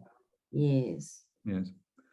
So I want to ask you, I mean, you understand that the incumbent of the public protector's office is protected by this Constitution from arbitrary removal. Yes. And the issues that you've complained about, like not getting credit at a meeting, and working late, and Audi letters, although you seem to not have a problem so much with Audi letters in reply to the questions you were just asked. Do you think that this conduct that you describe requires, or it amounts to the misconduct on the part of the public protector that reaches the constitutional test? I've given you my evidence, Honorable Heron. It's for you and the committee members to decide and make your recommendations. All I can do is just give you my evidence regarding the environment and the outreach clinics, and any other thing that I may have testified to. Thank you. But I'm trying to understand why you would put in paragraphs like that, paragraph 93, where you talk about attending meetings where you feel humiliated, embarrassed, or victimized. I think one of the other paragraphs earlier on, you make similar kinds of comments. I mean, are you, as a lawyer, do you regard the conduct or the environment or an unreasonable boss as meeting the level of misconduct that the Constitution anticipated is required to remove the public protector? I'm not going to answer as a lawyer, Honorable Heron. I'm saying you as the committee are going to look at the evidence that I've provided and see if it meets the standard, and then make a decision and recommendation based on that. Well, what do you think that standard is when it comes to employee relations and misconduct? Do you want me to say on a balance of probabilities or beyond reasonable doubt, because you keep on saying I'm a lawyer? Well, you are a lawyer, and if you say you talk, if you talk about 2/3 majority, it's way above on a balance of probabilities. Not a 50-50 thing. It's a harsher standard. It's a stricter standard, not harsh, stricter standard. But I've given my evidence. It's for you as committee members to look at the evidence that I've provided and then discard what is irrelevant and use whatever is relevant. Thank you. In paragraph 103 of your affidavit, 103, on page 4216. 103. Yes. Yeah. You indicate that the environment has changed, the working environment and reduced stress levels. You retracted your request to retire early. Yes, yes. What changed in the environment? Firstly, it was when I submitted my early retirement, and knowing that by July I'll be out of the office and starting a new life somewhere. And then then I was given an Audi, a real Audi, this good Audi, where the CEO and management, HR, and where they managed to engage me about my condition that, okay, we have applied for early retirement, we have to pay something like 1.2 million, and that cannot be allowed, and I agreed with them. And then they wanted to find out from me, how can they support me? Then the complaint that I've been relating to them is that I'm the only executive manager who's managing 2 branches. I'm managing CSM. It's a branch, it's a program on its own.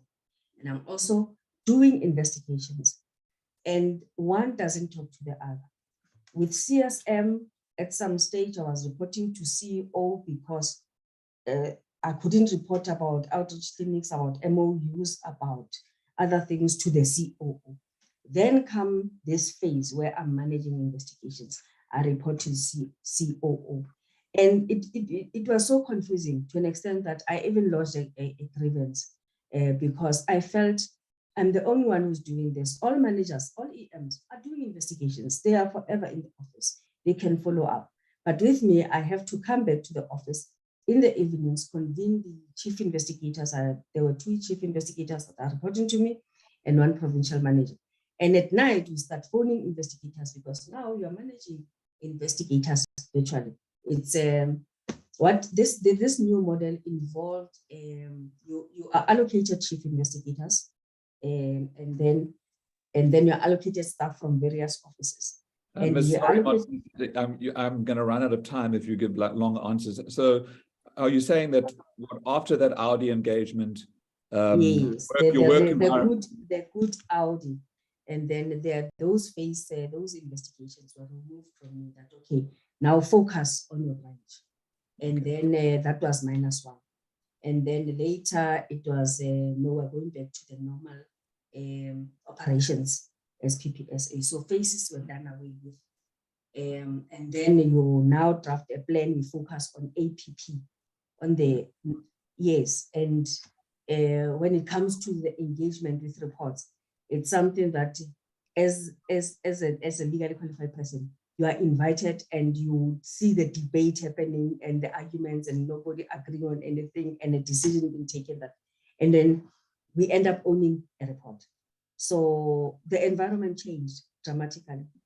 I just have one last question. I just want to get clarity because your affidavit deals with Audi and you've been questioned a lot about these Audi letters, but just a short while ago, in response to Honorable Klape's questions, you said that the Audi letter is a very important tool.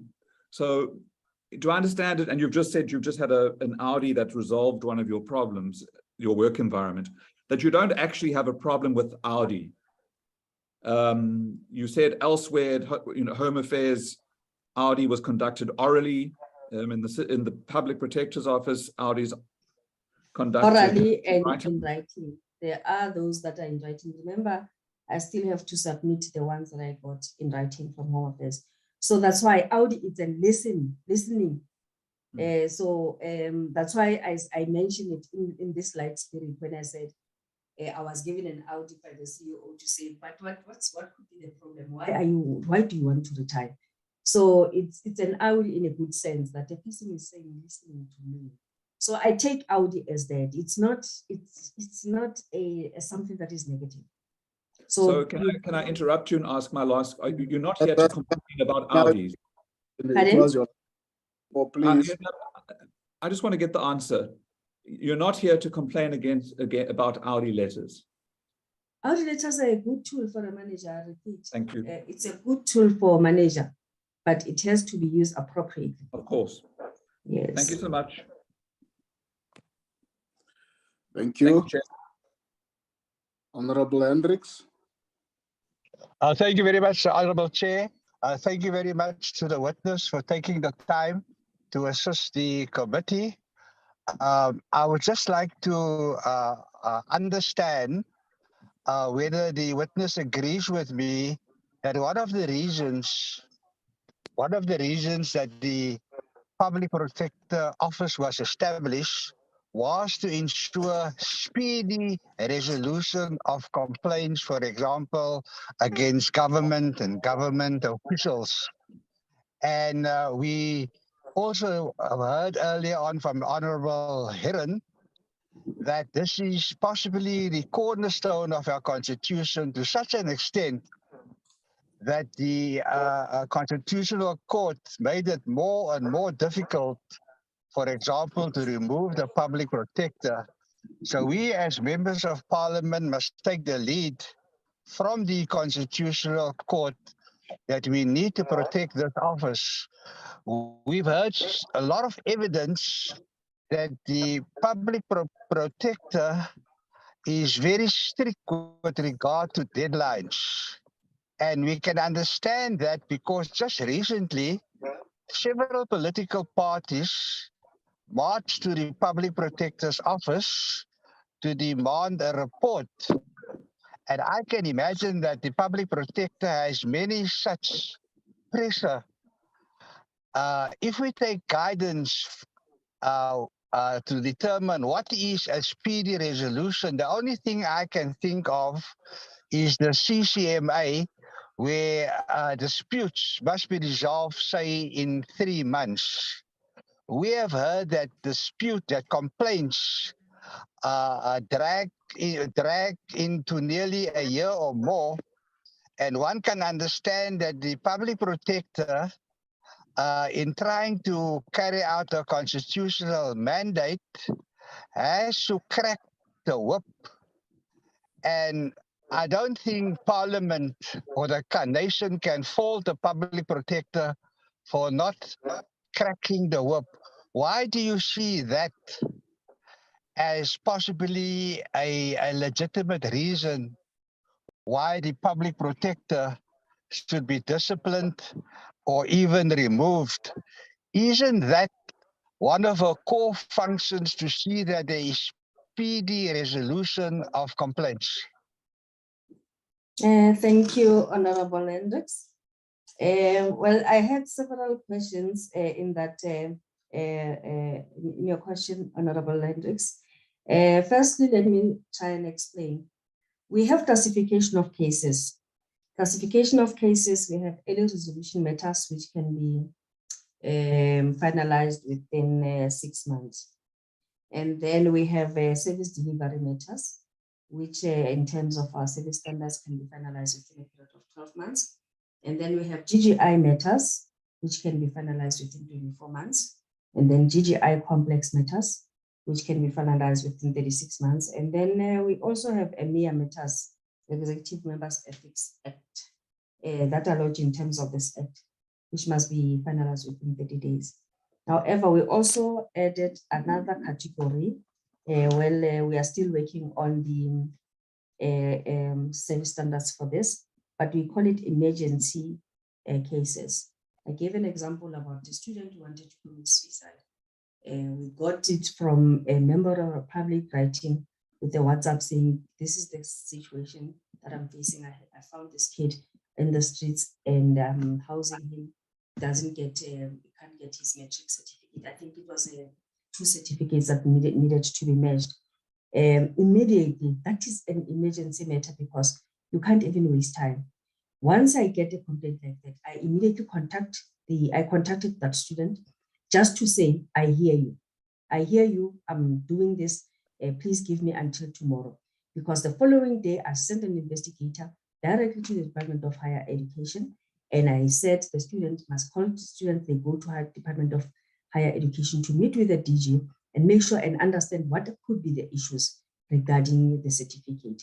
Only to discover that it's not higher education, it's UNISA. But we went further. So the matter was resolved within a week. So if you look at the investigation of Medupi or power in the, what is it? IPPs, independent power producers. The documents that were provided regarding that investigation, they are boxes and boxes. If you look at the amount of evidence, people that you have to engage regarding that, it's taking years. So public protector is taking into account the service standards that were developed, is taking into account the nature of complaints. You can get a matter that you can solve right now and say, can you please provide approved grant for this person, because this person won't be able to eat tonight. And then you come to a mere matter where political parties not marched to the public protector's office yesterday. In that case, it has to be resolved within 30 days. Yes, I'm not in investigations, but what I know, public protector can grant extensions upon request. And you look at the nature of the complaint from where I'm sitting.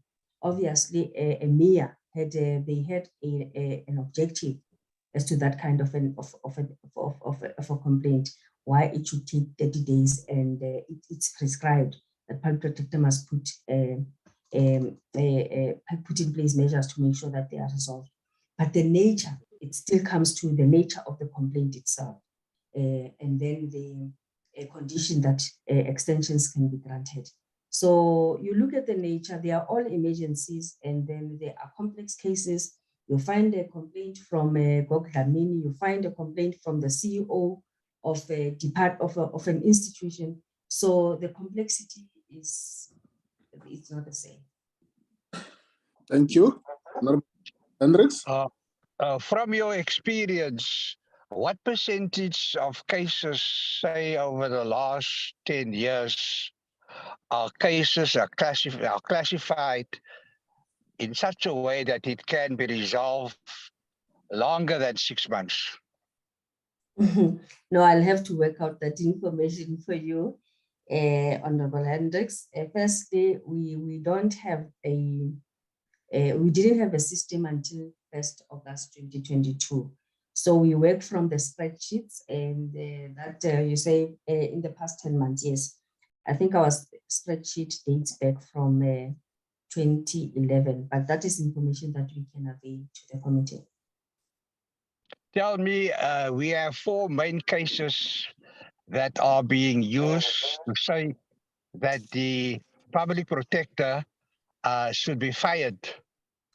Those 4 cases, in terms of the classification that you outlined so well, can you give us an idea of how many months for each of the 4 cases in terms of existing practices these cases should be resolved? Okay, that is information that can be provided by investigations. Yes, I'm responsible for intake and assessment, and once a matter is allocated, it goes to investigators and they finalize, and we have a report. So that information I can check from our remedial action reports or issued reports, but it's not readily available to me right now.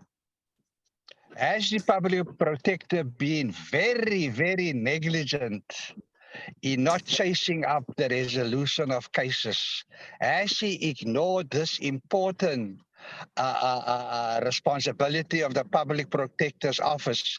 Did she just allow cases to drag on and drag on, or did she give due attention to making sure that cases are resolved as speedily as possible, which was one of the main reasons, in Al-Jama's opinion, that the public protector's office was established, because the drafters of the Constitution realized that court processes can take very long, and certainly there needs to be a mechanism like the CCMA for speedy resolution of disputes. Honorable Hendricks, I didn't get the question. Can you please repeat just the question so that I can respond? Yeah, the question is that, can the public protector be faulted for dragging her feet to make sure that cases are resolved speedily? As I mentioned repeatedly, public protector is results driven, hardworking, dedicated, committed to her work. So nobody's faulting her on that. When it comes to work, I know that she's conscious when it comes to the reports that needs to be issued and matters that So needs would to you be give a finalized. 10 out of 10 for that? For what? Will you give a 10 out of 10 for cracking the whip to ensure that cases are resolved speedily? I'm not in a position, I'm not an expert, and at least I have to have standards that I use to say whether it's 4 out of 10 or 5 out of 10 or 8. But I can tell you that she is hard-driven, results-driven, and hardworking. So having been acting CEO Our last and question, COO, Honorable Hendricks.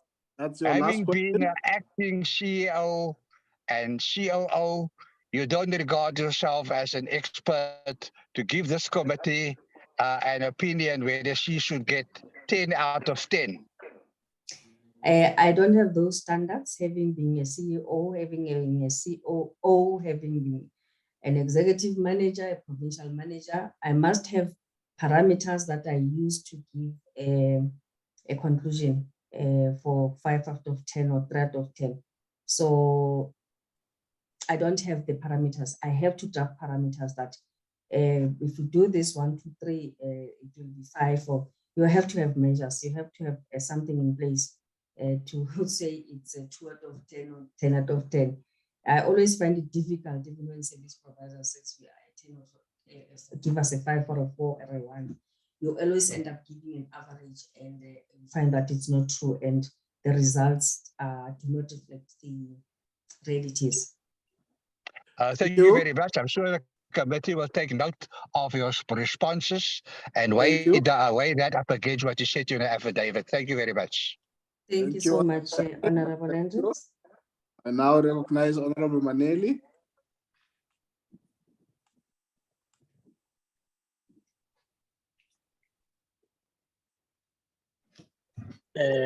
Greetings to honorable members, the PP Advocate Mkhwebane and legal team as led by Advocate Mpofu. Also greetings to Motsitsi, the witness that we're interacting with. Greetings, ma'am. Good afternoon, sir. Good afternoon. Honorable Maneli.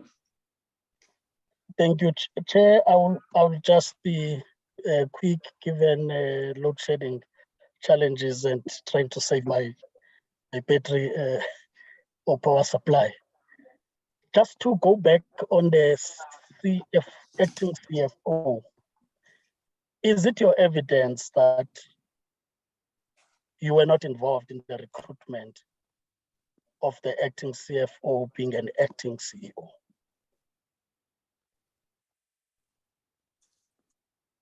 Okay, no. Am I audible, Chair? Yeah, no, I acted from December 2017 to March 2018, so for about 3 months, 3.5 months. So the acting CFO was there. It was so he was there. So maybe the CEO who was there, Mr. Chambatamini, can be is better placed to respond to that question. Okay. So in essence, that's the point I wanted to get, that you were not necessarily involved at that time. And for that reason, you would not know even the recruitment process and the decision to go the SSA route instead of any other department. Yes. And you would have come to knowledge of this only at the time of introduction of the CFO and the conditions thereof, that it would be coming at no cost. Yes, that's the briefing I got.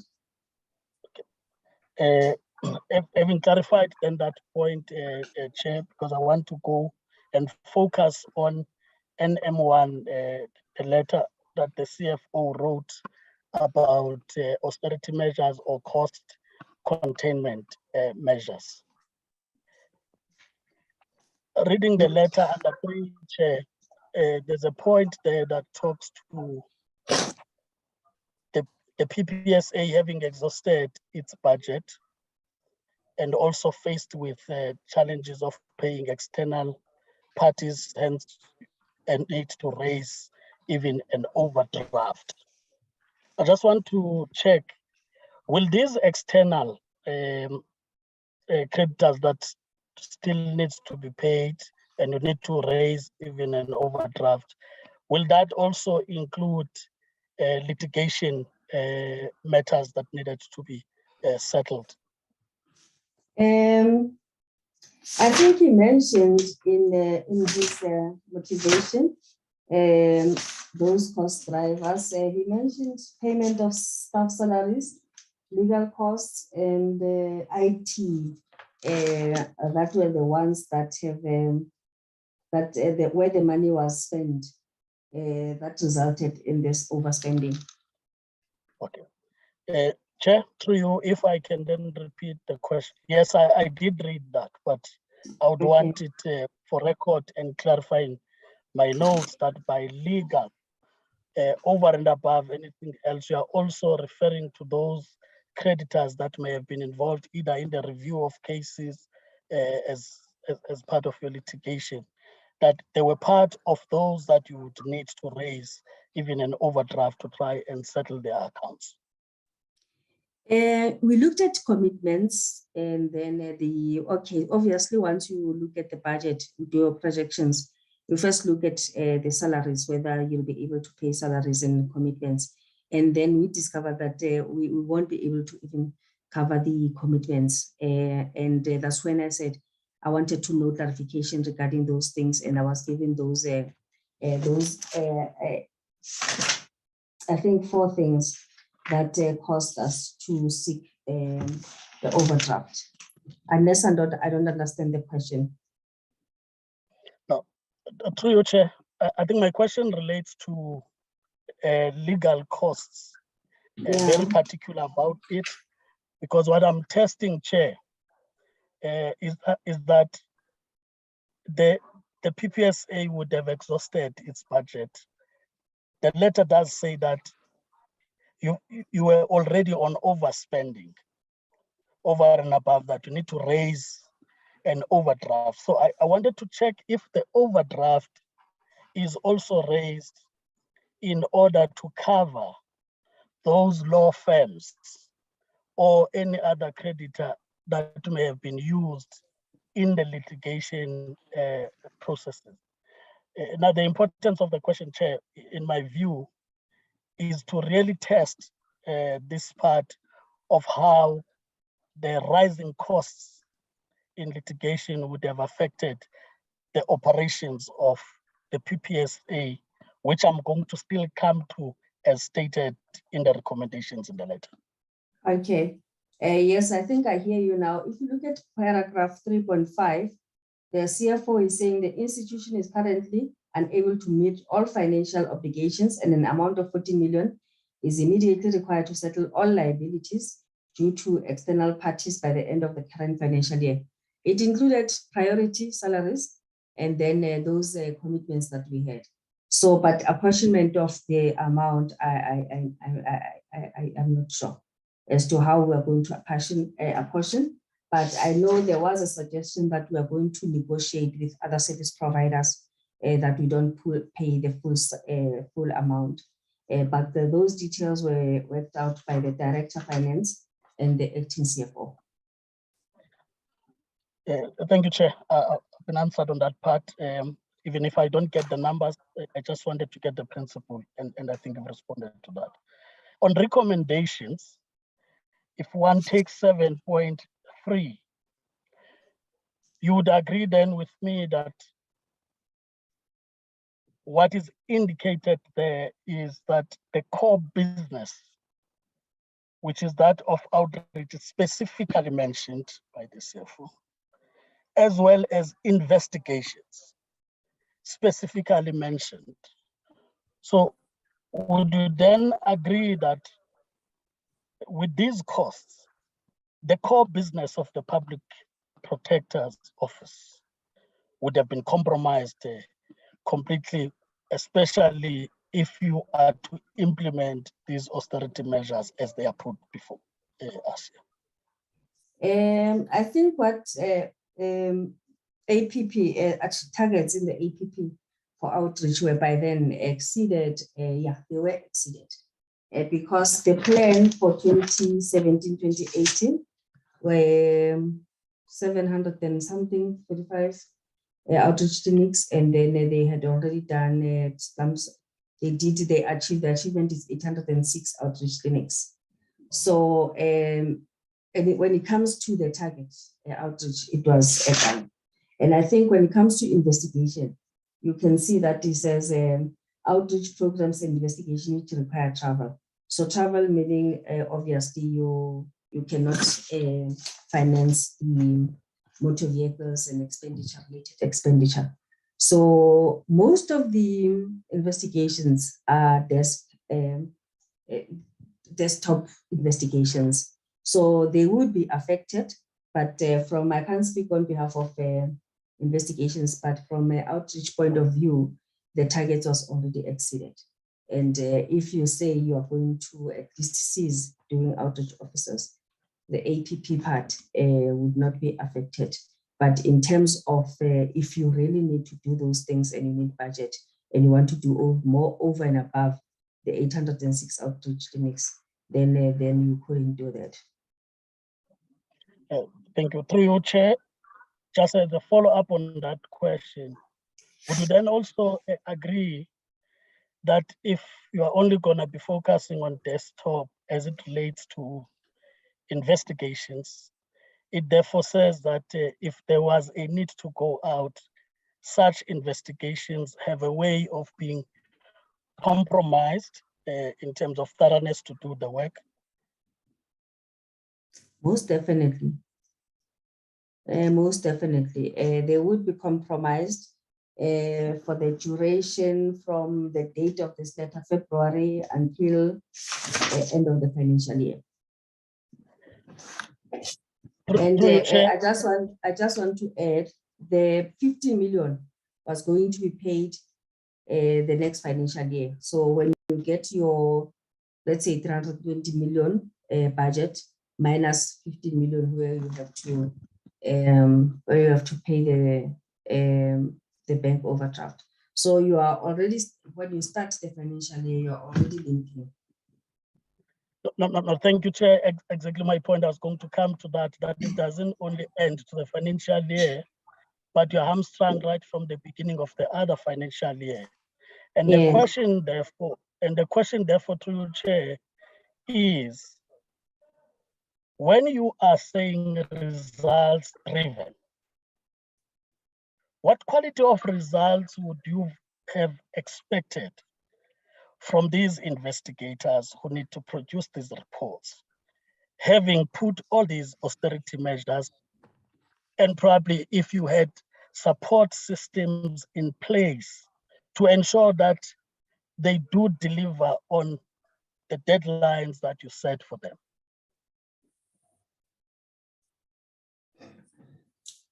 Honorable Bandeli, you're asking me a difficult question. As I said, the meetings were about a product and a date.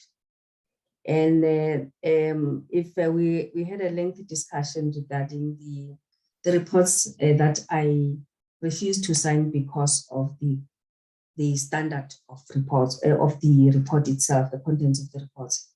So if you are hamstrung in terms of the resources, obviously you can be results driven, but it's going to be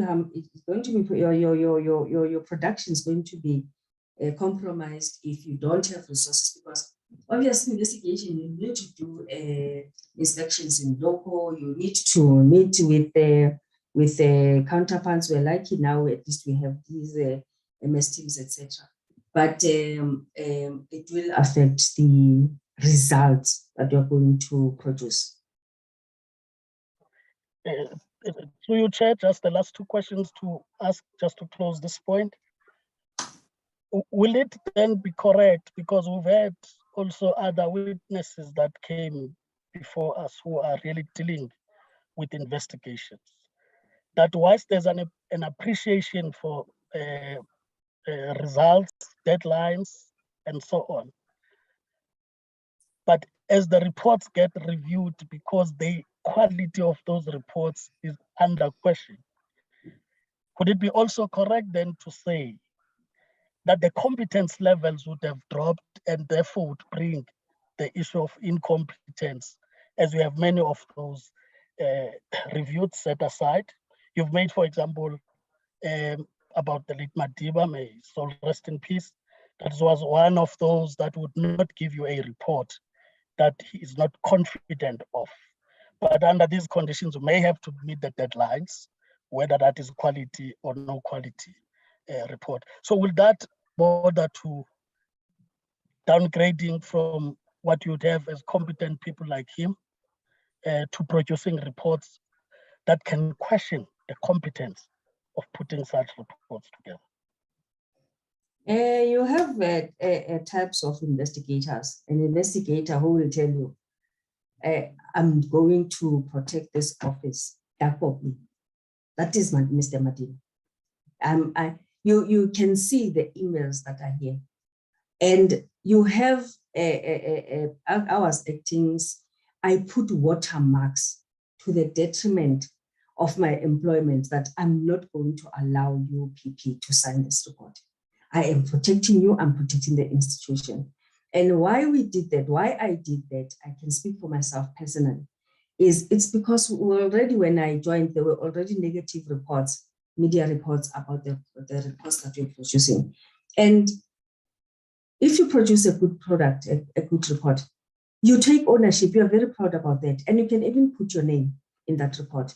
So the debate, the questioning throughout today, and it was about the very thing that you, dark or blue, some investigators, some executive managers will say, I'm not issuing this report for the sake of the public protector, South Africa. And some will decide, and made an example, where it was a cut and paste, and right in the middle of the report, you find that there's another information from another report.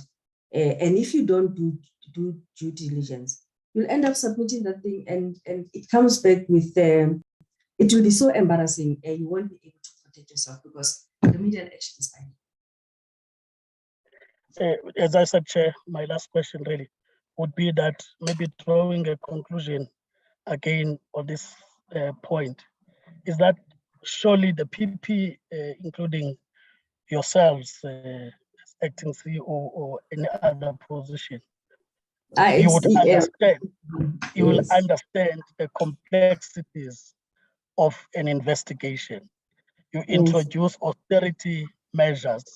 You do not put support systems for people to perform, yet you'll charge them for not meeting the deadlines. Would you then say that that's an environment where an employee would be happy to perform? Thank you, Chair. That's my last question. Honorable Maneli, yeah, that is true. If you don't, if investigator doesn't have resources to investigate and produce a quality assured report, and you put austerity measures, that would make them unhappy, and they will produce substandard reports. And once they produce those substandard reports, you end up now issuing an Audi letter.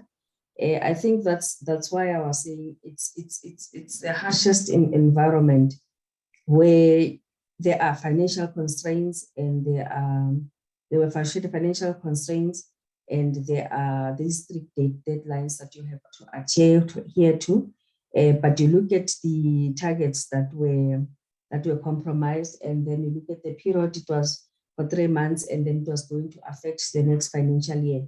And it went on like that until now. At least now the finances have improved, where you hear that we have additional funding for other things, procuring of computer systems.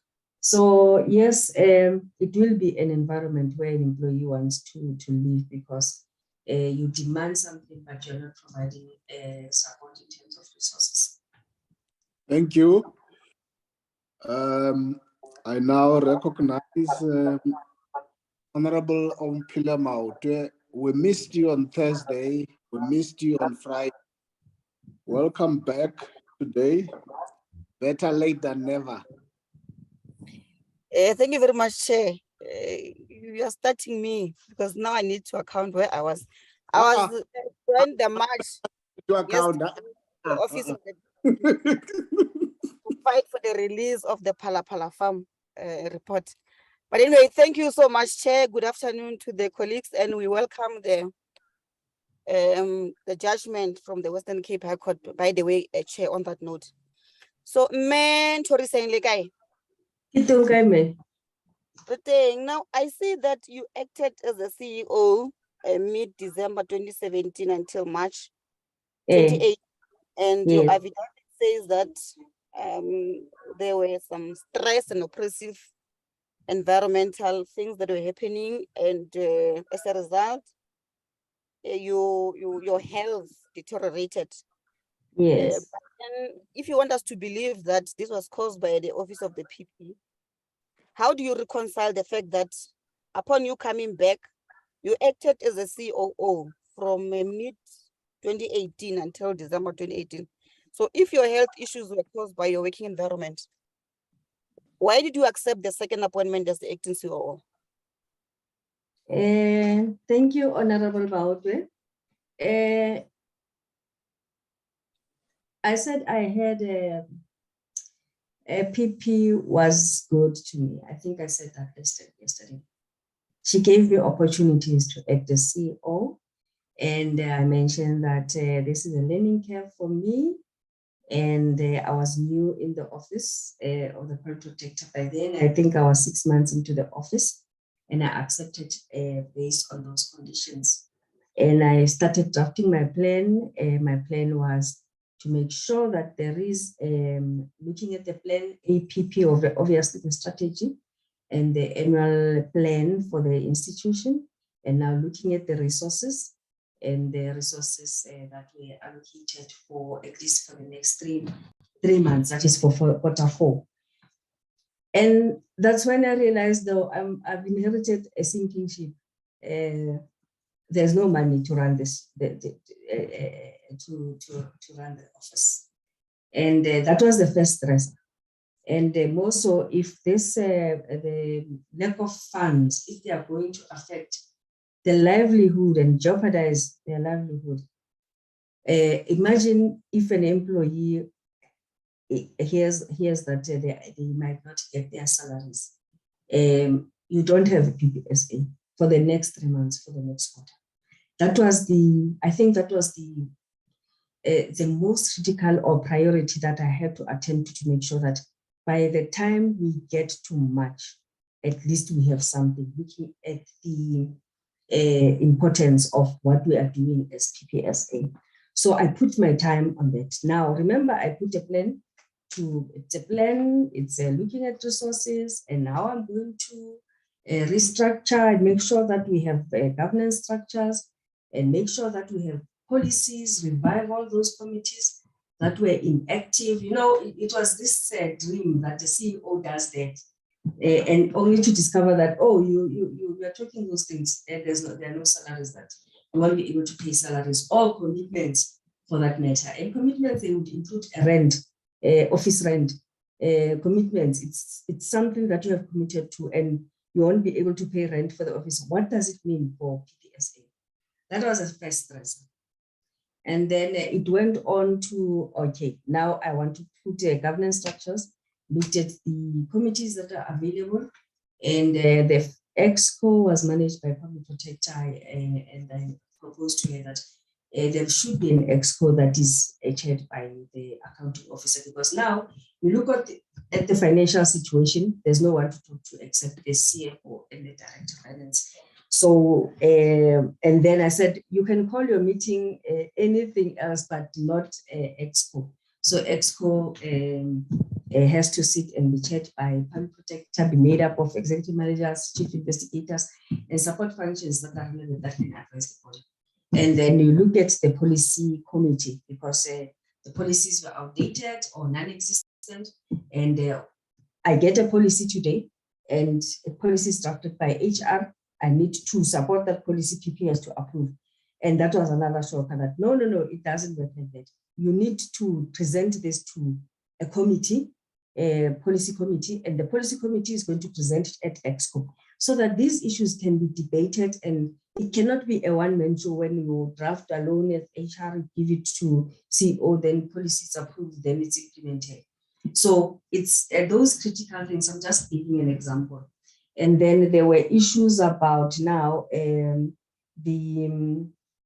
was, I think, all those governance structures that I mentioned, and then the budget, and then there came the issue of conflicts, and where there was a conflict of a manager who has to move, and there's a settlement that is being negotiated, and you know that you are running at minus 14 million rands, and HR legal services, they are telling you that this person has rejected 1 million, has rejected 3 million, is now they are going to 5 million, 6 million.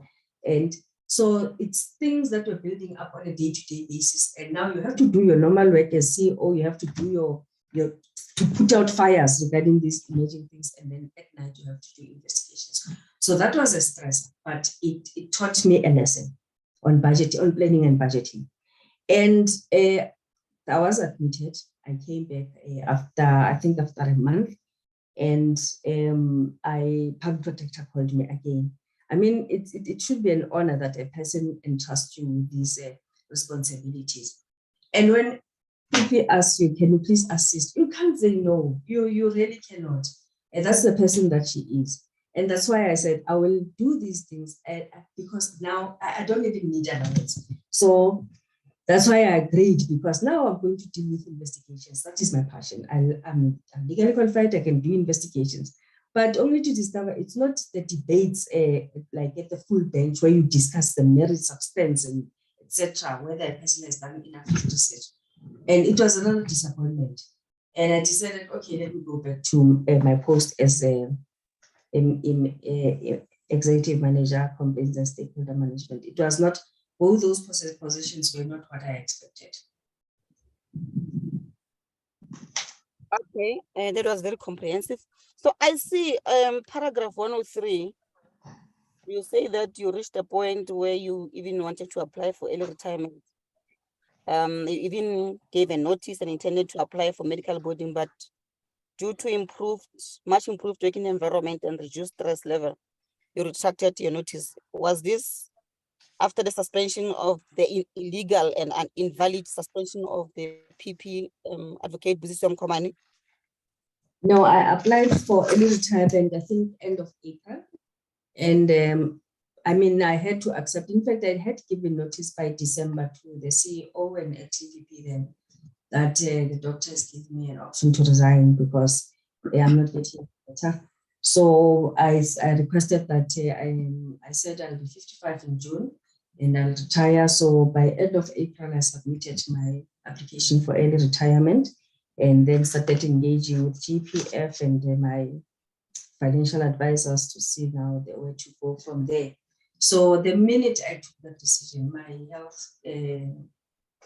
health improved because I was looking forward to 1 July. You have no idea, I was looking forward to 1 July where I can start afresh. And I can tell you, Honorable Maude, PP approved actually sent me a message. Said, you know what, I hear that you want to resign. Is it resignation or this? Then I gave her a long message about my situation. And she said, okay, I haven't received all your documents, but I will approve. Only to discover that the penalties are hefty. Okay. Did you work for Home Affairs before? Yes, I worked for Home Affairs. Did you receive all the letters at Home Affairs? Yes, I still have to submit the copies of those audit letters to the evidence leaders as requested by Advocate Mbofu. Seeing that you also received audit letters at the PPSA, have you considered that maybe the problem is with you, your own non-performance that resulted in you receiving audit letters? Thank you, Honorable Maude. As I mentioned, an audit letter is not a bad thing. It's a good management tool. And if the manager tells me, Nthoriseng, can you please give audit to your staff?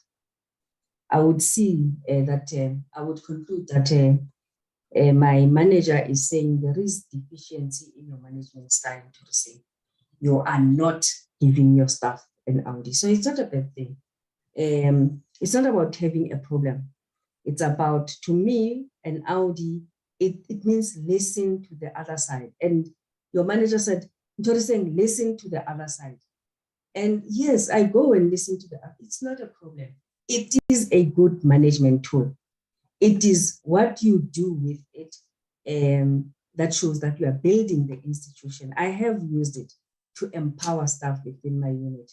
So Audi is not a bad thing. It's not a bad thing at all. It's a management tool. If used appropriately, I'm telling you, you'll get happy staff and that feel supported. Okay, moving on to the PEU matter. Why must the public accept having to wait 4 to 5 years for a report, as is the case with the PEU matter? If all the excuses were accepted, what would stop the report taking another 5 years to 10 years? Okay, I did accept the reasons provided by Ms. Mokhaladi. And the matter, yes, it's true. As I said, when PP took over as acting PP, there were matters dating back from 2012. So the matter could take that long. So obviously those deadlines that they put, you put a deadline and then PP puts a deadline. All I'm saying is operations, let operations remain with operations. If I give a Bona and an Audi without any influence from the COO, I give an Audi based on the fact that I can see that I have engaged with her. She is doing her job, but not satisfactorily. And now she's not even meeting a deadline. And now we're not going to achieve our targets in terms of the APP. What you do is you listen to the other side. I'll just use that word. And then the person provides you with an explanation. You look at the explanation. That's when I said, I have two devils. You have this case, this report, which is 3 years, or 3 years, 6 months. And then you have these media reports about negative reports that are being issued by the public protector. And you decide, if I don't give her the hearing and accept these reasons, I'm going to end up being in the media. The report will be reviewed, it will be set aside, and it will be another failure on the part of PBSA. So I had to choose a lesser devil.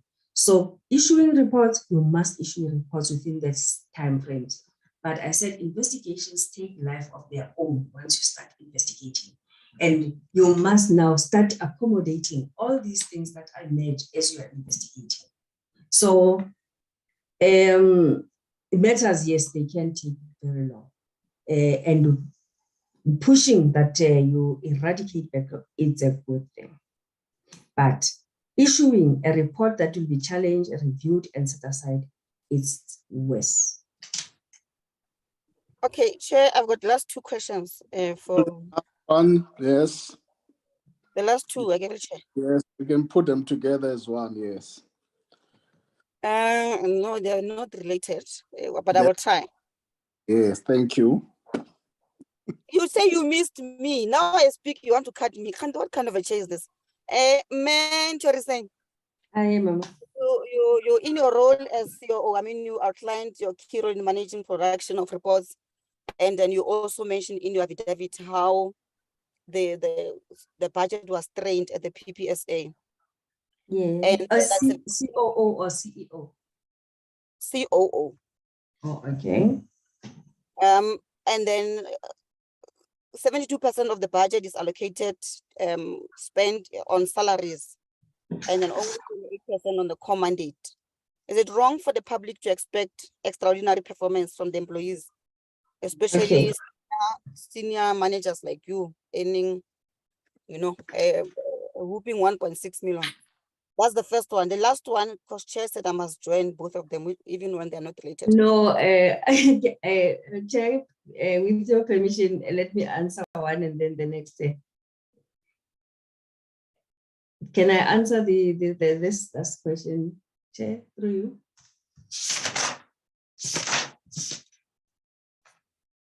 Ms. Motsitsi?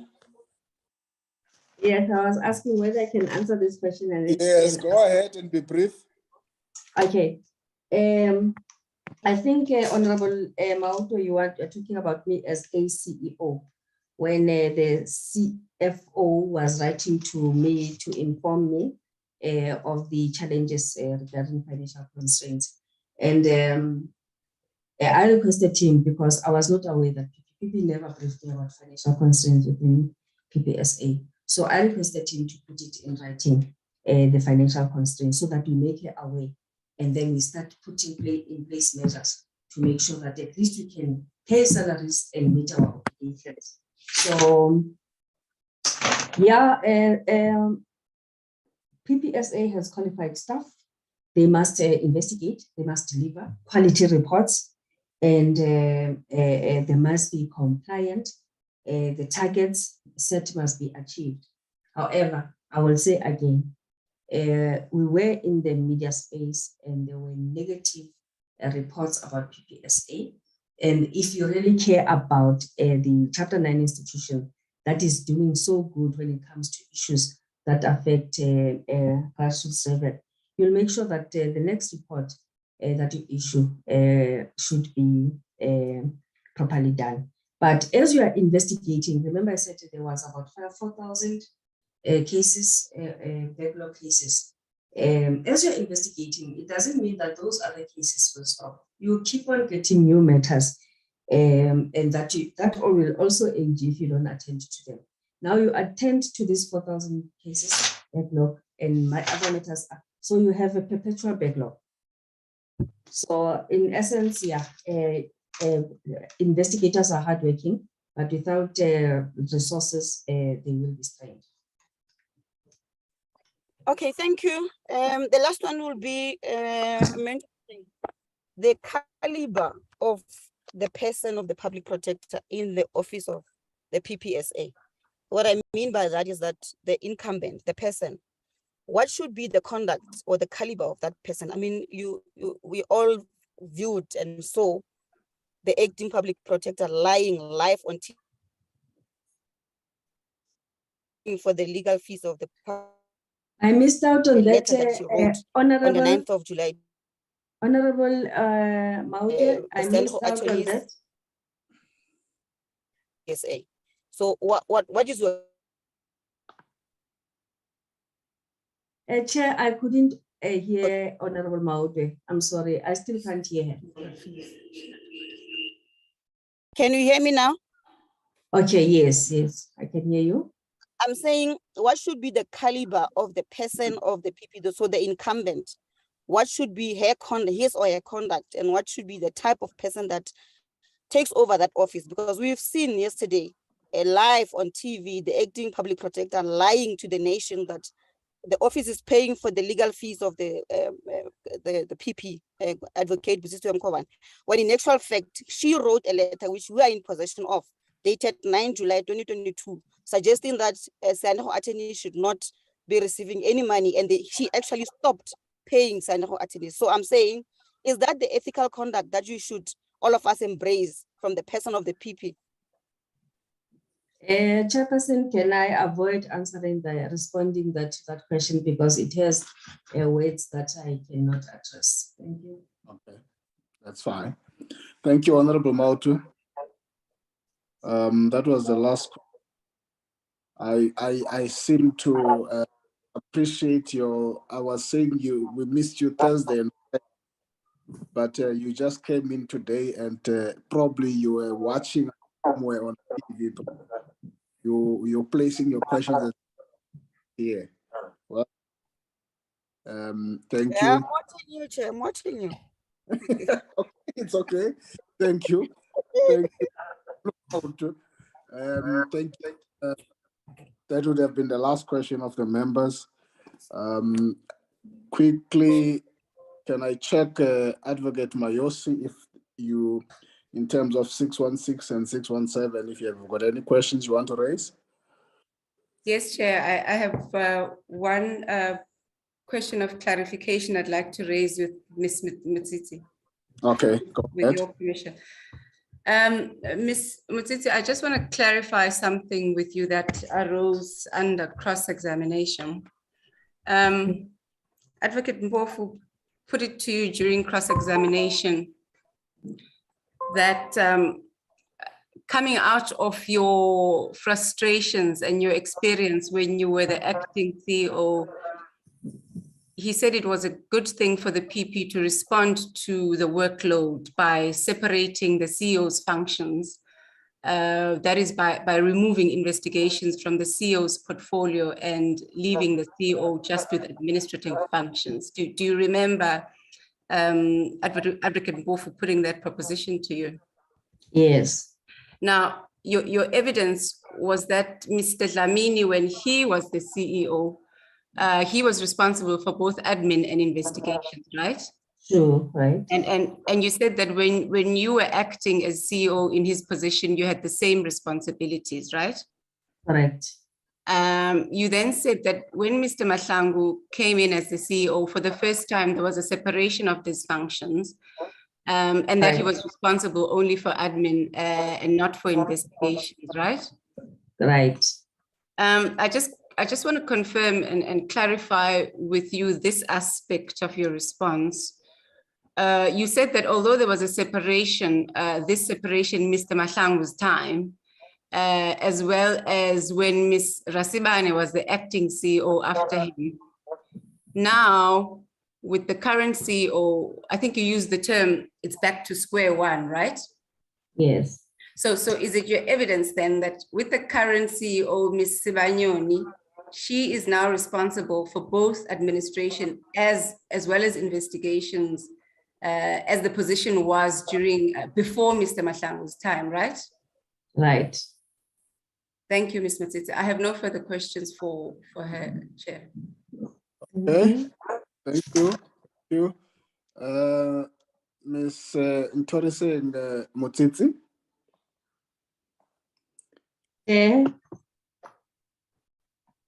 Why you there?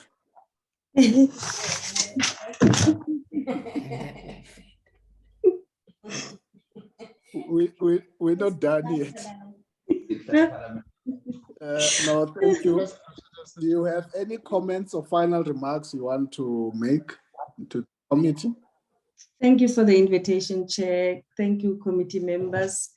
And I hope what I've provided will assist you in making your decision. I just want to thank you for that, for this opportunity.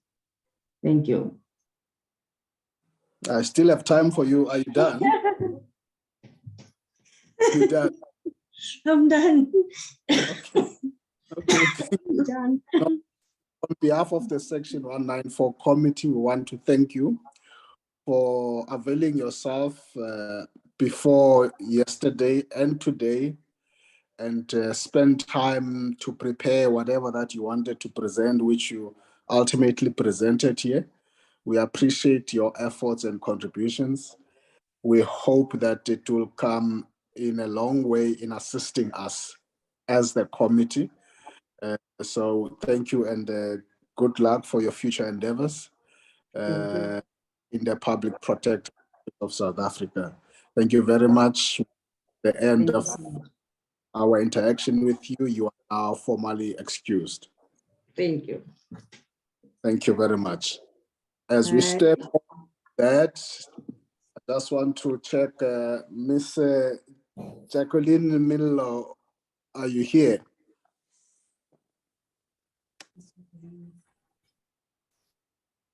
Yes, Chairperson, I'm present. Okay, now I can see you. Well, welcome. Thank you very much.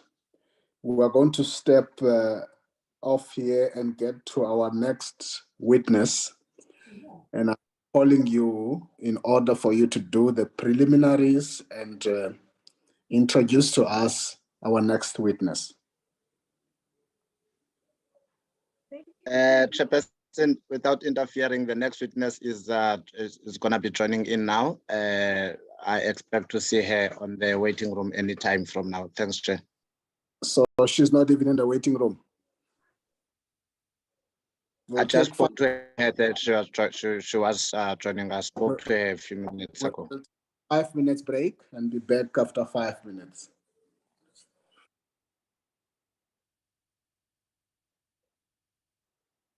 Recording stopped. Thank you.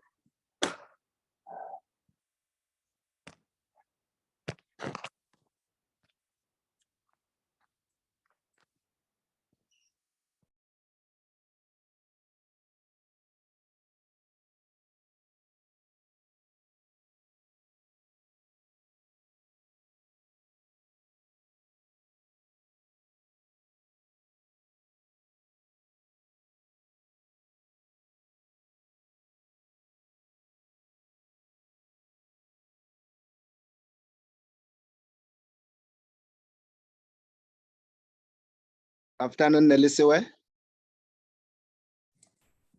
Good afternoon. Hi, yes, all right. Yeah, I just wanted us the committees are on a short break. Okay. 4 minutes. In 4 minutes time, it will be resuming. So I just wanted us to test the audio in the meantime. But I see I can hear you very well. Thank you. All right, thanks.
Colleagues,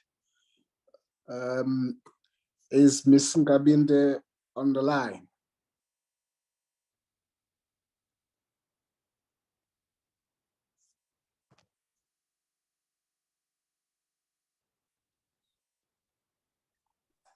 Hi, Chair. Yes, she is on the platform.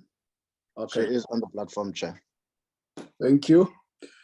Ms. Millo.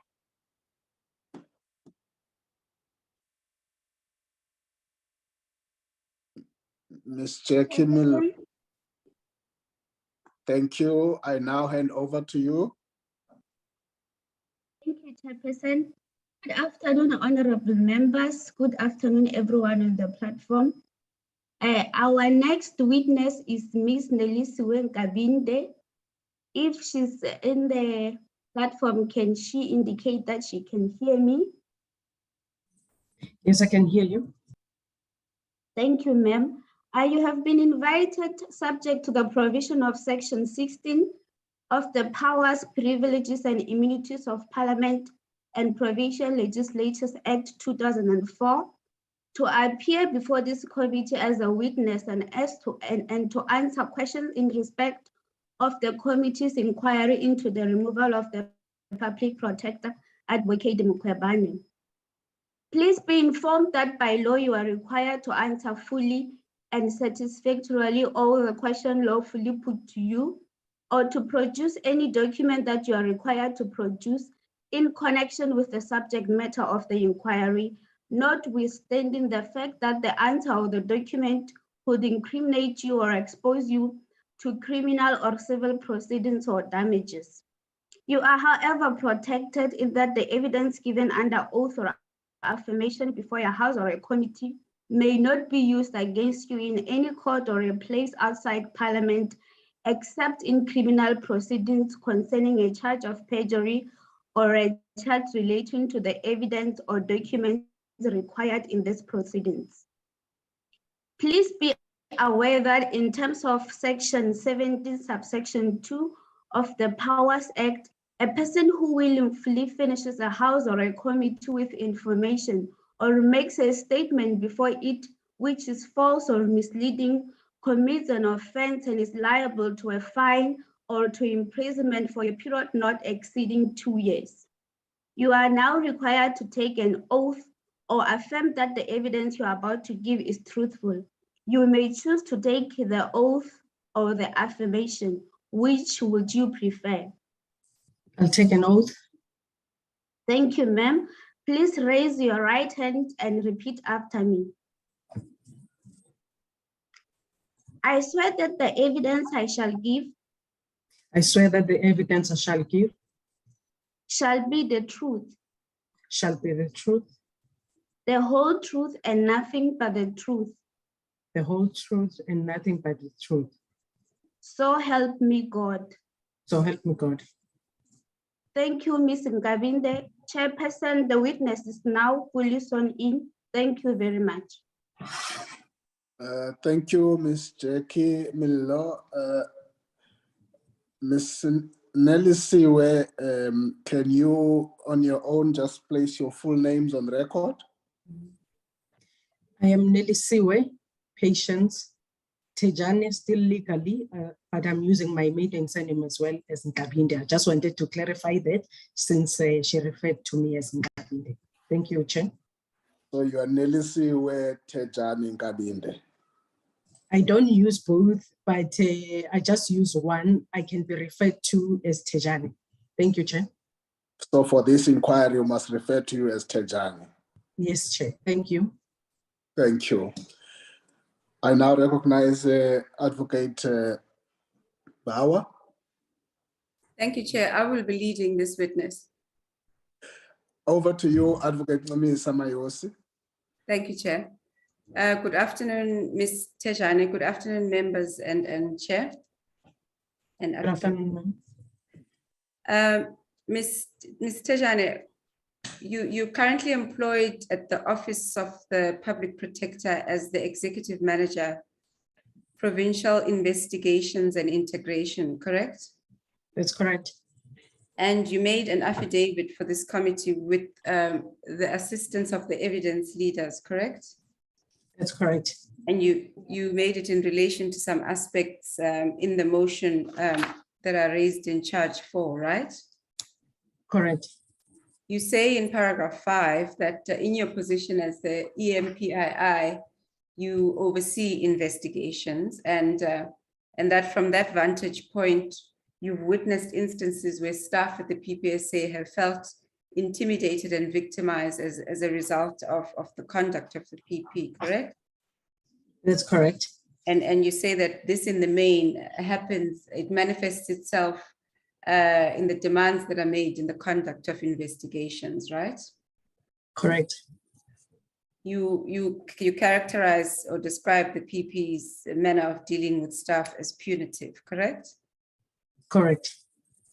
And you also then make this affidavit to speak to the general culture of fear in the PPSA, right?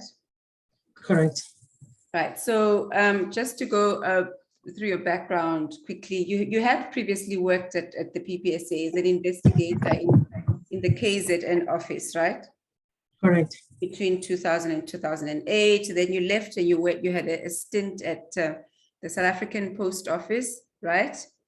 Correct. And then you returned to the PPSA starting in your current position on the 1st of March, 2019. That's correct. Yeah. So in the section of your affidavit where you talk about management meetings, now much of this from paragraph 14 onwards, some or much of this evidence is already before the committee. So I won't belabor the committee in relation to repeating that evidence, but you do stand by the contents of this section of your affidavit, correct? Correct. And you say that for your part, you mentioned these governance meetings for context in order that the committee may get a better appreciation of the context that you as managers operated in, right? Correct.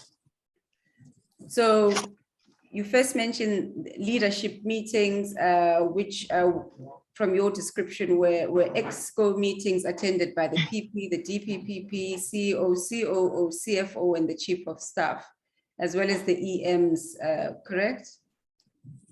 Correct. And then you go on in paragraph 17 to describe what leadership meetings deal with. And you say that that's both management and operational matters. And sometimes there could be a spillover in leadership meetings of items that were dealt with at dashboard or at a task team meeting, right? Correct. And then you go on to describe the full bench meetings. You say that this is a relatively recent oversight structure that was introduced by the DPP when she was acting as the PP at a time when the current PP was on leave, correct? Correct.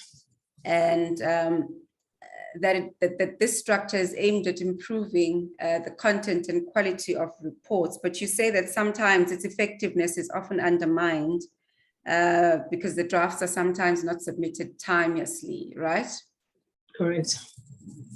And you say that when this happens, the full bench members then do not have sufficient time to consider and give meaningful input on the issues that these reports raise, right? Correct. So you then mentioned task team meetings, which is another structure which I think has been mentioned by other witnesses before this committee, and you described that they were typically held on Mondays, and they covered priority matters that had to be monitored on a weekly basis, including what you in your office referred to as SAM matters, as well as EMEA matters, right? That's correct. Now moving on to dashboard meetings, and again, dashboard meetings have also been spoken about at this committee. Both Ms. Motsitsi and Ms. Mokhaladi in her affidavit and her evidence described dashboard meetings. They described how these meetings were conducted initially, in particular Ms. Mokhaladi, how those meetings were conducted initially, what they were about, and how dashboard meetings then evolved over time and their focus. Do you agree or concur with Ms. Mokhaladi's evidence in this regard? I agree. Suffice to say that you say in paragraph 24 that under the current PP, dashboard meetings became more intense and more consuming. This too was the evidence of both Ms. Motsitsi and Ms. Mokhaladi. Do you agree with that evidence? Yes, I do agree. Even though you do agree with that evidence and you've said you do, can you, for your part, just elaborate on why you say these meetings became more intense, that is dashboard meetings? When dashboard meetings were introduced, it was to provide a high-level progress report on matters, and they specifically focus on backlog because the focus was on eradicating the matters that were already on the backlog. And by backlog is those matters that had already exceeded their turnaround time or their time frame in terms of the timeline that is allocated to them for investigation.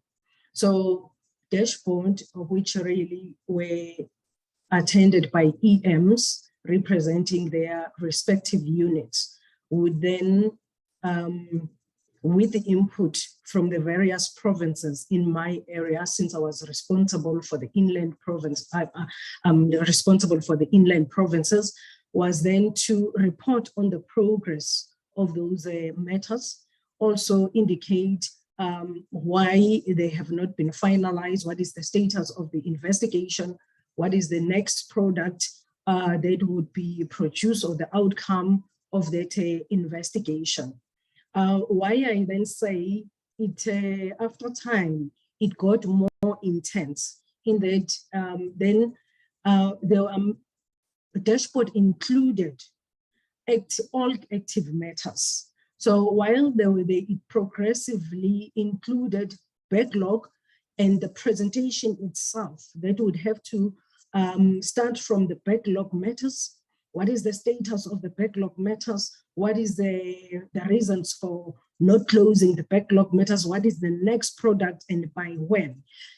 We ultimately had to then include all active matters. When I say active matters, in fact, with the even later model that was introduced, there was pre-backlog, there was backlog, then there was pre-backlog, then there was a pre-backlog, which then meant we had to report from 3 months onwards on all those matters that are active.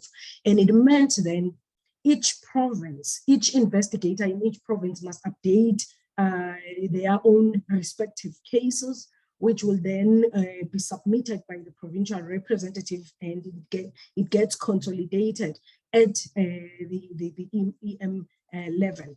The concern that I had with the dashboard in such a form, which I indeed raised, is that dashboard has become an operational meeting for work that we should do as EMs and the various levels of management within the structures. So the preparation that has to go to dashboard on its own, it took quite a lot of time just preparing for dashboard, but also the cases that had not necessarily matured yet.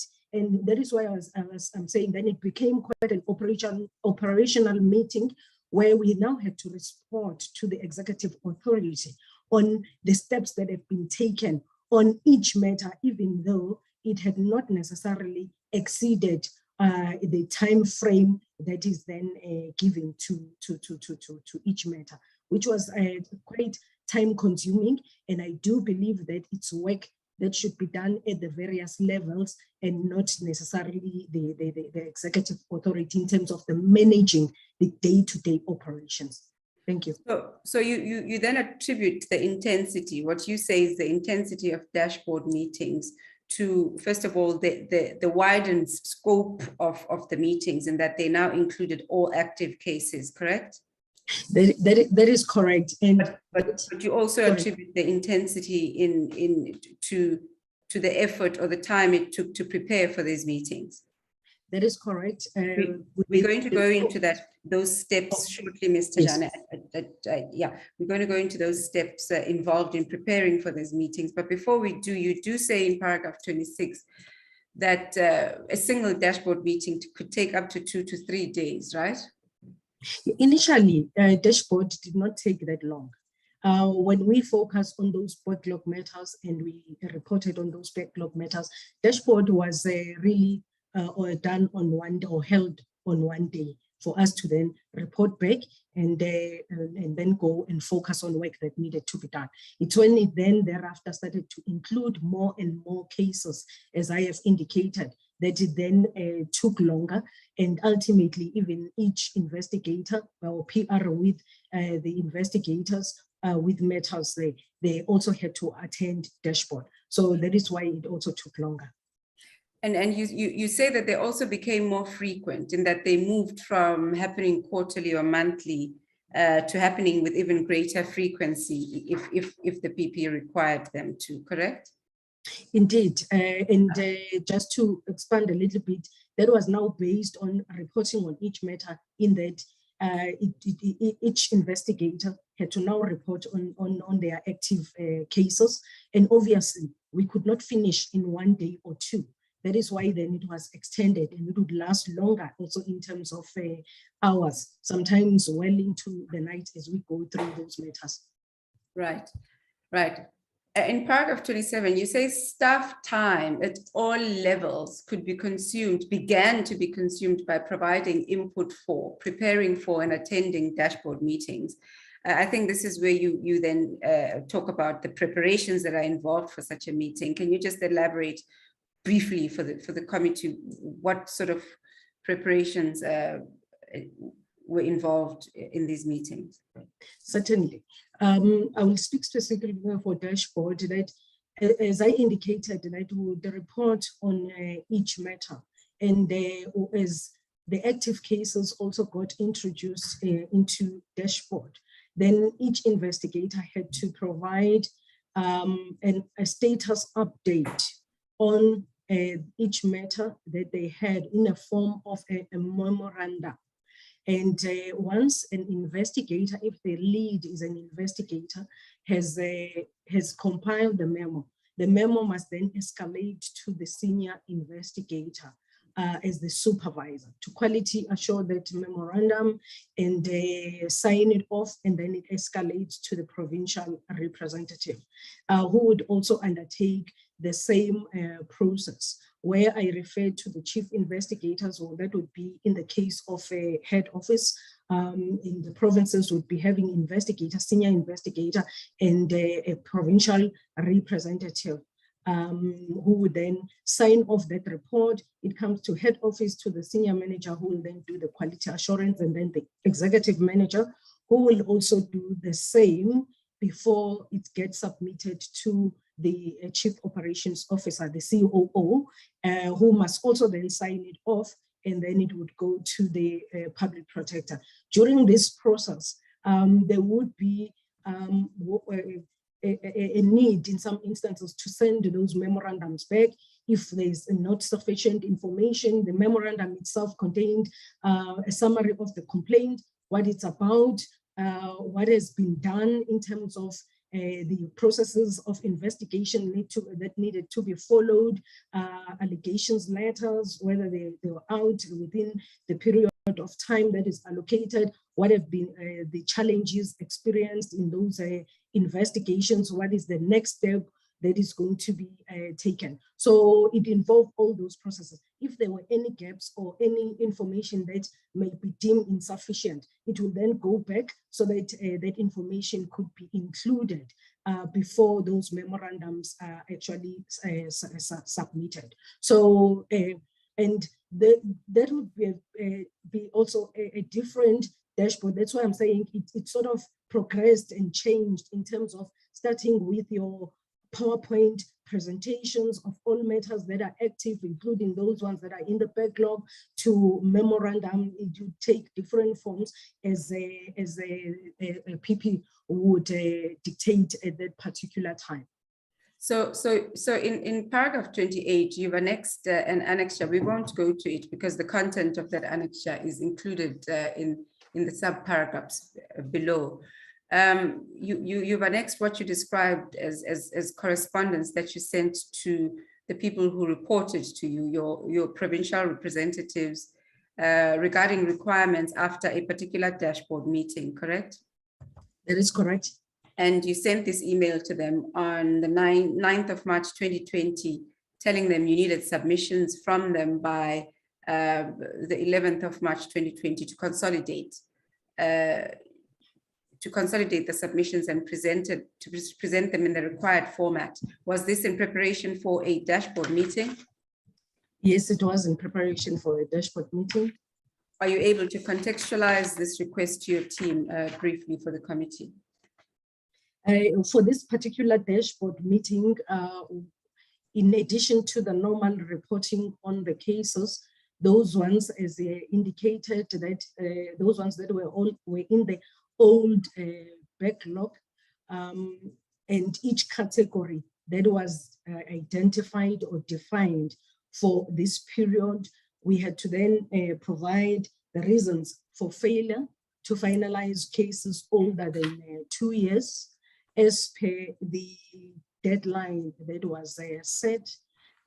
reasons for failure to finalize cases older than 2 years, new cases. I've indicated the issue of backlog, those cases that were older, and then because it's a moving target, there would be new cases that would then be exceeding their time frame. Then those ones were then called the new cases that are now in the backlog. Reasons for failure to meet the 6 months turnaround time for those matters that are classified as early resolution matters, and then reasons for failure to meet the 12 months turnaround time. Those would be your service delivery matters, and so on and so forth. So the responses and the memorandum had to also be compiled in that manner in the category of the classification of all the cases and the reasons for failure not to meet the deadlines. And also any matter that could have been reclassified for any reason, maybe it was the initial classification would have been incorrect and such things. So it had to then, all that had to be contained in each memo that would then be presented to the PP and signed also at each level with the reasons why the investigator did not meet the deadline, where there's an investigator, senior investigator is a supervisor. They must also incorporate their own comments for not meeting the time frame. And so is the provincial representative, the senior manager, as well as the EM. So everyone along the chain for each matter had to then provide reasons why that particular investigation has not been completed within a specified time frame. So the process itself, because it meant now I'm reluctantly saying we needed to stop, because you got to somehow reach the balance. On one hand, you have to explain why you have not met the time frames. On the other hand, you also don't want the very same investigation to stop, because it must still continue. Every investigator is still allocated new matters as well. So that is why the process itself, then it was quite time consuming. Right. So you put up this evidence to demonstrate your point that the reporting requirements for these meetings were quite substantial, and that they affected every level of the organization as a whole, not just executive management, right? That's correct. Yeah. And you say that it became problematic for executive managers to oversee operational matters that fell under their control, because they were constantly either in meetings or preparing for those meetings, correct? Correct in that there were meetings during the day like any other business. So this, when you have to prepare for a presentation and also follow up on other work, it meant then you had to, once you are not in a meeting, you then focus on those other activities that need to be done, or you then have to do it after hours, because even this report, they had their own time frame as well, to within which they must be submitted, so that by the time we get to dashboard, they would be in. Otherwise, we have to now answer for the late submission itself. Yeah. So in the next section, dealing with the imposition of deadlines and the various backlog projects, you say that the time-consuming nature of preparations, as well as the length of the meetings themselves, these were not the only challenges that were presented by dashboard meetings, right? That's correct. And you say that the other challenge with dashboard meetings was the manner in which they were conducted by the PP and the outcomes that she demanded from EMs and management at these meetings, correct? That's correct. Now, once again, both Ms. Mukhaladi and Ms. Motsitsi have placed similar evidence before this committee, evidence to the effect of what you say in paragraph 32, which is that the PP in these meetings, her focus began to move and her interest began to move only in in the direction of what product was expected and by when. Do you agree with their evidence in that regard? I agree. And you say that the answer to these questions is typically informed by available information to the EMs, including the stage at which an investigation is, its complexity, the resources available to conduct that investigation, and the constraints that present in that investigation, correct? That's correct. And what you then do say, which also has been expressed to some extent by Ms. Mokhaladi and Ms. Motsitsi, is that the PP did not demonstrate interest in considering factors that may be relevant to an investigation and which might impact the progress of an investigation, right? That's correct. Now, I'm going to ask you to comment, as I did Ms. Motsitsi, on what Mr. Futana Tebele said to this committee in relation to this issue of deadlines, which is the issue you're dealing with in this section of your affidavit. And his evidence was to the effect that the EMs choose their own deadlines. So deadlines are self-imposed by the EMs. And of course, what the PP then does do is to hold EMs to deadlines chosen and imposed on them by themselves. Do you have any comment to say to that? Yes, I do. And I would disagree. And it's not something that I have not really articulated in terms of my views, in terms of the deadlines.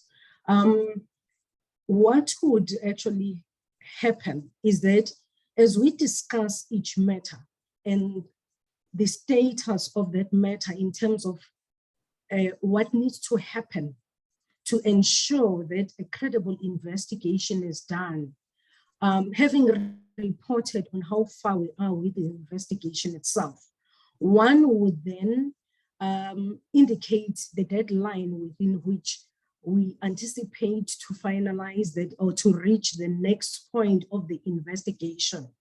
However, then people would say, no, that date is too far. And for me also, who was new in the institution and having found matters that were in the backlog already and the status of those matters, it was important that I take into account the complexity, the status, what still need to be done, so that by the time we submit that matter as a form of a Section 79 notice, and actually the formal report, we know that we have covered the necessary ground legally so. But the feeling would be from the PP that, but that date is too far. So what then would happen during that discussion would be to say, but this is an NPP would say, no, it's too far. And then you start negotiating a date that is now earlier where it said no, but you say, but PP, we won't be able to reach the date until, of course, a particular date is then set. And that date is then minuted. The next time you meet, not because you have not worked towards that new date, I must emphasize, you will still do everything to try and meet that, that date, but you'll be held by by the date that if you don't meet the product, because that was another thing about being asked what product by when, because you want them to explain that these are the steps that are still required in the investigation, while noting that in some of that of those matters, we may have fallen behind, but realistically, to give out a qualitative report and to ensure a qualitative investigation, this is what needs to be done. But if you're going to be held by what product, by when, then you are only thinking about the end and you are held by that date that you would have set. So that is why then my response is that then it's a date that is imposed, because realistically, one knew that there's a high likelihood of not meeting that date and having provided the reasons for not meeting that date.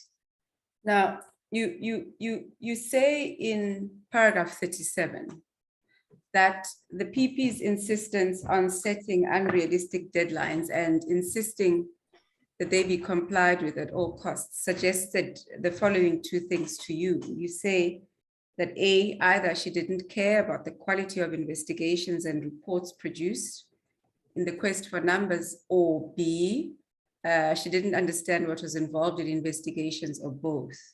Now, Mr. Janet, this is a fairly serious assessment to make. Do you stand by it? Yes, and it is a very serious statement to make, and not undermining the fact that, yes, indeed, PP wanted matters to be finalized. Indeed, PP wanted matters to be finalized within the allocated time frame. And I commit myself and I share her sentiments. But there would be reasons why some of the investigations cannot really, or the milestones cannot be reached within specific time frames. So that needed to be taken into account, as opposed to just focusing on the product and the date of that product, come what may, because then it makes people to focus more on meeting the deadline, but compromise then the investigation itself. Thank you. And you say you of course started on the 1st of March 2019, and by then there were already matters that had been identified for closure on the dashboard, right? That's correct. And you say that these matters, even though the dates were set before your arrival, the failure to close them on those dates resulted in you receiving your first Audi in August, correct? While you were still on probation. That's correct. We deal with that Audi later on in your affidavit.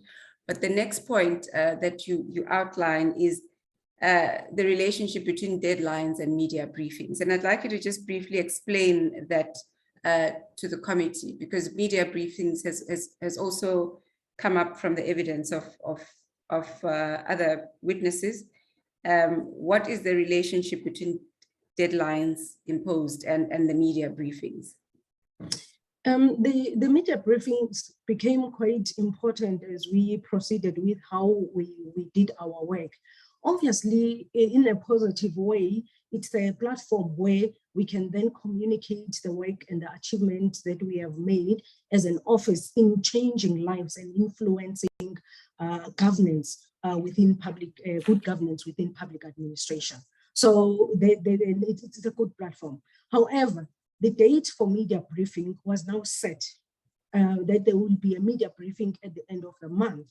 And then we worked backwards to ensure that there would be reports that would be finalized to be presented at the media briefing. So already reports would be identified to then be presented at the media briefing, and then work backwards in terms of also the dates, the way we need to submit, because some of those matters would be at different stages.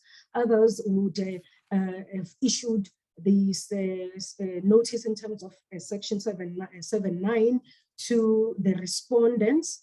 In fact, then we had to now even start calling those state organs or the respondents to present us with their responses, or to discuss the responses and the proposed remedial action in those 7.9s, so that at least it expedites now the conclusion of that investigation to meet the date of that media briefing. So, for example, in terms of our rules, at section 7.9, a person has got 14 days to respond. But once we have now sent or issued that section 7.9, we would start calling and setting up those meetings so that we can discuss. It had some positives in some instances. In other instances, there are those state organs that will hold us to our rules and will tell us that give us time to respond, or maybe even people who need to respond are not available at that time. So, but we work now backwards so that we can make sure that those reports are ready by the time we reach the media briefing itself. It did not happen all the time, where there were now instances where we would still be working on the reports closer or even on the day of the media briefing itself, because they are there, they've already been identified for issue.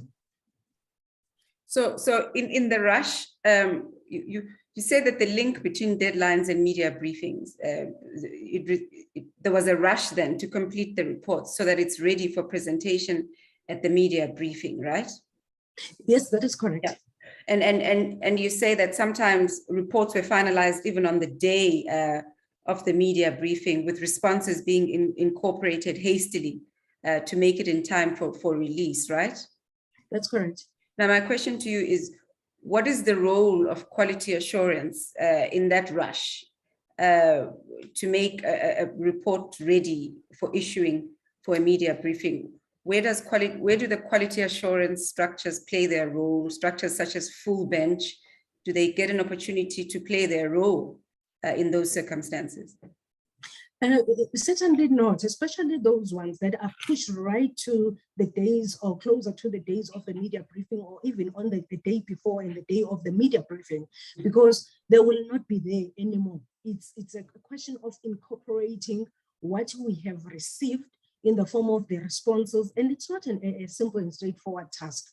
Even where we would have discussed the proposed remedial action and there's a buy-in from the state organ that yes, we agree, we are going to implement, you still have to incorporate it in consideration with the various legal prescriptive legislation that is applicable, make sure that the structure, it follows the way that it's more presentable, that your legal argument is raised properly as well, looking at your even what people can consider as maybe minor but very critical, your grammar, your spelling, all those things. So such matters would then not go to the media briefing, mindful of the fact that the approach that we had to adopt was that once you issue a section 7.9, you must start already drafting a formal report.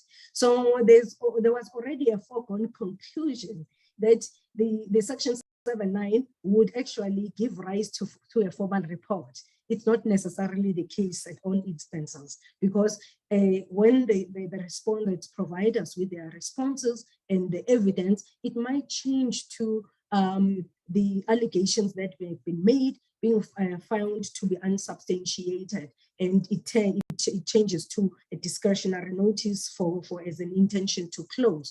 But with the process of then rushing the incorporation of all the responses, it actually compromises that, because you actually lose that opportunity of engaging with other minds in the office to look at whether how you have crafted the report itself, how you have identified all the issues and applied the law is actually correct and ripe for the report itself to be signed by the PP and also to be issued as a formal report with remedial binding action. You give us an example of a report that was settled in a rush in time to meet a deadline, the Ngobo Pakasa matter against the Department of Health.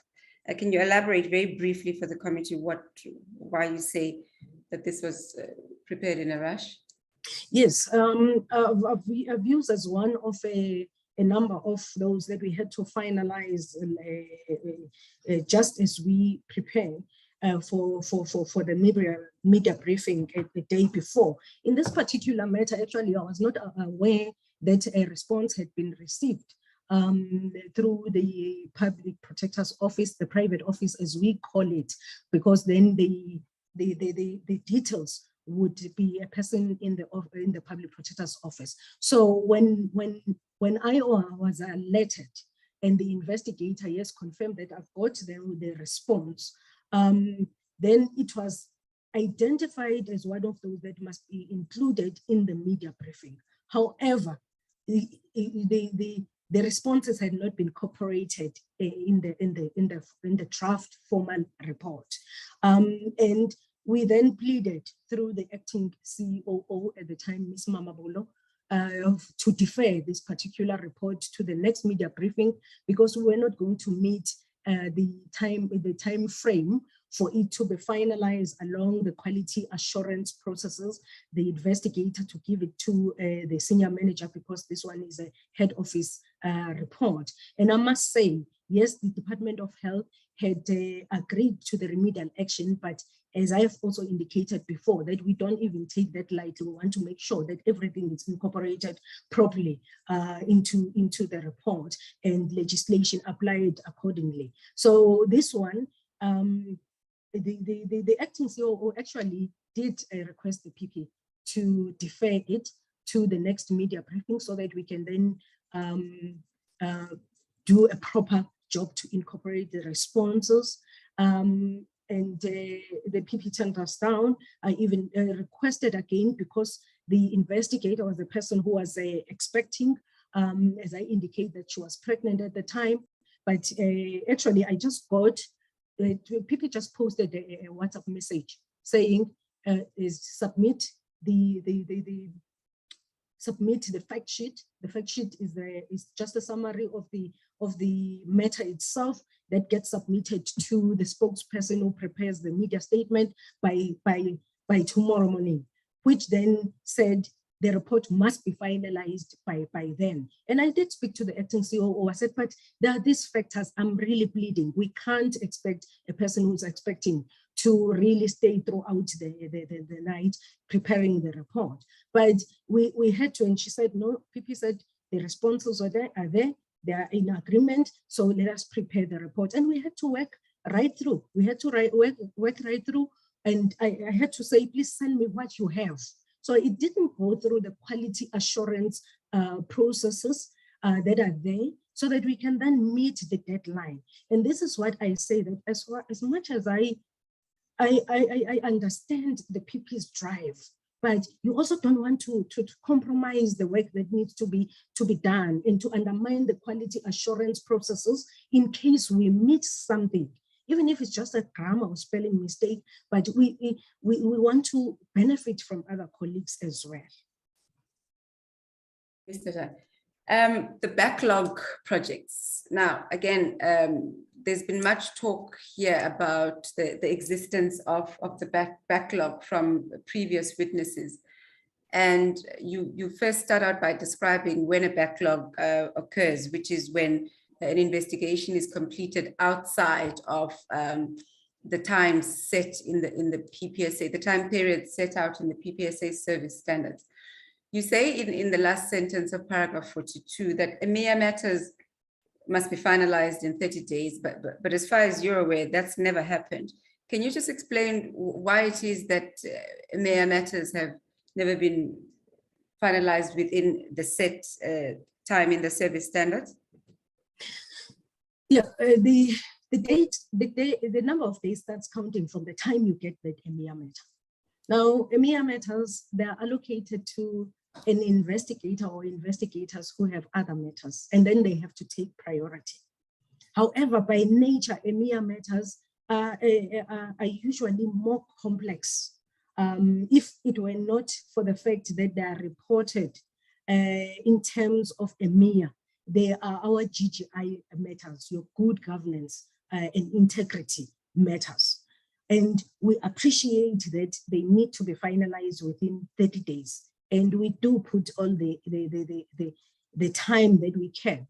But why over time we have not really been able to finalize them within 30 days is that you still have to conduct an investigation. We have to interview witnesses, you have to gather evidence, and it's usually those matters where sometimes even the evidence can be voluminous. I'm not saying in all instances, but you then have to work with speed, and you still have to report. Each investigator or an investigator who is still allocated these matters must still report on other matters as well, in line with the time frame, in line with other matters that are in the backlog. So nothing actually stops, even with the EMEA matters. The 30 days, to be honest, is too limited.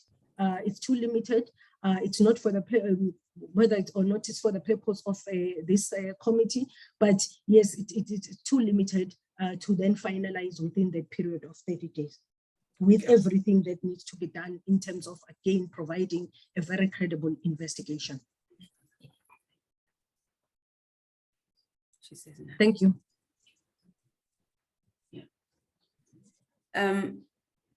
So you then talk about, you say in the next paragraph, you talk about briefly what you described as the main contributors to the development of the backlog, and you identify human resource capacity in investigations, the lack of it as being the main contributor, correct?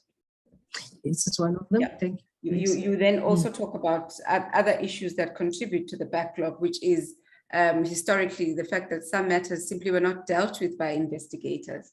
They've been left to other investigators to deal with, in which case the new investigators have to start them from scratch, even though there's a lot of time that's elapsed in between, correct? That's correct. And then, of course, you also mentioned the decision taken to focus on older matters itself creates a backlog in the newer matters, resulting in more matters coming onto the backlog, given the number of complaints that are received at the PPSA, right? That's correct. Now, you also then, in paragraph 44 onwards, you talk about the impact of COVID-19 as a factor of COVID-19 and the various lockdowns that ensued from COVID-19. You say that this shouldn't be ignored in the current assessment of the causes of the backlog. Can you just briefly set out for the committee the impact that COVID-19 had on human resources and therefore the backlog itself? Certainly, because while we were working towards eliminating the backlog, and I can actually proudly say for PII Inland, which I'm responsible for 2019-2020, we were able to eliminate the backlog. However, because of COVID-19, going into a total lockdown and facing uncertainty globally, we could not work with speed that we wanted. Every other state organ, which would be our respondents as per our mandate, they were on lockdown, and like us, not everyone had even the tools of trade in the form of laptops, in the form of data. It's something that had to be rectified later, because it was mostly EMs who had, in the other management in other units, who had laptops as a tool of trade. So from your total lockdown to a period where we could come back to the office on rotational basis so that we can adhere to the lockdown regulations, that on its own had an effect on our work and how we deal with all matters, not just matters on the backlog. The speed that we work on, because there are many actually instances where investigators will write to the state organs and they will be informed that they cannot respond to us because the person who's got access to that information either has COVID or is self-isolating because has had exposure, or the office had to close. Even our own offices had to close from time to time because of the effects of COVID. The only challenge that we had, because we had then to come up with recovery plans at some point as the lockdown restrictions were relaxed, but still operating on rotational basis in line with the regulations of social distancing within the office, because some people even share office space. But when we reported on such matters that we could not then achieve the next milestone or deal with those backlog matters because of COVID, people was not actually amenable to that. So what I would actually do, because the colleagues through the investigators, the PRs, they would submit their reports on the status of their matters, and they would indicate lockdown, and people would not accept it, because she would actually say, but the HODs are there.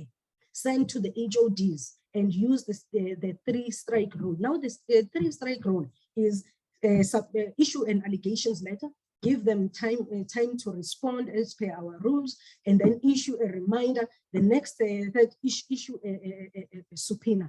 Now, when you are in a lockdown period and people getting infected with COVID, it doesn't work as smooth as that to then use your 3-strike rule, because you understand the effect of a pandemic. But that is what was expected. We had to actually submit proof of those emails and any other correspondence where people were responding and saying, due to COVID, they cannot then provide us with the response that we require or the information that we require. But those are some of the issues that we say in looking at the backlog. We must also factor in the effects of COVID on our operations, not just as PPSA, but even on the respondents that had to provide us with their responses with supporting documents as well for this period while we were on various levels of lockdown. You say in paragraph 46, the PP viewed references to the lockdown as an excuse not to work, correct? Indeed, and that's why I've said, she would say, but the HODs are there, so they must respond. Right. To be clear, and you make this clear in your affidavit, go down to 47, 48, that you share the concern of the PP and the other EMs that the eradication of the backlog and preventing the accumulation of a further backlog must remain a priority at the PPSA, correct? Correct.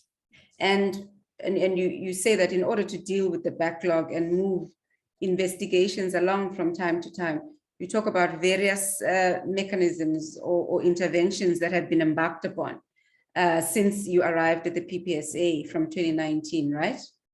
Correct. The first one you mentioned is when you arrived, I think Ms. Baloyi had just also arrived and she assumed the position of COO, and she also had to deal with the backlog. And you say she had some success in doing so with the working together with the team, right? That's correct. And Mr. Lucky Muhalaba, when he became a COO, also prioritized it. And you make reference to a conceptualized project plan, backlog of old matters that had a target of resolving 272 GGI matters, 272 matters in total, it looks like. By the 30th of September 2021, correct? That's correct. Now, how was this deadline of 30th of September 2021 arrived at? Well, it was decided upon by the PP. Right. And you say that this deadline was of course unrealistic for various reasons, right? That's correct. We'll get into those reasons a little later when we look at the CEO's assessment of that project. But further on, you say that you and the other executive managers, Advocate Stoffel Fourie and an acting executive manager, Mr. Vusumuzi Dlamini, were the sponsors of the project, whilst Mr. Muhalaba was the project owner, right? That's correct. But he then left the organization in October 2021. That's correct. Yeah. So you make reference to an Audi letter that you received in October 2021 when this backlog project, the deadlines were not complied with, correct? Correct. Let's go to that Audi letter. It's NN2 at 4381.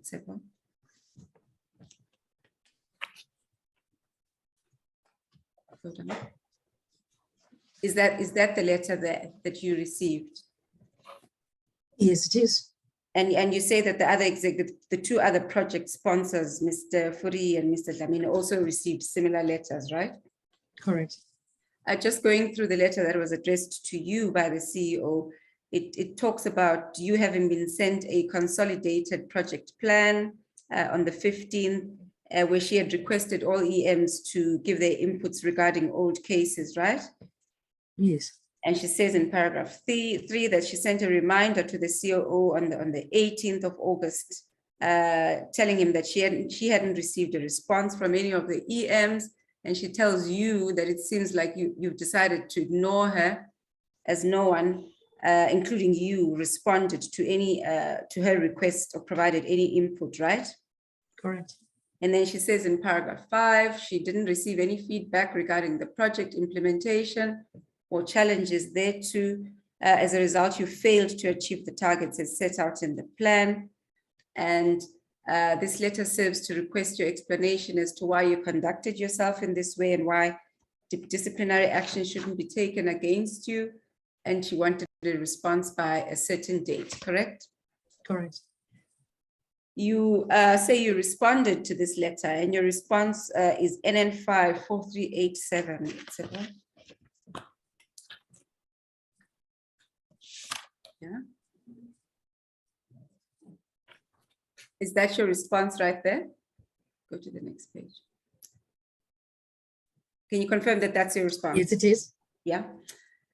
The crux of your response begins really, the meat of it, on paragraph 4, where you take note of the email sent by the CEO on the 15th of August, and you record that that was in fact a Sunday and not an official working day. You see that?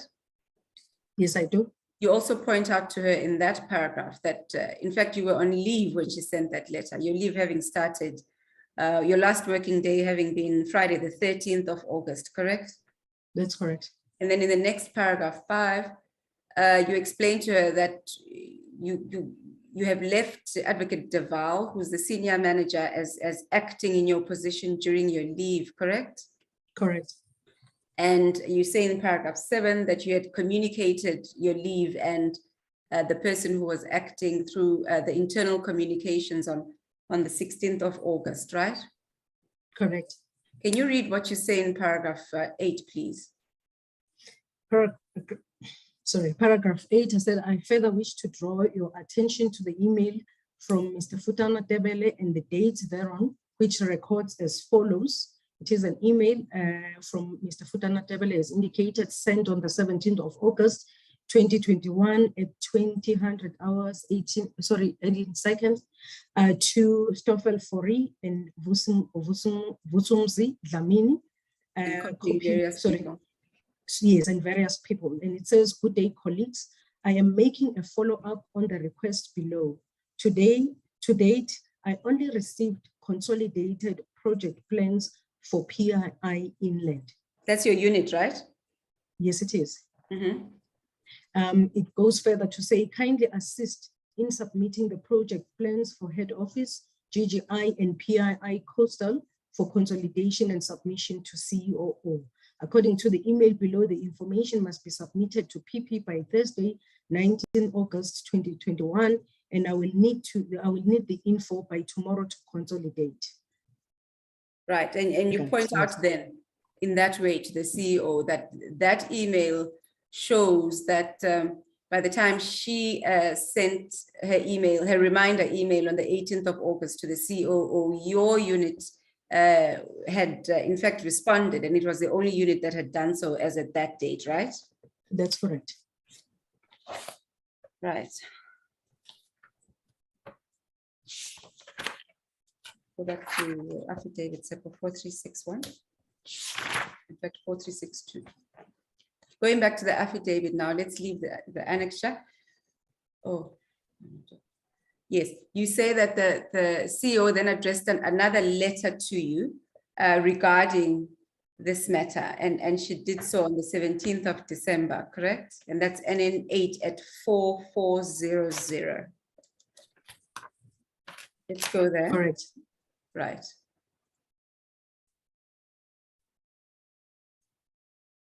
Is that the letter? That's correct. So the CEO here is acknowledging the response to her Audi letter. She says a number of things in the first 3 paragraphs, but I'm interested in paragraph 4, the second sentence, where she said, the fact that you did not make an attempt to raise the issue of unreasonable timeframes, as the former CEO informed you, that the due date was not negotiable, is still not acceptable to me. You see that? Yes, I do.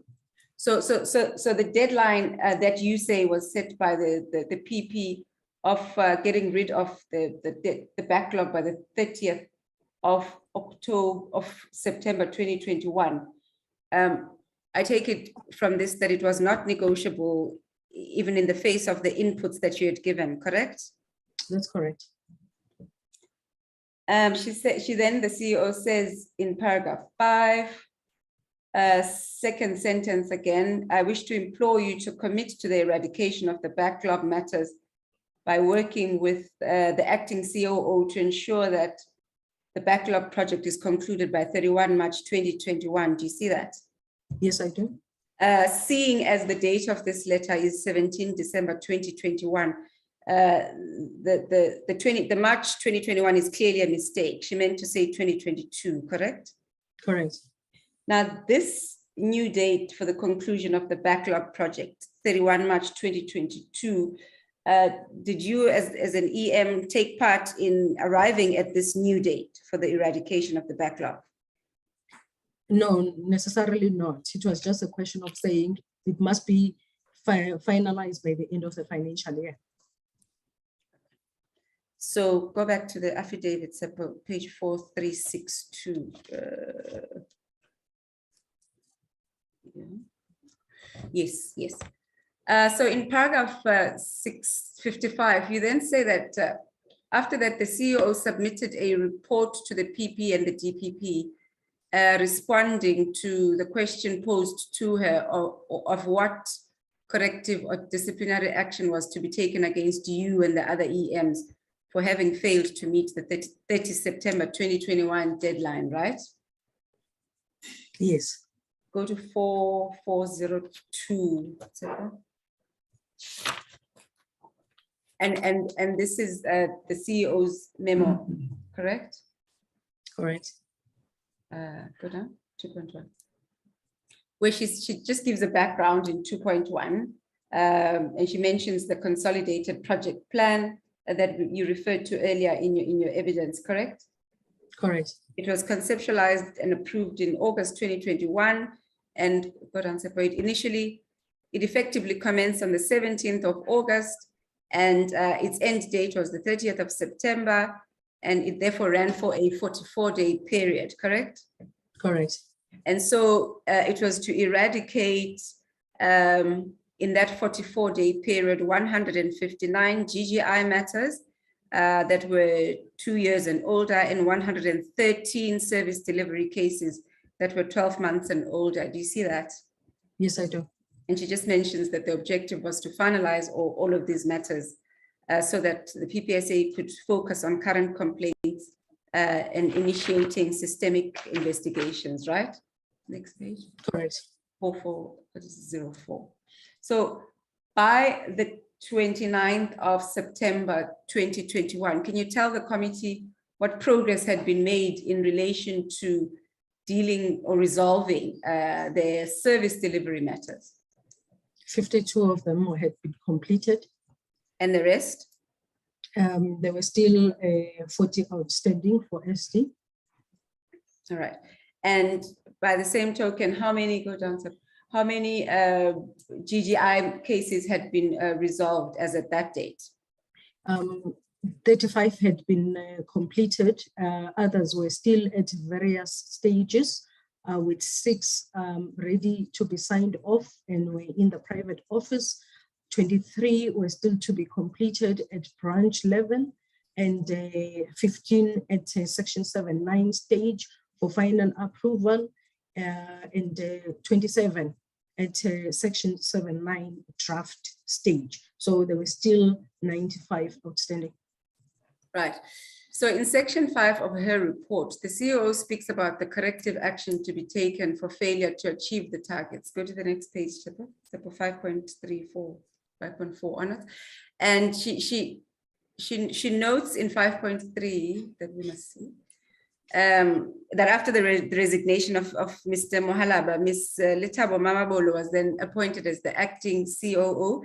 And she mentions in 5.4 an initiative which the acting COO undertook after she took that position, where she had extensive consultations with all the investigative staff in the provincial and regional offices on the proposed new investigation model.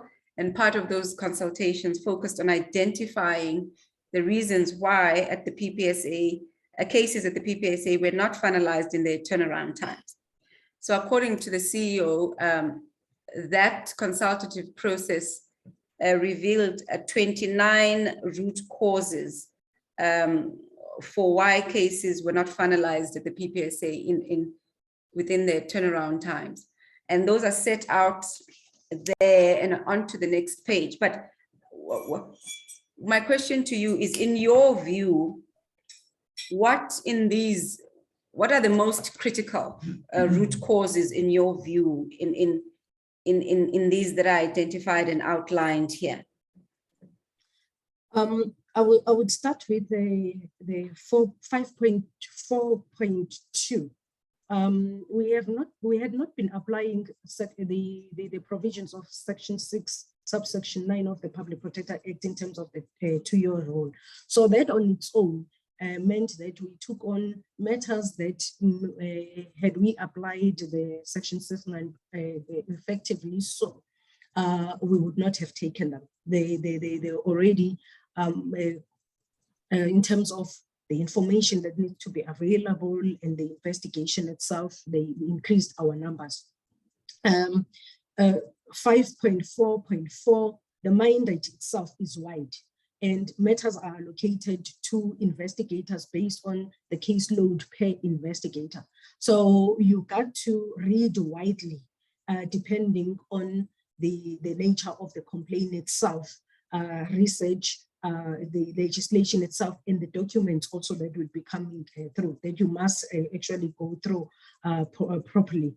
5.4.7, that's in some instances, we do not get cooperation from the state organs that need to respond to us, which then takes longer as you try to engage. Yes, in many instances, it would also result in subpoenas being issued for us to get that information that we need, but you then see there are delays on the value of the information, because sometimes cooperation may not result in respondents or state organs not responding to us, but it's the value of the information that they're also giving us, or based on what they would have given us, it raises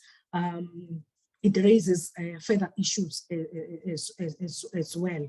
So those are some of the key issues that also affected our work and the pace at which would finalize also those investigations. So it's all included as their table there, but those are more key. I cannot hear you anymore. I don't know if you are muted.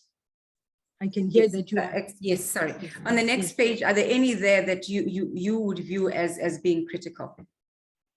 The 5.4.9, there is an issue of skills complexity as well, at which people would work and be able to understand each issue based on maybe their background, how they can also be able to appreciate the issues, identify the issues and deal with them, which goes to the issues of training as well. That would then affect how we do the work and the speed that we do our work. Staff will then also get tired, resignations and positions that at the time, due to also financial constraints, were not filled timely, so we had to prioritize certain positions. People going on sick leave, some because of fatigue. So those were some of the issues really that have affected our turnaround time and the speed at which we actually work. Yeah, those are, in fact, the 5.4.13 as well is quite critical, because if you don't have stability at that level, you have a COO, then the COO is gone, then we get another one, they've got even different style, they put measures in place that are different, then we'll have to change again. So that issue of stability also is quite critical. Just on one of these issues that have been identified as the root causes, going back to the previous page, 5.4.5, short notice requests and frequent ad hoc requests from head office and meetings disrupting investigations and workflow. That talks to what you described earlier as to the intensity, the length of the meetings, and how they divert time away from actually doing the work of investigations because of time spent in meetings, correct? Yes, that is correct.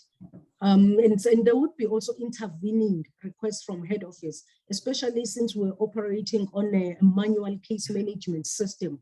When there's a requirement for statistical information, then it will be required in a different form, and then you stop everyone because of the urgency of the information, where the provinces would really complain quite a lot that, but you are not giving us sufficient time. So it's trying to dedicate time to a number of competing activities, all requiring the same priority and agency for various reasons that would also affect the focus or shift the focus from what people were working on into achieving those targets to something else. In fact, with the backlog, the instruction that also came from PP is that, because then there was a question, in fact, we were questioned at some point that it seems like we are pushing numbers, and which I must say, I was affected. I was affected when I was acting at investigations, because that is where the highest backlog is, and we pushed. And when we achieved at the end, not that in eradicating the whole backlog, but when we showed the milestone, and the question was, but you are chasing numbers.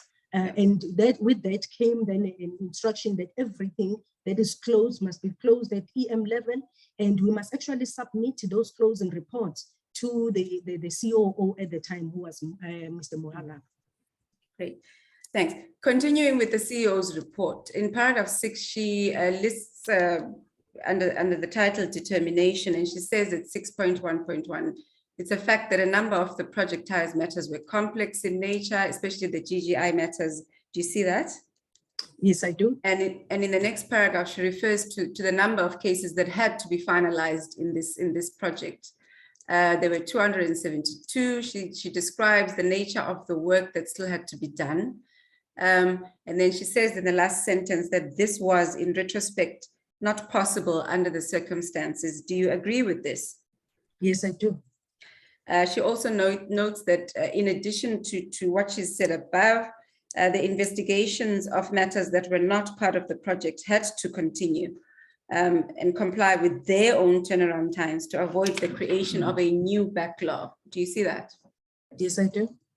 On the next page, 4408, she points to something positive, however, in dealing with this backlog. And she says, despite all of this challenging and the work pressures caused by the project, the investigation teams managed to exceed the APP target of 12 investigation reports for the third quarter by 18, resulting in a total of 30, which is indicative of their commitment and the hard work that was put into the project. Do you see that?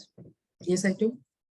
In 6.2, in the second sentence of that paragraph, she says, though, that in as much as it is accepted that the aim of the project was to finalize old cases that were supposed to have been finalized some time ago, one should carefully reflect on whether the standard set by the project was realistic and achievable.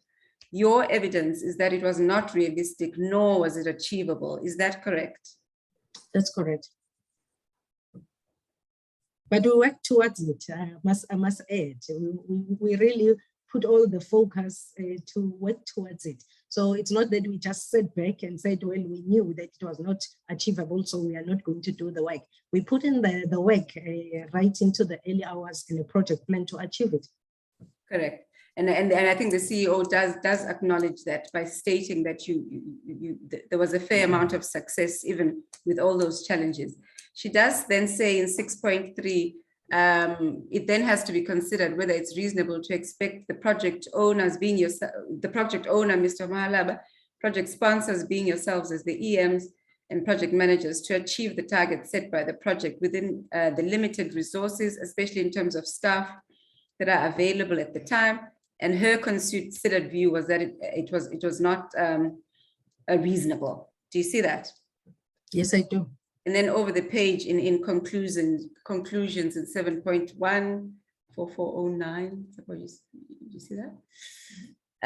The CEO then made her conclusions, and she said, having considered the high target that was set by the project against what was achieved and the many root causes subsequently provided by investigative staff for the aging cases, it was concluded that any corrective or disciplinary action against the project sponsors and managers for poor performance would not pass the test of fairness for the reasons stated above, right? Do you see that? Yes, I do. And she said that it was accordingly decided to rather counsel and motivate the executives and senior managers and the rest of the investigation teams to take ownership of the new model in order to finalize the backlog and improve overall performance and at the PPSA. Do you see that? Yes, I do. Go back to the affidavit, support 4362.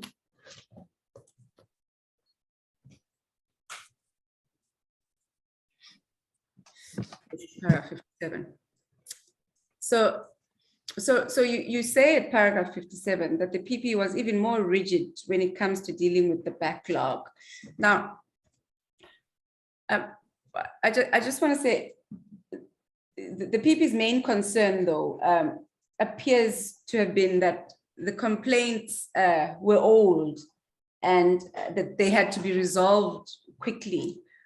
Now, Mr. Jana, what is wrong with that? Surely that is commendable. That in the case of old complaints, you may have heard Mr. Mpofu relating to talking about a complaint that was as old as 5 years in the testimony of Ms. Motsitsi. In those instances, surely it's quite commendable for the PP to want those matters to be resolved quickly. Certainly, I agree. So what is the difficulty then with the approach that she had adopted in order to deal with those matters? It was rushed.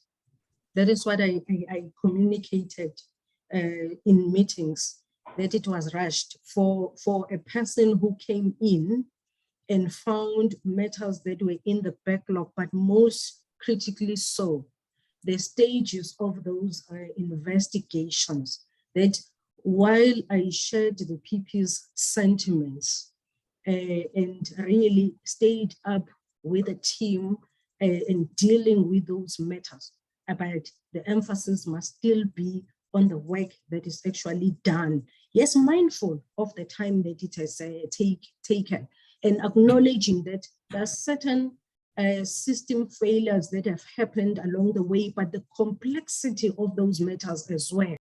Because in some instances, investigators left. And once an investigator leaves, work is then assigned to those who are remaining, taking into account a number of factors, their caseload, the complexity of the matter, where does the skill lie to deal with this particular matter, what needs to be done in that matter still. But work is still being assigned. There are still new matters that are still being assigned to the very same investigators as well. And you still need to adhere to the time frame for each step from the beginning of the investigation when that matter is assigned to you. Did you acknowledge, did you inform the complainant within such a time? So it's a lot of factors that need to be considered. So the focus is that while I appreciate and share the PP's concerns, but we should not compromise the quality of those investigations. And that is why we've been found wanting. We may disagree with the courts in some of those matters that have been taken on review, but in some instances you look and say, had we really been given an opportunity to apply our minds as well and do a credible investigation, because we do with that in mind, we would be having less of those matters. I know it's arguable in terms of those matters that we have not been successful on before court. Yeah, in fact, you say in at the end of paragraph 57 that the fact with old matters in particular, these matters may be even more difficult to finalize quickly because, for example, witnesses and evidence are difficult to access or they're no longer available. Or as you say, it's been an investigator that was involved then has left and it's given to another investigator, correct? That is correct. And as people get transferred, some they even get transferred from head office to the province. We also inherited such an instance where a person moved with 42 from head office to one of the provinces, and you have to take over from where they have left off, and you don't change the timelines as per the project, but you look at the investigation, the stage, the complexity, what still needs to be done, the cooperation that is required. It's a whole lot of factors that need to be taken into account while we work towards eradicating the backlog. And in paragraph 58, you say another difficulty with the PP's what product by when approach is that if an investigation is at an early stage, an investigator or an executive manager may not be in a position to determine what product is going to be delivered or when it can be produced because the investigation is just not ripe yet, correct? That's correct.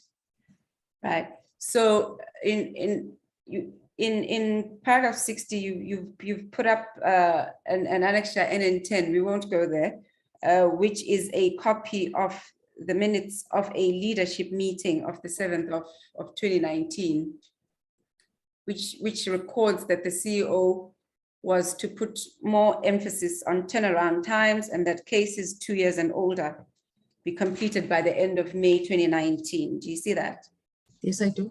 And you say that this uniform approach to all old cases is unrealistic because it failed to take account of all the different circumstances that you've made mention of, which are relevant to different investigations, right? That's correct.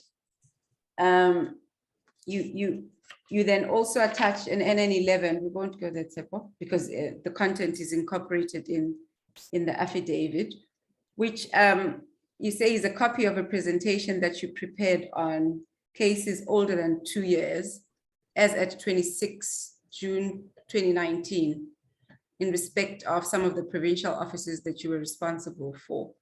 Do you see that? Yes, I do. You say this was in response to the first Audi letter that was issued to you by Ms. Baloyi when you were only a few months in the organization. Can you just tell the committee about the presentation that you did, the challenges that you identified and the proposed solutions? Yes, do you want me to go to the annexure itself? No, don't go to the annexure. It's not necessary because you can go to the annexure if you're comfortable, Ms. Tejani. It's on 4436, if you'd rather deal with it like that. But yes, the body of what is in the annexure is in the affidavit itself. Yes, my concern with when I responded to the Audi, I indicated to the committee that already when I came in, there were matters that were in the backlog. The deadlines had already been, sorry. Yeah, Chairperson.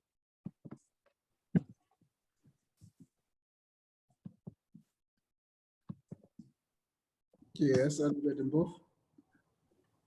Yeah, so I'm sorry, ma'am. Sorry to disturb. I just was waiting for the opportune moment here. I wanted to know, Chairperson, what are we freewheeling, or is there time? I know it's the evidence leaders, but is there a time to this?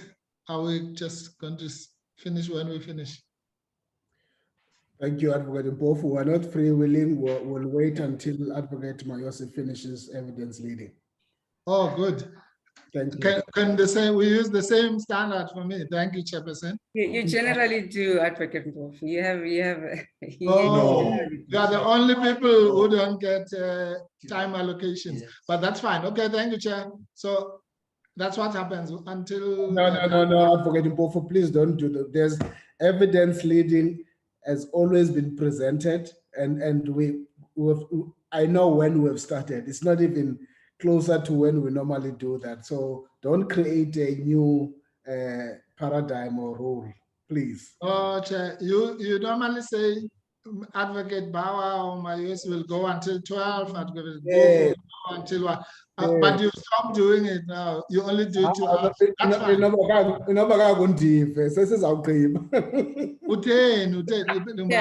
Okay, but thank you. just proceed. I mean, Advocate Mayos, Guluandiege. I'm a definitely. Chair, can I? Club zethu man. Okay, okay. Go on.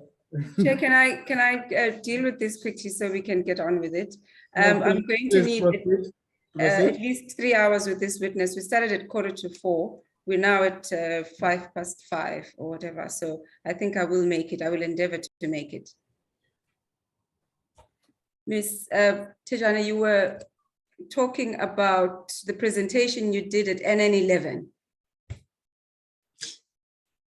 Yes, Chair. I was talking about the presentation that I made at NN11, where I highlighted some of the issues, having already indicated that when I joined the office, there were matters already in the backlog and there were deadlines that were already set for those matters to be finalized. In fact, it was progressively so. So when I joined in March already, they were identified for closure end of March, end of June, and held by the dates that I have not even set. However, in terms of some of the issues that I had identified during that period, is that some of the notices or even the draft reports that were received during the quality assurance process, mindful that when I talk of this quality assurance process, it's a branch quality assurance process. There was no similar forum like a full bench, but they had to be sent back because of poor quality. One could see that as people work fast to try and reach the deadline, they were not conducting a proper investigation, closing the gaps, and those would have to be sent back for more information. Sometimes they would not even have that information, and they will have to source it from the respondents. Obviously, we also saw the increase in terms of illnesses as we pushed to finalize those matters, that people were booking more of sick. Yes, people still had to take your normal vacation leave, your normal study leave as well. And we also have the issue of possible forfeiture of leave credits at the end of June. So we also had to manage that, because that's where people become quite resistant, knowing that there are days that they may forfeit, and you start now discussing or negotiating issues of not giving leave to people, so that we can push with the investigations and reach those timeframes. But due to fatigue, the work again gets affected in terms of its quality and what you get. So that is why some of those reports had to be sent back. Obviously, the workload, especially in those key areas where they had a higher backlog, are also your areas where they normally get a higher workload and more complex matters. So those are some of the issues that I identified. May I go on to? And you proposed some measures to be implemented, right? Yes. Some of those measures that I had then proposed, it's proper and closer management of the PRs as an ongoing thing. It does not mean that there was no closer management or any management of PRs, but it's an ongoing intervention. When I say PRs, because PRs report to executive managers. So to communicate what needs to be achieved at the various levels of people within their own responsibilities. Monitoring of cases through monthly reports, which was also introduced, that we would then have our own dashboards of those matters that are in the backlog, while we are also mindful of all other cases as well. Training of PRs and investigators on report writing to reduce time spent on the reworks and on the work that needs to go back. That is very, very critical, even as we speak. There's still a gap in this area that we are trying to fill, and that needs to be filled. The filling of vacant positions with incompetent investigators. Again, what kind of people are we drawing to the office? I'm not saying that we have incompetent investigators, please don't hear me wrong, but to say for people who will be able to drive these investigations effectively, faster, and we really get good products. So those are some of the interventions that I then proposed, which were put in place. You've attached a copy of correspondence in NN12. There's no need to go there. From the Chief of Staff regarding the necessary preparations for a task team meeting on the 22nd of June 2020. Do you see that? Yes, I do. Where she was talking about when progress reports had to be updated. And then she also pointed out that progress is updated on the PP's task register should kindly be limited to what product and by when, and kindly do not capture the internal processes. What does this reference to internal processes mean? Can you explain? Yes, internal processes that I've indicated before, it would be what is the status of the investigation, and because what is required here is, why have you not finalized this investigation? I want the product and tell me by when. Don't tell me that yes, you are still quality assuring Section 7.9. Don't tell me that you have picked up on certain gaps that you would like the investigator to close. Don't tell me about any other factor that you are still busy with.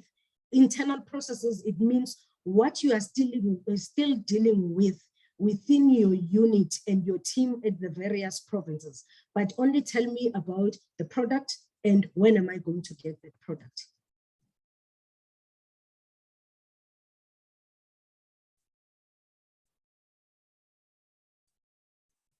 I think you are muted. You are still muted. You say that you objected to this exclusive focus on what product on several occasions, right? Yes, yes, I did. But that these objections were not heeded, and that they don't typically get reflected in the minutes of meetings, correct? Yes, correct. And then you also say that because of the PP's insistence on product and by when, you simply resorted to giving the generic answer that either a discretionary notice or a Section 7.9 notice with the next product, correct? That's correct. So you carry on and you've put up a copy of a report which you say is arising from the matters arising in a leadership meeting that was held on the 9th of March. And you refer to an item 92 on that report, which records the PP's insistence that presentations on matter updates should not deal with internal processes, which you've explained what that meant, but that they should only capture what product and by when, en route to the executive authority. You've put this up to further evidence the PP's approach and insistence on the product and deadline, correct?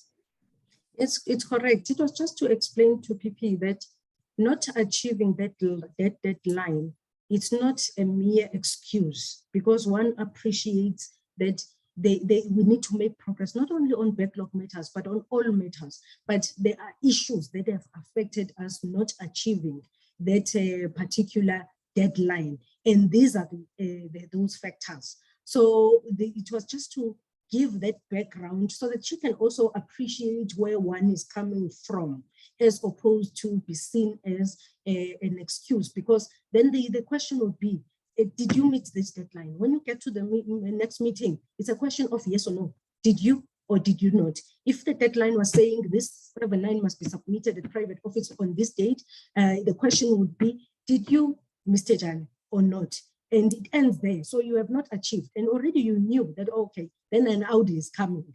Whereas one wanted an appreciation to say, we have worked, this is the work that has been done to then work towards this deadline. However, we could not achieve it because of this particular reason, with due respect to the executive authority.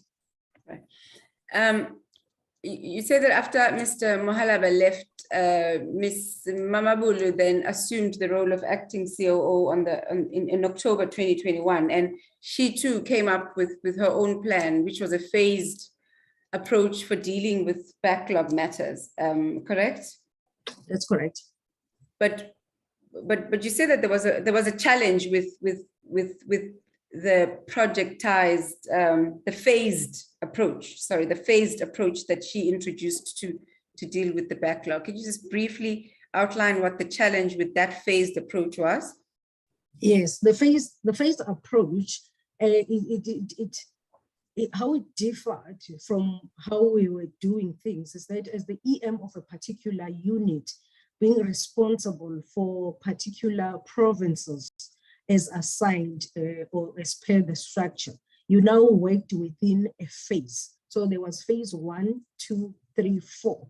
Phase 1 under a different executive manager would just now be writing the allegations letters as well as requesting information, having read the complaint. And once phase 1 is done, they would then, whatever information they've received, it moved to phase 2 that dealt now with analysis. So under a different executive manager, again with the team made up of CIs and PRs, they will now do the analysis of that information they have received. If they find any gaps, they must tell phase 1 that you forgot or you omitted, or based on our analysis, we then need this and this and this information before we can move the investigation further to phase 3. So once they are done, they will then move it to phase 3 and say, phase 3, here's the information that has been received, with a little bit of analysis, which also caused an issue of how are we supposed to even get the information that has been analyzed. Sometimes you just get a page with all the information there. And then for us at phase 3, which I was responsible for, that is now the drafting of section 7(9)'s discretionary notices, which are your intention to close, and other matters for drafting. Now, this all phases were made up of certain people or investigators under the leadership of the EM. You would have those senior managers, as I indicated, from various units who would then be seeing that matter for the first time. It was made up of both matters that were active, matters that were in the backlog, giving certain drafting to another investigator somewhere else to draft, to relieve another investigator. So if phase 3 again identifies any gap, the matter goes back to phase 1, because they are the ones who are supposed to obtain the information. Phase 2 must then again analyze. And then phase 3, once there's a draft, or for those matters that were already at draft stage, then it was quality assurance, then the notice would be issued. When it comes back now in the report, then the investigator will draft the report, it will go straight to phase 4. So when I say there were challenges, is that the interface between the phases was not there, because you did not see work that, because we're no longer operating in our units anymore, but we then shifted into phases, and you were on phase 1, 2, 3 to 4, as opposed to being responsible for PII inland. Now, the challenges that it causes that a report will be presented now to full bench, because at this point we had full bench, and a question will be posed to you as EM of a particular unit, and you have not seen that report. You may have been involved in the 7(9) if it went to phase 4, but some of the matters were already at an advanced stage of a 7(9)s being issued, and there will then be challenges, but it's a question of who now. So it changed the way that we worked. There were complaints, there were people who were resistant and were refusing to take work, but it then introduced, yes, a new way of doing things, yeah, but it also sort of took away an accountability from the unit to the phase itself. So the phase approach introduced an accountability problem. It introduced an accountability problem, because then there were certain gaps, and also it then took longer In fact, for phase 3, where I could see that, but there are these gaps, and it's going to take us longer for us to go back to phase 1 to just for them to get us this information. And I would say, why don't you just get the information? But then the person who is assisting with the drafting may not be the actual investigator, and that's where the resistance also came in, and the challenges came in with the phase-in approach. So, Miss, you say in paragraph 69 that the acting COO also couldn't cope with the number of matters submitted to her office, right? That is correct, because yes. You know this because when you took over the position of acting COO in July, that should be 2022, right? Not 2021. Yes, that's correct. Pardon me for the error. Yeah, you said that there were more than 50 matters in the acting COO's office, some dating back to 2021, waiting for the PP's signature, correct? That is correct. We still have 171 matters in the backlog. The 50 are those that when we had gone through the processes now, or the various phases, and the acting COO had to now approve them or process them for submission to the private office. Right. You tackle the issue of staff morale in the next section of your affidavit. And of course, you begin with the much talked about issue of Audi letters. In dealing with this matter, you say up front that you don't take issue with the PP attempting to clear or reduce the investigation backlog, and that in fact it's commendable. Your only qualification being that the manner in which it is being done, and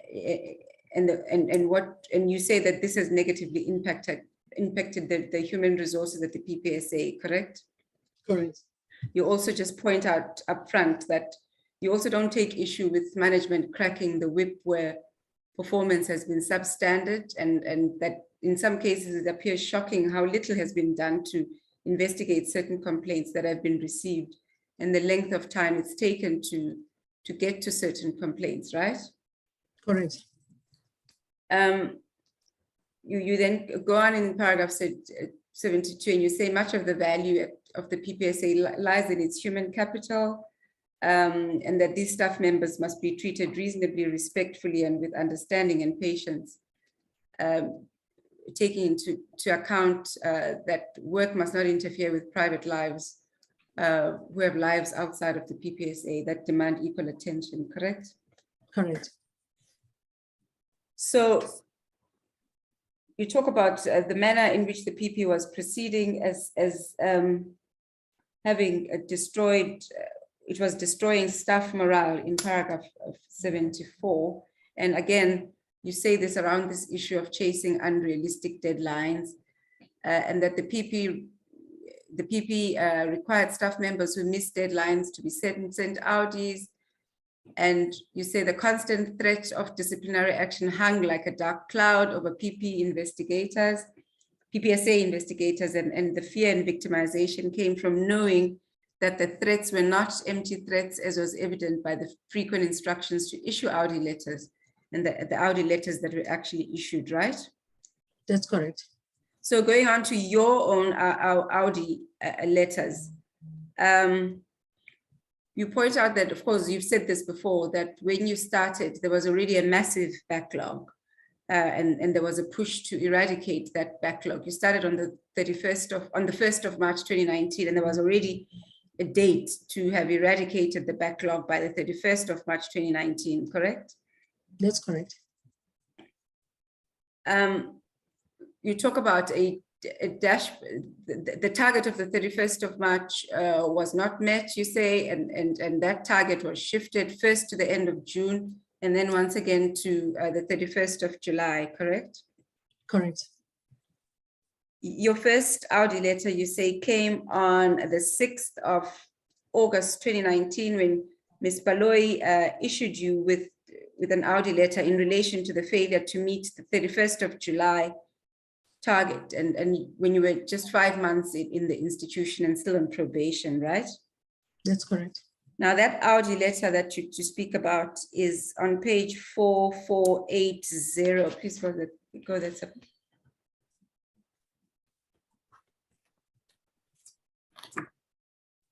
Oh, no, that is your response to the Audi letter and not the actual Audi letter, correct? At That's correct. 4480. And in that response, you point out certain things up front, that when you started, you hit the ground running in the first paragraph. And you also point out in the second paragraph some issues relating to your unit, the fact that the unit is further burdened with the responsibility of conducting investigations, in addition to its main obligations, means that limited resources are continuously overstretched. Do you see that? Yes, I do. And you then state in the third paragraph that the non-adherence to the end of July target of cases older than 2 years must not be viewed in isolation or as an excuse, but rather take lessons from the challenges and put measures in place, and so on. Do you see that? Yes, I do. You then begin on the next page to address, really to go into the substance of your response, and you point out there that whilst you agreed to the 31st of July target, these were largely set, you say, at the insistence of the public protector with no leverage to go beyond this point. Do you see that? Yes, I do. Is this in alignment with what you say in the body of your affidavit, that the notion of executive managers imposing their own deadlines is perhaps more form than substance, because deadlines used to be imposed by the PP, correct? Certainly. For me, who had just started in March, so I knew by that time, based on the status of some of those investigations, that we are not going to achieve that target. But I had to agree on it, because then there's a standoff until you feel that you are disrespecting authority now, if you are not going to agree, but you have advanced your reasons why you are not going to achieve it. And you say in paragraph 2, in relation to those targets, that they're all, another problem with them is that they set without consultation with the PRs and without taking into account the workload of the affected investigators, and that this has created acrimony between PRs and the PIIs and investigators, correct? That is correct, because in those meetings, the PRs would not be present. So when the dates are then set and agreed on inverted commas, then you communicate back to your team, whether they agree to those timeframes or not. They are also just as bound as everybody else. Yeah, and you point out in the next paragraph that these challenges have become evident in the escalation of absenteeism due to ill health in the office, right? Correct. In paragraph 5, you talk about the challenges in the Mpumalanga office, which had only 2 senior investigators, one of whom was hospitalized for 2 weeks, and the other investigator also went on sick leave, correct? That's correct. Paragraph 7, you talk about the fact that your senior manager also had to take a week's leave due to fatigue, correct? That's correct. And then on the next page, from paragraph 9, you talk about your concerns in relation to the quality, the poor quality of some of the work that was submitted to you, and that this indicated a serious need for training in report writing and so on. Do you see that? That's correct. And you point out that whilst an immediate disciplinary action may be viewed as the ideal option, the law prescribes a progressive process to address performance challenges. Do you see that? Yes, I do. Good answer.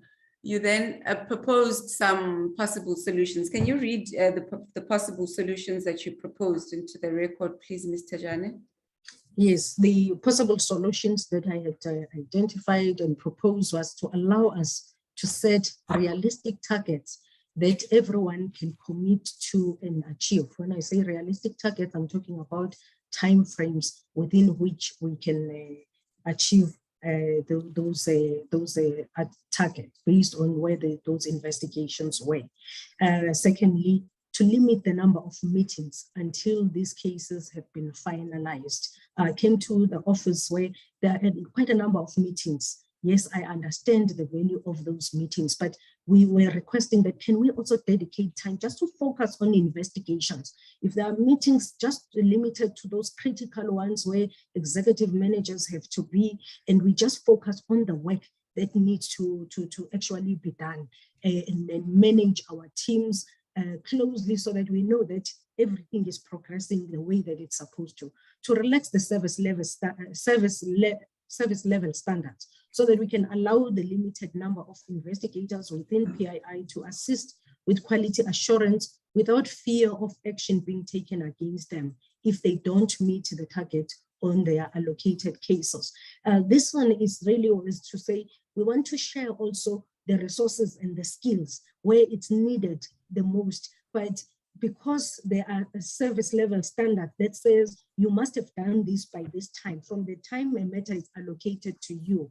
And we also held by those standards, as I indicated, that we had those dashboards, longer dashboards, stroke file inspections which were on our operational meetings. But there was a reluctance to go and assist where there is a gap, because people are saying, but if I move, I might then falter on my own allocated cases. So there was that resistance that we are not going to assist. It was then to say, can we relax those service level standards so that at least we are then able to achieve and focus on where the time is needed the most. Fourthly, long-term solution is to provide further training to investigators and PR, which will limit rework, which consumes a lot of time and delays the finalization of cases.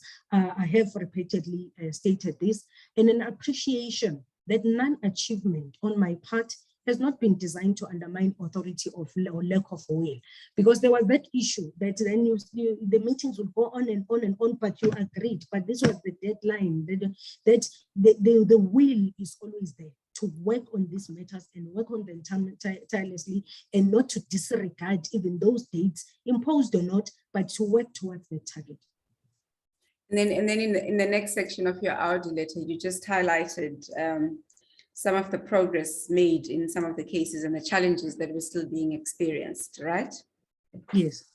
Go back to the affidavits for page 4371, paragraph 80. 71, yeah.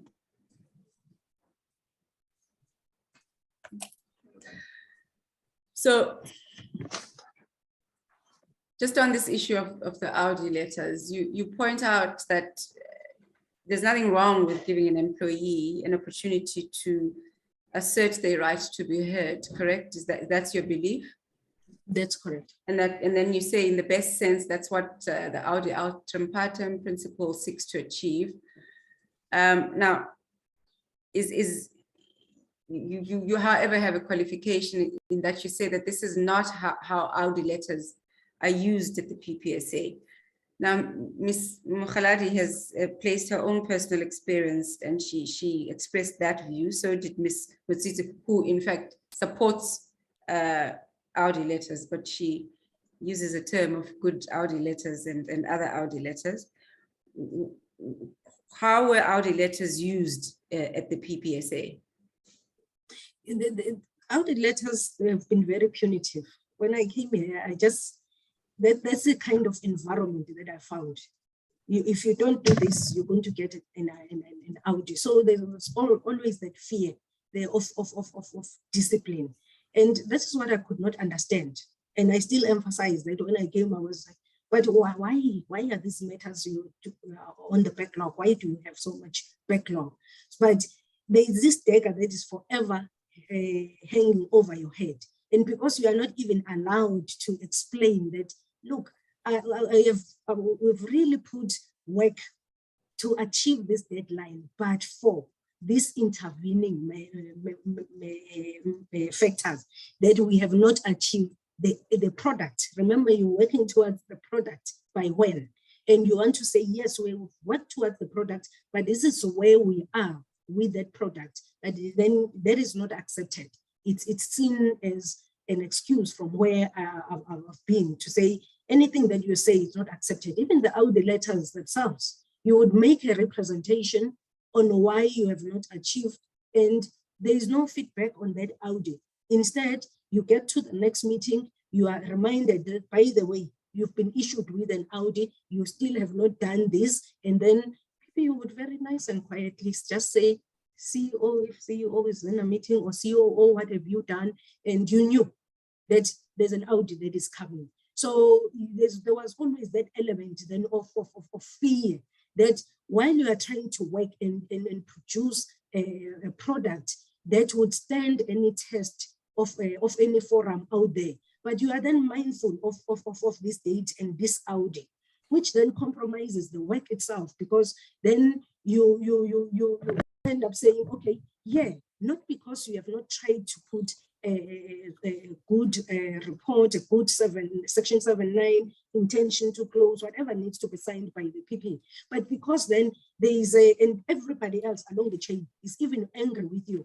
There are even grievances. There's a grievance that was also lodged against me, because people are then angry. You are refusing people to take leave because you must meet the deadline.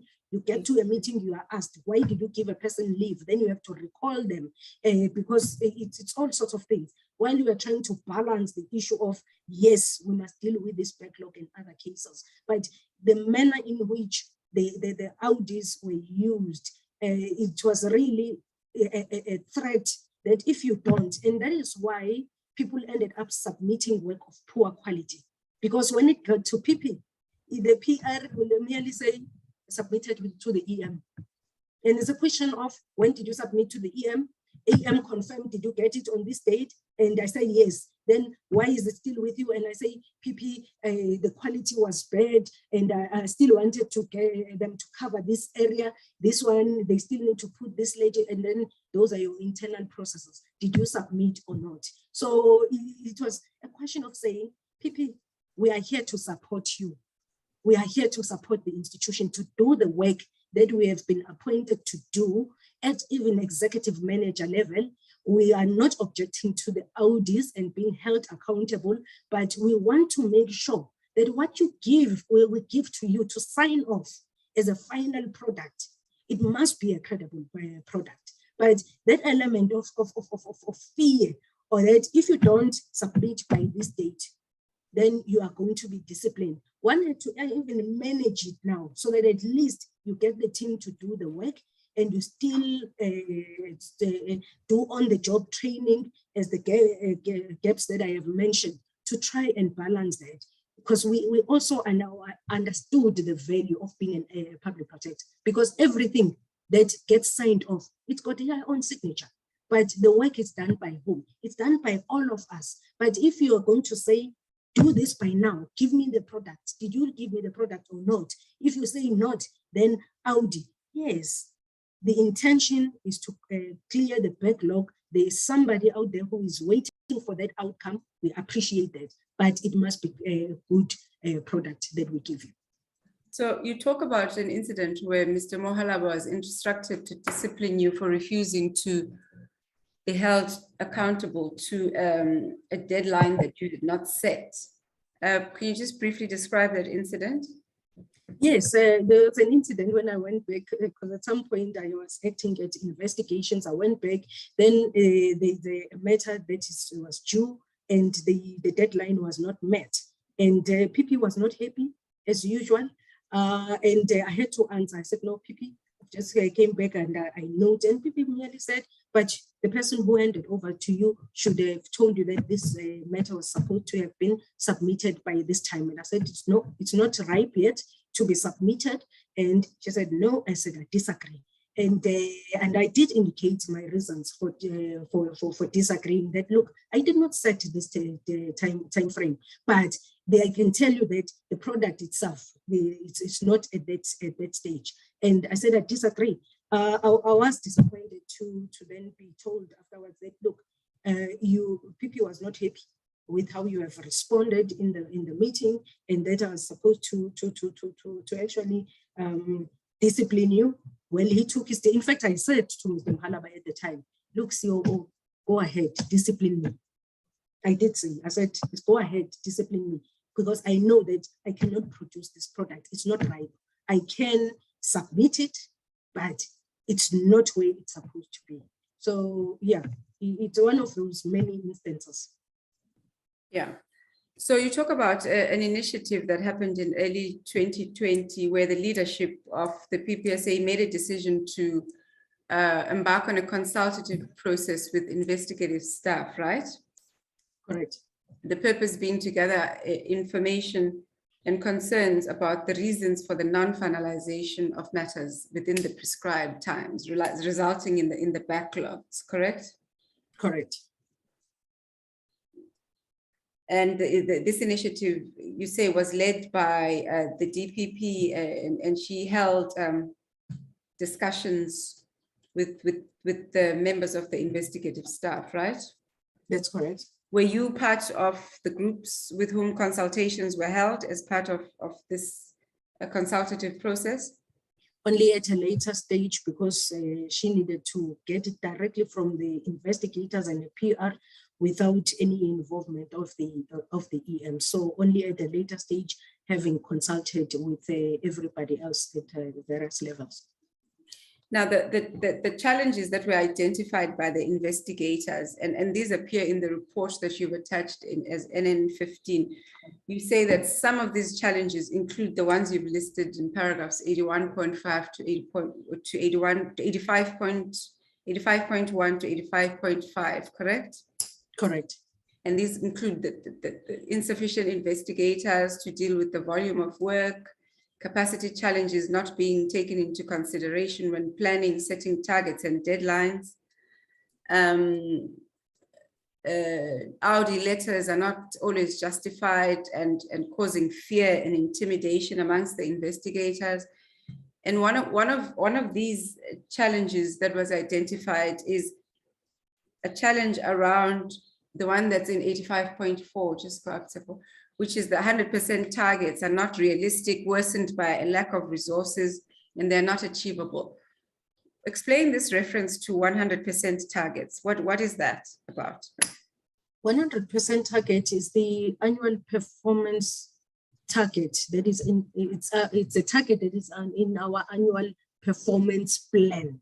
So when it comes to all matters that we receive as an office, regardless of the classification,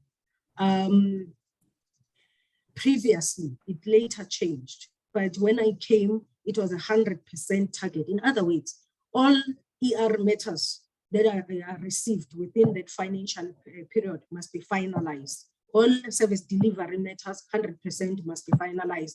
And so GGI matters, which are complex, must be finalized. Obviously, GGI, you've got 24 months within which to finalize a GGI, SD 12 months, but it must then be 100% that is finalized. It was not taking into account the dependencies that have already listed that would affect the finalization of those matters within their time frame. So that is what I was explaining, that while you are working on a backlog, you are receiving new matters. So if an investigator gets an ER matter which must be finalized within 6 months, the clock is ticking, because also the time frame is calculated from the time that complaint is received by the office and not the time when it's allocated to the investigator. And then you must finalize 100% of those matters within their time frame. Good answer. Now you say you don't know whether the PP adopted the report that you've attached at NN15, but that as EMs, you had to address those areas that fell under your responsibility, right? That's correct. And you also continue to say that, as far as you're aware, the only issue that was changed was to depart from the target to eradicate 100% of old cases, correct? That's correct. So the fact that this target of 100% was departed from because of all those dependencies that you listed, do you view that as an acknowledgement that the 100% target was unrealistic to begin with? Yes, it was, not to undermine it, one would have wanted to finalize all of them, but based on the status and the stages of investigation in some of those matters, it was not going to be achievable. Now, you talk about the working hours that you say became intolerable. You describe them soon after you started, you joined the PPSA. Now, Ms. Motsitsi also led similar evidence, and she described them as abnormal. The working hours were abnormal. Now, she accepted that at your level as EMs, you are at a senior level and you are routinely expected to, in fact, work long hours. It's part of the job and the position, correct? Correct. Do you also accept that? Yes, I do. In fact, you say in your affidavit that it's generally commendable for civil servants to go above and beyond in the discharge of their duties. So do I take it that it's not the long hours per se that you're complaining about, or that you say were intolerable, correct? Correct. Well, what is it about the hours that you had to put in then that leads you to describe them as intolerable? Because it became the way of working here. During the day, you are in meetings, and there is this belief that once you are done in a meeting, you just shift to a report, and you can quality assure a report, and you move on. But the length of the meetings, the number of the meetings, and a meeting gives rise to another meeting. A dashboard gives rise to another meeting or another dashboard or a file inspection, which then led one to only start work or on most of the days after hours.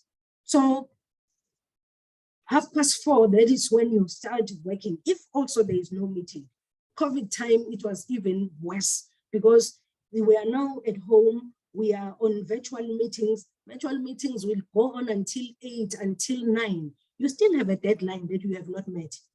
And you have committed to that deadline. And you must then put in time after those meetings to then do what needs to be done and send that work back.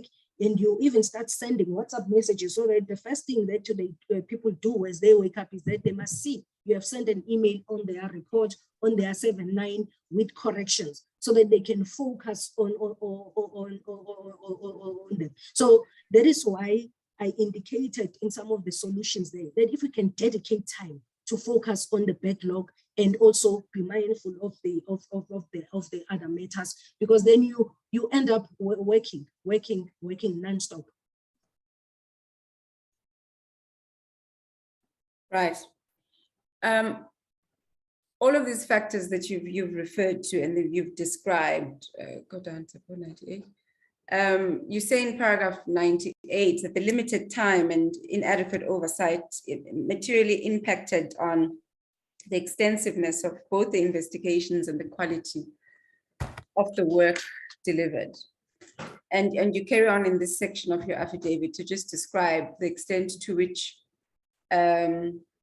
because of the PP's emphasis and her approach, compliance could become a tick box exercise. You say in paragraph 99, the PP's emphasis and approach, investigators must work backwards from the arbitrarily determined date to produce a report, and that may result in a tick box exercise at the expense of quality. Now, my question to you is, there were quality assurance structures, though, in the organization to look at quality one, and the EMs were part of those quality assurance structures. So just talk to why it is that those structures were not functioning even in these pressured times. Look, they were functioning in that they were there. But the quality assurance structures are made up of people who still have to account for the work done in their own units, other than your legal services and your knowledge management, who also form part of quality assurance. You have the EMs that sit as part of quality assurance as well, and are expected to have read all the reports, notices, whatever submissions that will go to PP. So by the time you get to quality assurance, you would have read your reports that are coming from your unit, or when we were in phases that are coming from your phase. But there's limited time to thoroughly read and interrogate a report that is coming from your unit, because when you get to quality assurance, you are there with your investigators and your PRs to support them to talk about that report. And you will even see the dynamics and the discussions within QA and even full bench, that when it's your time and you're presenting your matters, you'll be commenting quite a lot. Come to other matters, now you are quiet, because the speed that we have worked on, the delays that take in terms of the matters presented to QA and full bench, reaching those quality assurance forums. It's late. Some of them would be seen for the first time, sometimes even by the PP herself, on the day of quality assurance, not because she were not supposed to submit before, to give her time to read through that report. So those are some of the challenges of quality assurance. Obviously, we are all tired. Sometimes I would even say, I don't think the mind and the eyes were seeing the same thing, because sometimes when certain things are pointed out in terms of even simple things like grammar, you say, yo, did I say that? But you are now reading it with your mind correctly, but that is not what is down there. So the quality has been affected because of all those factors, that people were not reading enough or reading on time because of sometimes delay of submitting those documents very late, that you would actually hope that those who are outside of the actual operations, like your legal services, your knowledge management, would have had a better opportunity to read and pick up where you have not then dealt with the various areas, including the law properly, because you are working very fast. So it's something that we accept, that there are instances where the quality then of our reports have not been at that level because of the rush, but also affected by fatigue. Then also that we must then submit that report. We must. And because we are working backwards, what I had actually proposed, and even the colleagues, is that let us identify those matters that are at now an advanced stage of a good report that has gone through quality assurance, so that whatever goes out, it has been thoroughly quality assured. We know that it's a credible document, not only for the courts, for presentation to the PP, because we've got a duty to present a quality report to the PP. But if we rush for meeting the deadline, then even what we present to her may be short of some of the quality areas that we're supposed to have looked at. So that is the standard. As individuals, what are we giving ourselves? What are we giving to the executive authority? The courts will come later, because the courts are about the institution as a whole. But what are we then giving to the executive authority? You are muted again. You are muted. Apologies. You say that at a basic human level, the combination of limited human resources, lack of support, working to impossible deadlines, and lack of sleep is bound to impact adversely on the quality of the work produced, correct? Correct. Yeah. In the last section or portion of your affidavit, you briefly just address the issue of litigation, and what you do say, go down to, what you do say is that 105.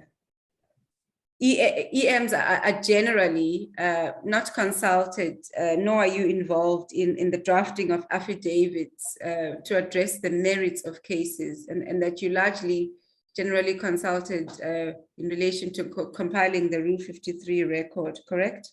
That's correct. Do you have an example of a matter that was taken on review in your unit that perhaps you were not involved in the manner that you describe? Yes, there have been various, but the recent one, the IPIT matter, I still, when I saw the judgment, I said, when did this matter get to court? I never saw the affidavit, and I don't even know what we said before court. And reading the court judgment, I'm saying, what did the court base this and this on? Did you put together the Rule 53 record there? Well, the only time that I would see that as there's a review, and not even in all instances, as well, legal services says there's a review application, can we have a Rule 53 record? The Rule 53 record is put together by the investigator, it goes to legal, that is the end of it. So one does not ever hear what really then followed, but when you read the judgment, you say no, but the judge erred. But then the question is, what was presented for the judge to arrive at that particular decision?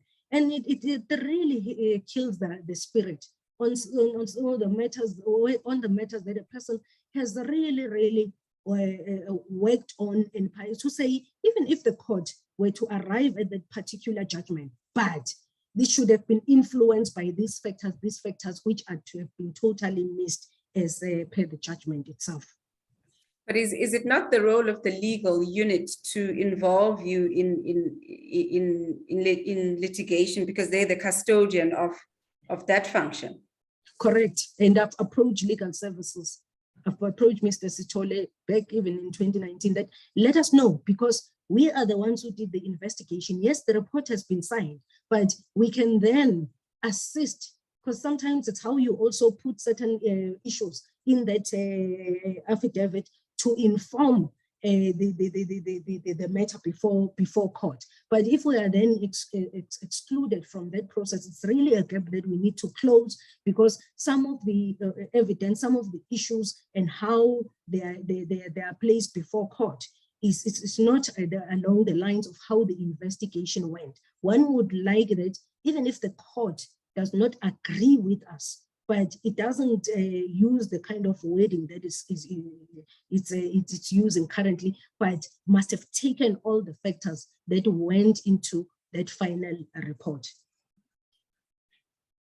Chair, I have no questions for this witness. No further questions.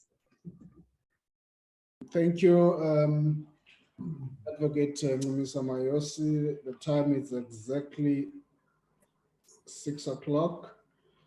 It would be unfair for me to proceed and ask that we start cross-examination. I would love to do that, but I have to think for everybody else. At that point, colleagues, we are going to pause with our work today. We started at 9 o'clock.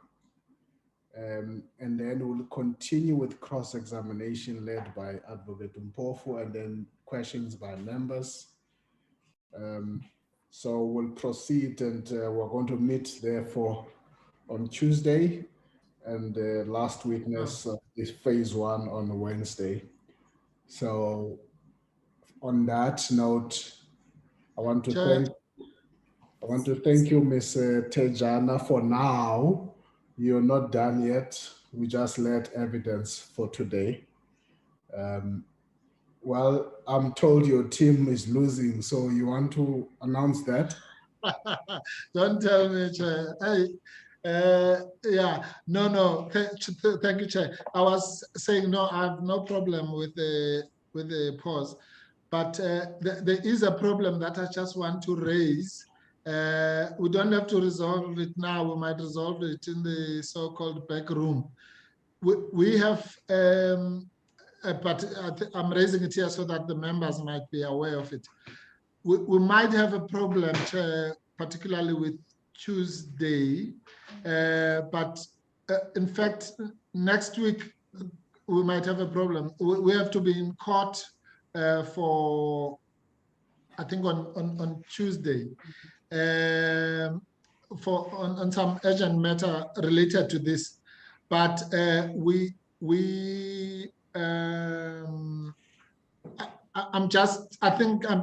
just leave it there, Chair. I'll be in touch with the evidence leaders.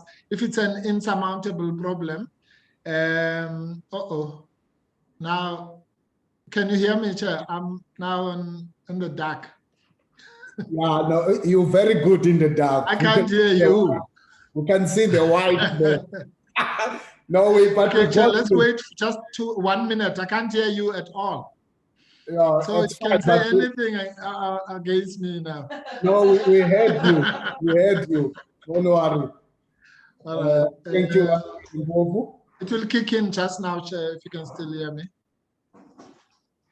I thought you had completed, you finished putting the matter on the table. Yeah, so Chair, there is a real possibility. Can you hear me now, Chair? Yeah, no, it's fine. We can hear you. Okay, and I can hear you. Thanks. Yeah, there's a real possibility of not being able to do anything this week, or at worst, maybe we can squeeze in Wednesday.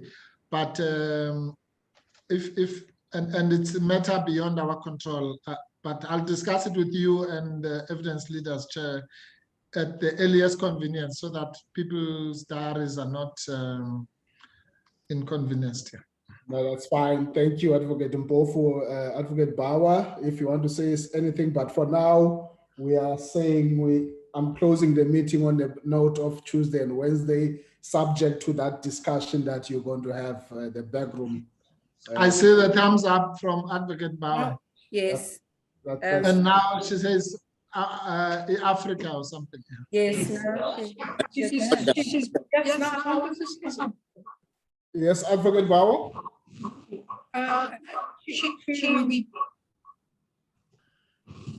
Advocate Bauer. Cutting.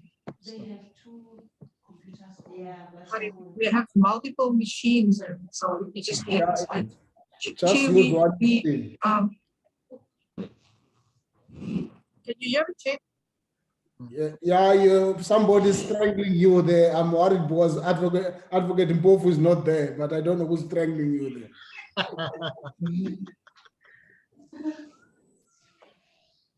Just use Mumisa's machine, Mahios's machine. You are in the same space in the public protector's office.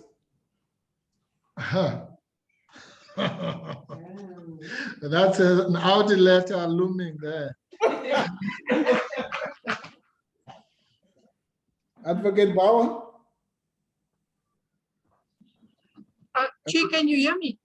Yeah, I can hear you now. Yes, go ahead. We had planned to finish off today, and we've delayed, hoping to finish off next week, Tuesday and Wednesday. We then have a 2-week clear period, which had been agreed on for Advocate Mpofu to come back around the 27th. If we find that we can't sit this week, it's going to kick everything. We can't hear you properly, Advocate Bauer. We can't hear you. Effectively have to wait for cross-examination for that long a period. No, we can't hear you. We can't hear you. Can you hear me now? I can hear you now. Okay. I'm going to come on a... You better through Yes, my. I'm going to go through Advocate Mayosi, sorry. Yes, please do that.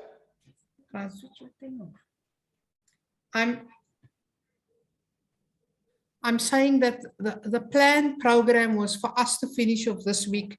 Yes. To allow for Advocate Mpofu's team to have 2 weeks to line up their witnesses and to then resume somewhere around the 27th. We are going to be throwing that entire program into some disarray because we have several full days at the beginning of October for him to do that. So we're in your hands, Chair, and we will endeavor to speak to Advocate Mpofu about this. Advocate Bauer, it is also quite undesirable for this witness to to have to wait for cross-examination for such a lengthy period of time, which isn't quite ideal as well. So I'm Okay. hoping that Okay. we can reach some arrangement on this. Okay. No, no, sorry, wait, Chair.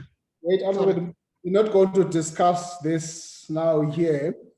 All you need to know, we'll leave this meeting with the arrangement standing for Tuesday and Wednesday. And as a chair, I would hear from you how you sort things between now and then. But members will leave here knowing we are set for Tuesday and Wednesday, but we'll allow the back room to have that kind of discussion. Let's not do that now.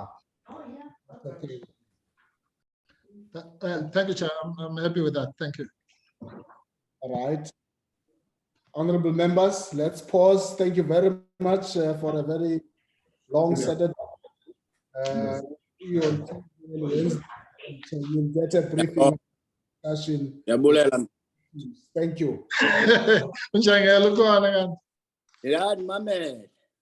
Thank you, Chair. Marcela. And I'm a subject of discipline and Recording stopped.